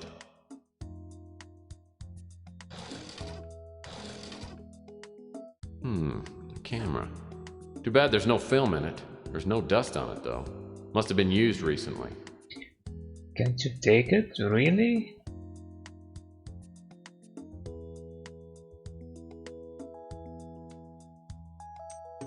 Wow, I'm surprised. Okay. Maybe I should keep it in mind, just in case. 12 cents. Some people would take this change, but not me. Cash maybe, but not change. Really? Okay. I love finding unlocked drawers. Nice. I love finding unlocked. Well, one of them is locked, so you better step on it. You know, suddenly, I'm hungry for a fruit cup.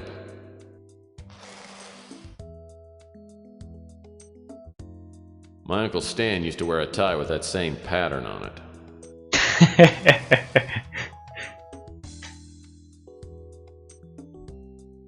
Well, I certainly hope Sal doesn't come out of the closet. Hopefully this isn't... Oops. Hopefully this isn't Sal's negligee. The color's all wrong for him. That's about it. What's this? Champagne glasses end up in the weirdest places. I don't know where I'm taking them. Okay.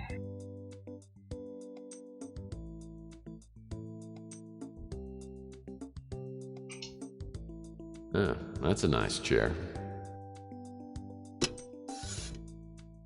Oh, it's last month's Playbub magazine. Looks like it's stuck inside the drawer. Playbook magazine? It's stuck inside the drawer? Really? Like glued? Anyway. The air vents keep the room right at room temperature. Seems about right. Which one's cheating? Look closely.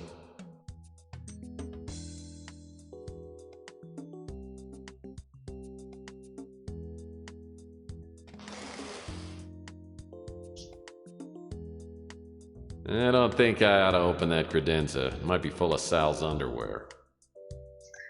Scared. Ah, what's this? Frilly panties. I hope they aren't Sal's.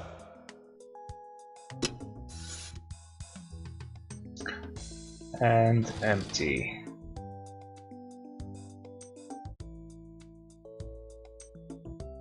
Okay, one more painting here.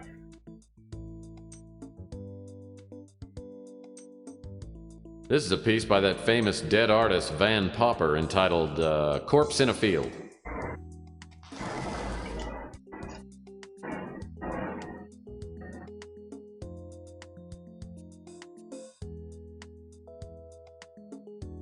I don't see anything else on the floor. Nice chandelier. The escort service spared no expense.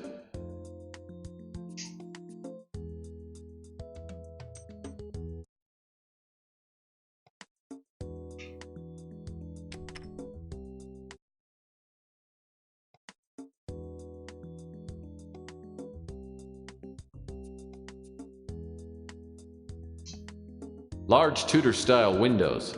Got a nice view of the city.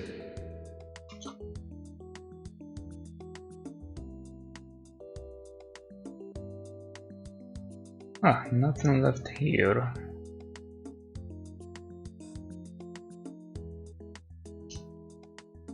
A piece of sheet music.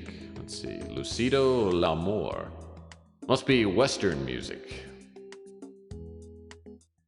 Move. Good evening, ladies and charms. I'm your entertainer tonight, Mr. Franco Spinoza. I'm going to be playing some songs that I know you'll love. Listen to this one. Hard and cold, it's what it does to me. Hot and cold, the shower sprays on me. La la, hey, la la la, to hell with it. Alright. A matching Larson grand piano bench.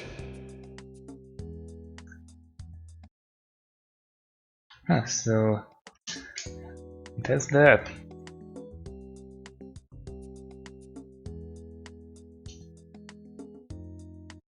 Nope, nothing to intrigue here. Unless I'm missing something.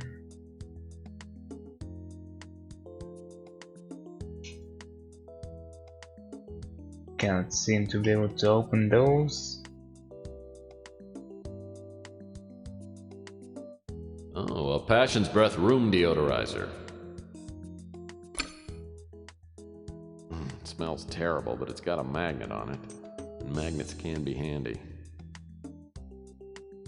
Okay. Why didn't I even take this?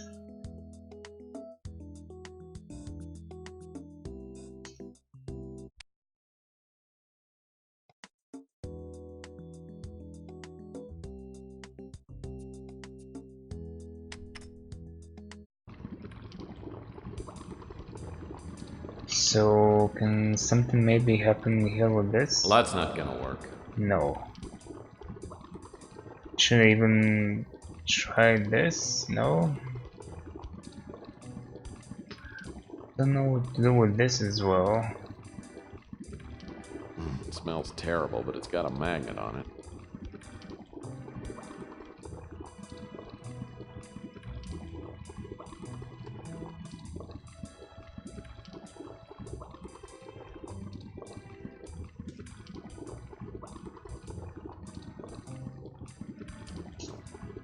Someone's dropped a cork into this mounted base. The opening's too narrow to get my hand in. I'd break it, but it looks like it's made out of saranide, that new unbreakable plastic. The cork looks like a typical champagne cork with some wire mesh on it. Wire mesh. Unbreakable plastic. Wow. Well, that's not gonna work. What?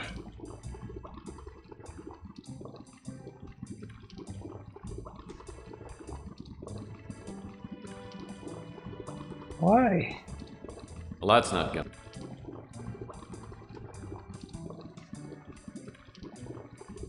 Well, that's not... Well, that's not...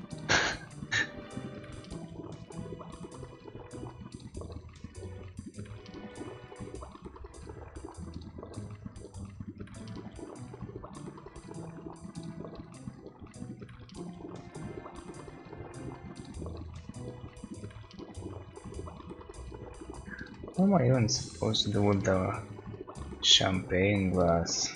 Am I supposed to break it? I don't know, maybe fill it with something?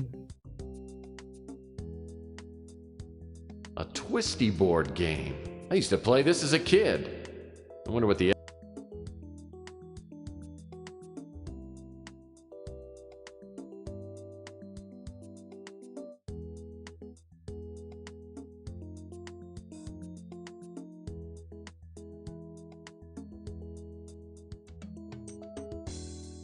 A book about the history of the Golden Gate Hotel.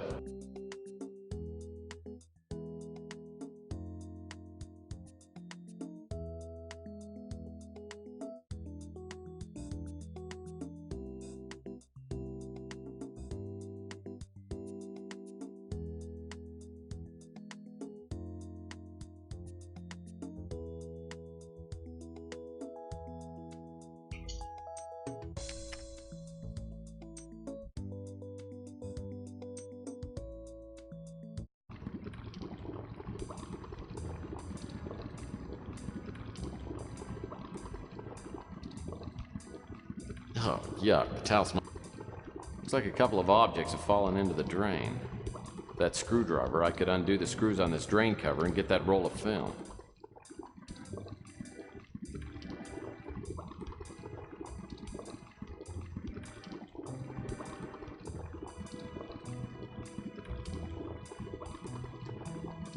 Maybe, I mean, it's kind of far-fetched, but... Well, that's not gonna work. Nope, it's not gonna work. Let's put this as well.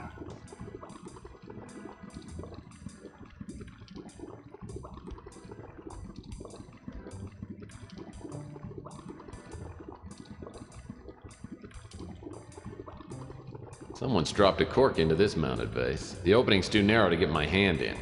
I'd break it, but it looks like it's made out of saranide, that new unbreakable plastic. The cork looks like a typical champagne cork with some wire mesh on it. Wire mesh.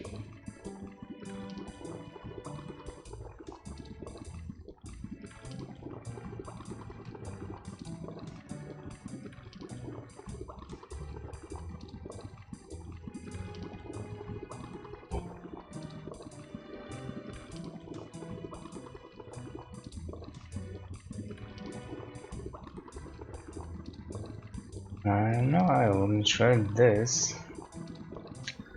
It's not it. Well, that's not gonna work. I have no other ideas. Well, I guess one of the escort girls left her.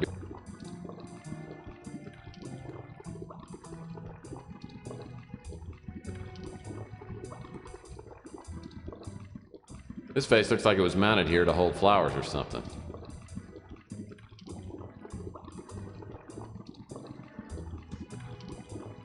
Well, that's not gonna. Maybe this? Okay. Even chlorinated water looks better in a champagne glass.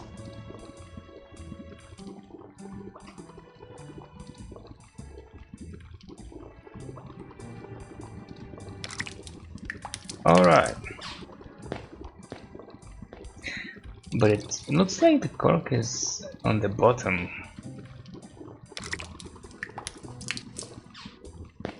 Which it shouldn't be. I don't know, is it actually gonna happen? Is anything productive gonna happen here? As I fill up the mounted vase, the champagne cork flows to the top. All I'm right. just gonna reach in and pick it up. I can just get this piece of wire up. There we go. Oh, so he wants the wire. Alright. Lost again. It smells terrible, but... Can we maybe try some of this?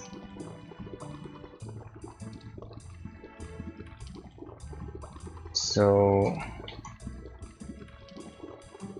I don't think I can do anything with the wire, can I? Well, that's not good. Yeah. I think there was something else.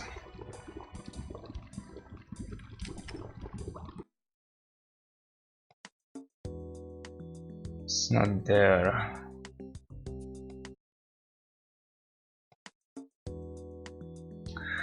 Oh, this. I don't think this is gonna work with.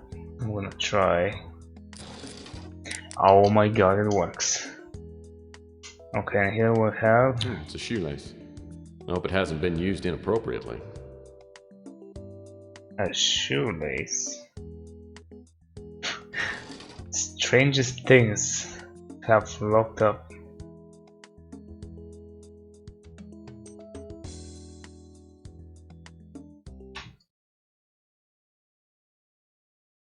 Okay.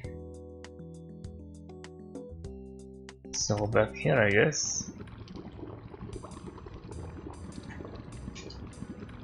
Can I somehow... Well, that's not gonna... Well, that's not... No. I don't even know what to combine with. Nothing. Wait, with the magnet? Magnet on a string. Okay, anything else? No? So, enlighten me. Wow. So, I had to reach deeper than expected. Alright, that's one way to do it, I guess. Didn't really click in my head, but oh well. So that's a piece of film. Do I want that camera?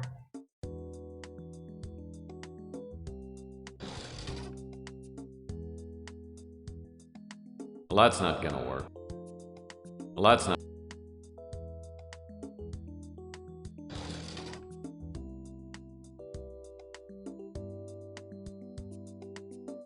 So I guess this is supposedly my proof. Maybe.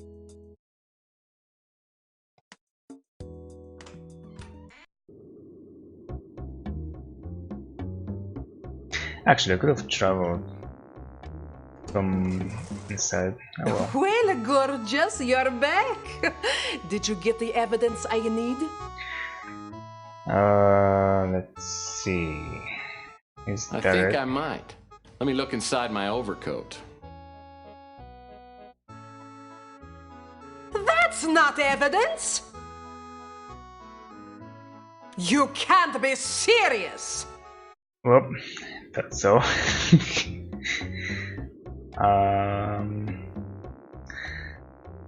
What else do I do? Oh, there's something new here for me. Oh, it's the Photomatic Plus film developing kit. How convenient. How convenient indeed. I can't get that. Yeah.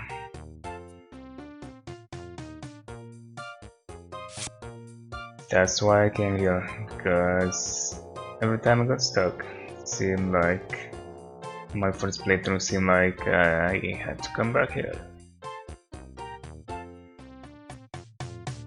Alright.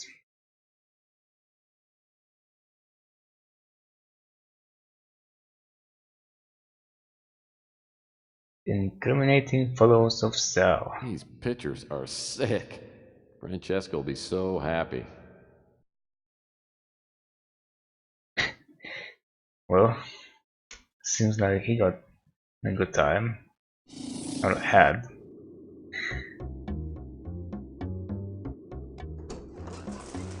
Okay, Tex, so what have you got for me? I have this. Oh, excellent! This will do the job nicely. I'll answer all your questions now. Alright. I was up late having some espresso, then I saw you get jumped. The guy who hit you was real small, maybe a 5'6", 130 pounds. I didn't see his face. He took your package you were carrying, then ran off. It looked like a professional hit, but he wasn't trying to kill you. Believe me, if he wanted to, he could have. After the first guy took off, I saw another guy come running down from your office. He bent over you and went through your coat. Then he ran off too. I recognized the second guy. He was a mutant named Pug. In fact, I remember seeing him hanging around your office for the past few days. Anyway, I went over to make sure you were okay. Sal showed up a few minutes later and I made him carry you up to your office. That's all I know. Alright, so who is Pug? Pug is ugly as sin and smells like he sleeps in a latrine.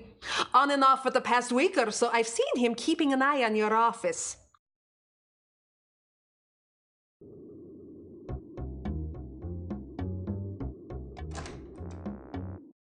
What can I get you? Sorry, Mife. Can't help you there.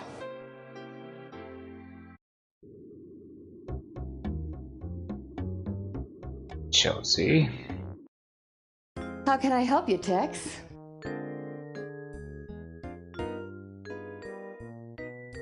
Sorry, I haven't heard anything about that. Wait, did she say where he lives?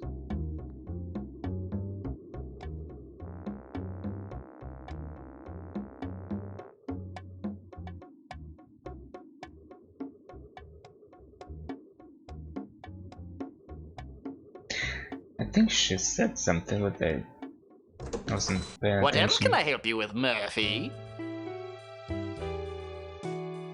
I don't know anything about that. I guess the guy at the tower would know. Ask away. Sorry, can't help you with that. Wish I could help.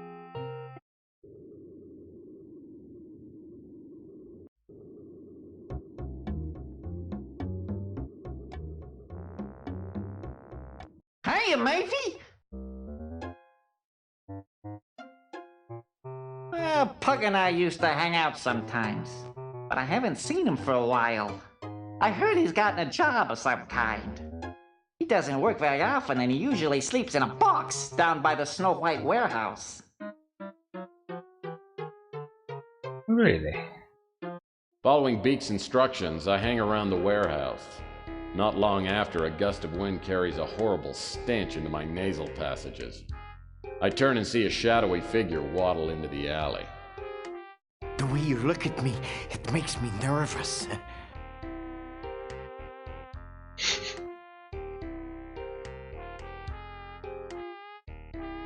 I want my wallet and some information, and I want it now. I must be going now.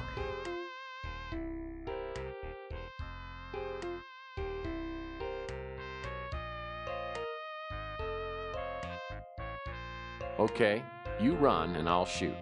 Then we'll see who's faster. This talk of guns has frightened me. I think I've soiled myself.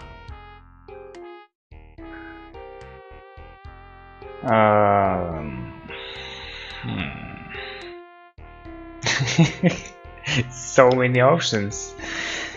So little time. I think maybe I'll turn that mug of yours into goulash. The way you're threatened has caused me to wet myself. Why are you treating me like I'm some kind of criminal? Well, because state the obvious. I don't know. Because you are one? You're a cynical person, if you'll forgive my saying so.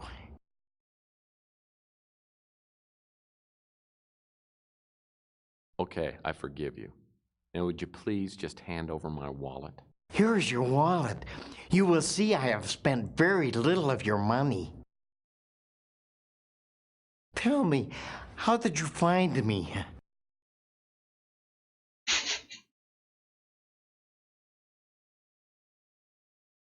Well, you're pretty sneaky, but someone saw you rob me. They also said you were tailing me. I was hired to follow you. I provide people with information through ways of my own.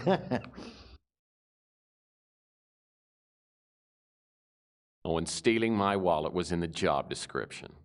No, I'm just looking for ways to make extra money. I was hired by an old PI who called himself the Colonel. He paid me to follow you and report back on everyone I saw you talk to. He also wanted me to tell him if I saw you with a little statue of a bird. He told me very little else, though he said that he had to find out if you could be trusted. There, I have told you everything I know. Now let me go, and I shall not bother you again. Really? This reminds me I haven't saved in a while.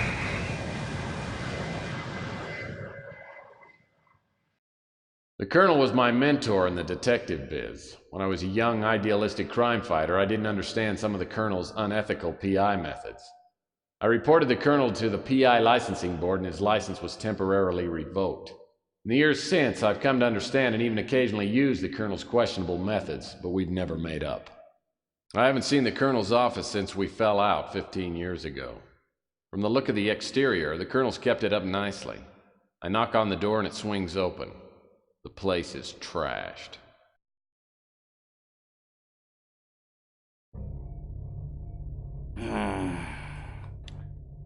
Oh, I guess I'm gonna have to put off that trip to the Caribbean. Maybe permanently. My God, what happened? Who did this to you? A chameleon. He's some kind of shapeshifter. I swear he's the devil himself. What did he want? Why did he attack you?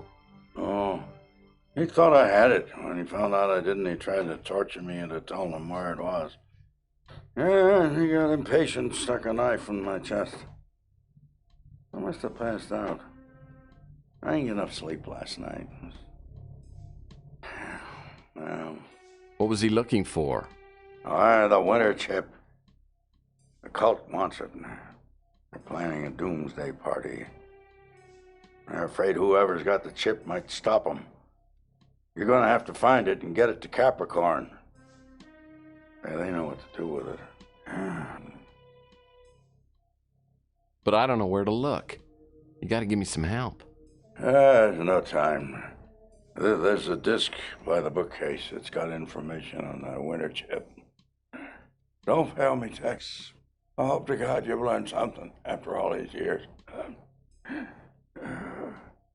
I fly the colonel to the hospital and the attendants rush him into surgery, but won't tell me what his chances are. I know I should go and search the colonel's office for the disc he referred to, but I'm having a hard time keeping my eyelids popped open. I decide to go back to my office for a couple of hours of shut-eye. As I open the door, I catch a whiff of expensive perfume, then feel my jaw slam into a brick wall.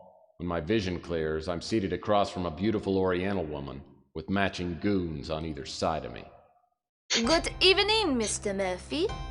Please, have a seat.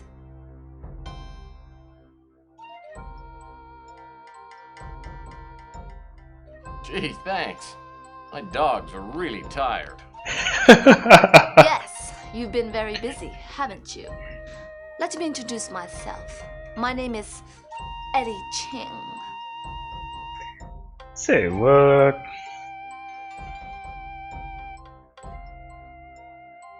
You're Eddie Ching?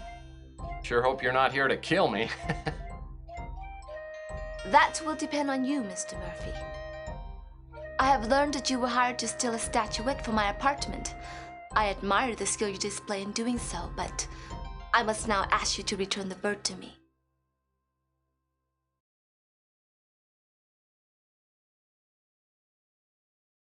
Look, I swear on my mother's grave I don't have it. Someone mugged me last night and stole it. Please don't kill me. Please, I'll do anything, but don't kill me! It's gone? You imbecile! Have you no idea what you've done? You were set up. The person who hired you belongs to a group so powerful, they may hold the fate of the world in their hands. The statuette is worthless, except to this cult. And I went to great lengths to keep it from them. And all it took was one idiotic PI to give these fanatics the talisman they need to loose the demons of hell upon the earth.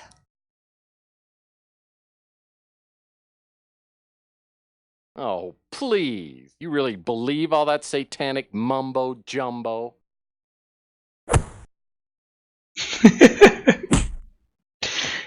You obviously don't understand what I'm saying.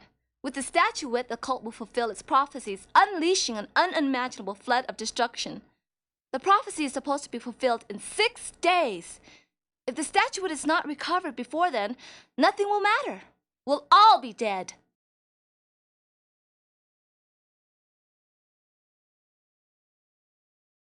You seem to know a lot about this cult and were able to get the statuette in the first place. Why don't you send some of your goons out and clear up the problem? The cult knows about me. They tried several times to steal the statuette once they learned I had it. They will not allow me or my operatives to obstruct their plans. You, however, they do not consider to be a threat. The cult is behind the crusade for genetic purity. I don't know any more than what I've told you, except for the identity of the man who set you up. He is known as the Chameleon. If you can find him, you will be within reach of the statuette. You should realize that your blunder makes you responsible for 10 billion lives. Hope for your own sake that you can succeed where more powerful people cannot. Let this be a reminder to you not to repeat your mistakes. If you fail, I will see you in hell.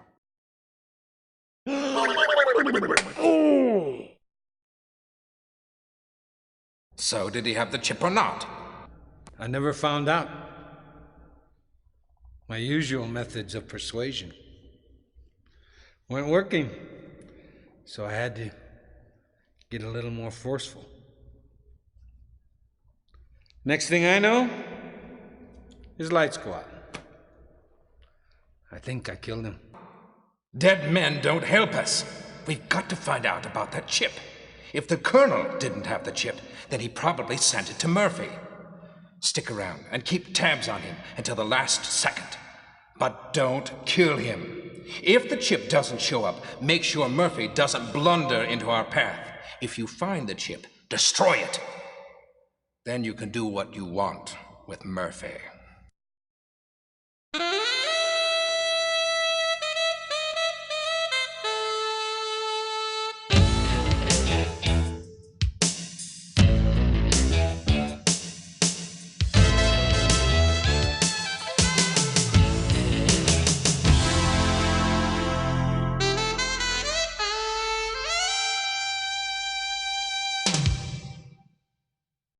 Maybe I need a career change.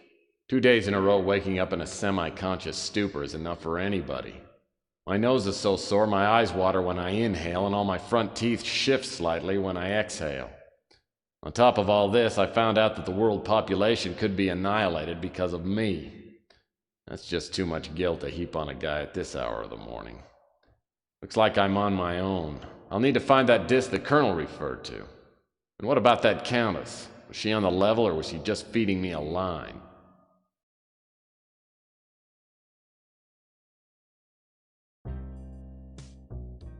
Alright.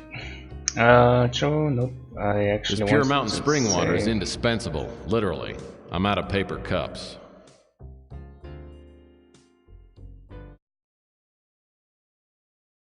There we go. And I'm actually gonna go now. So thank you for watching and see you next time.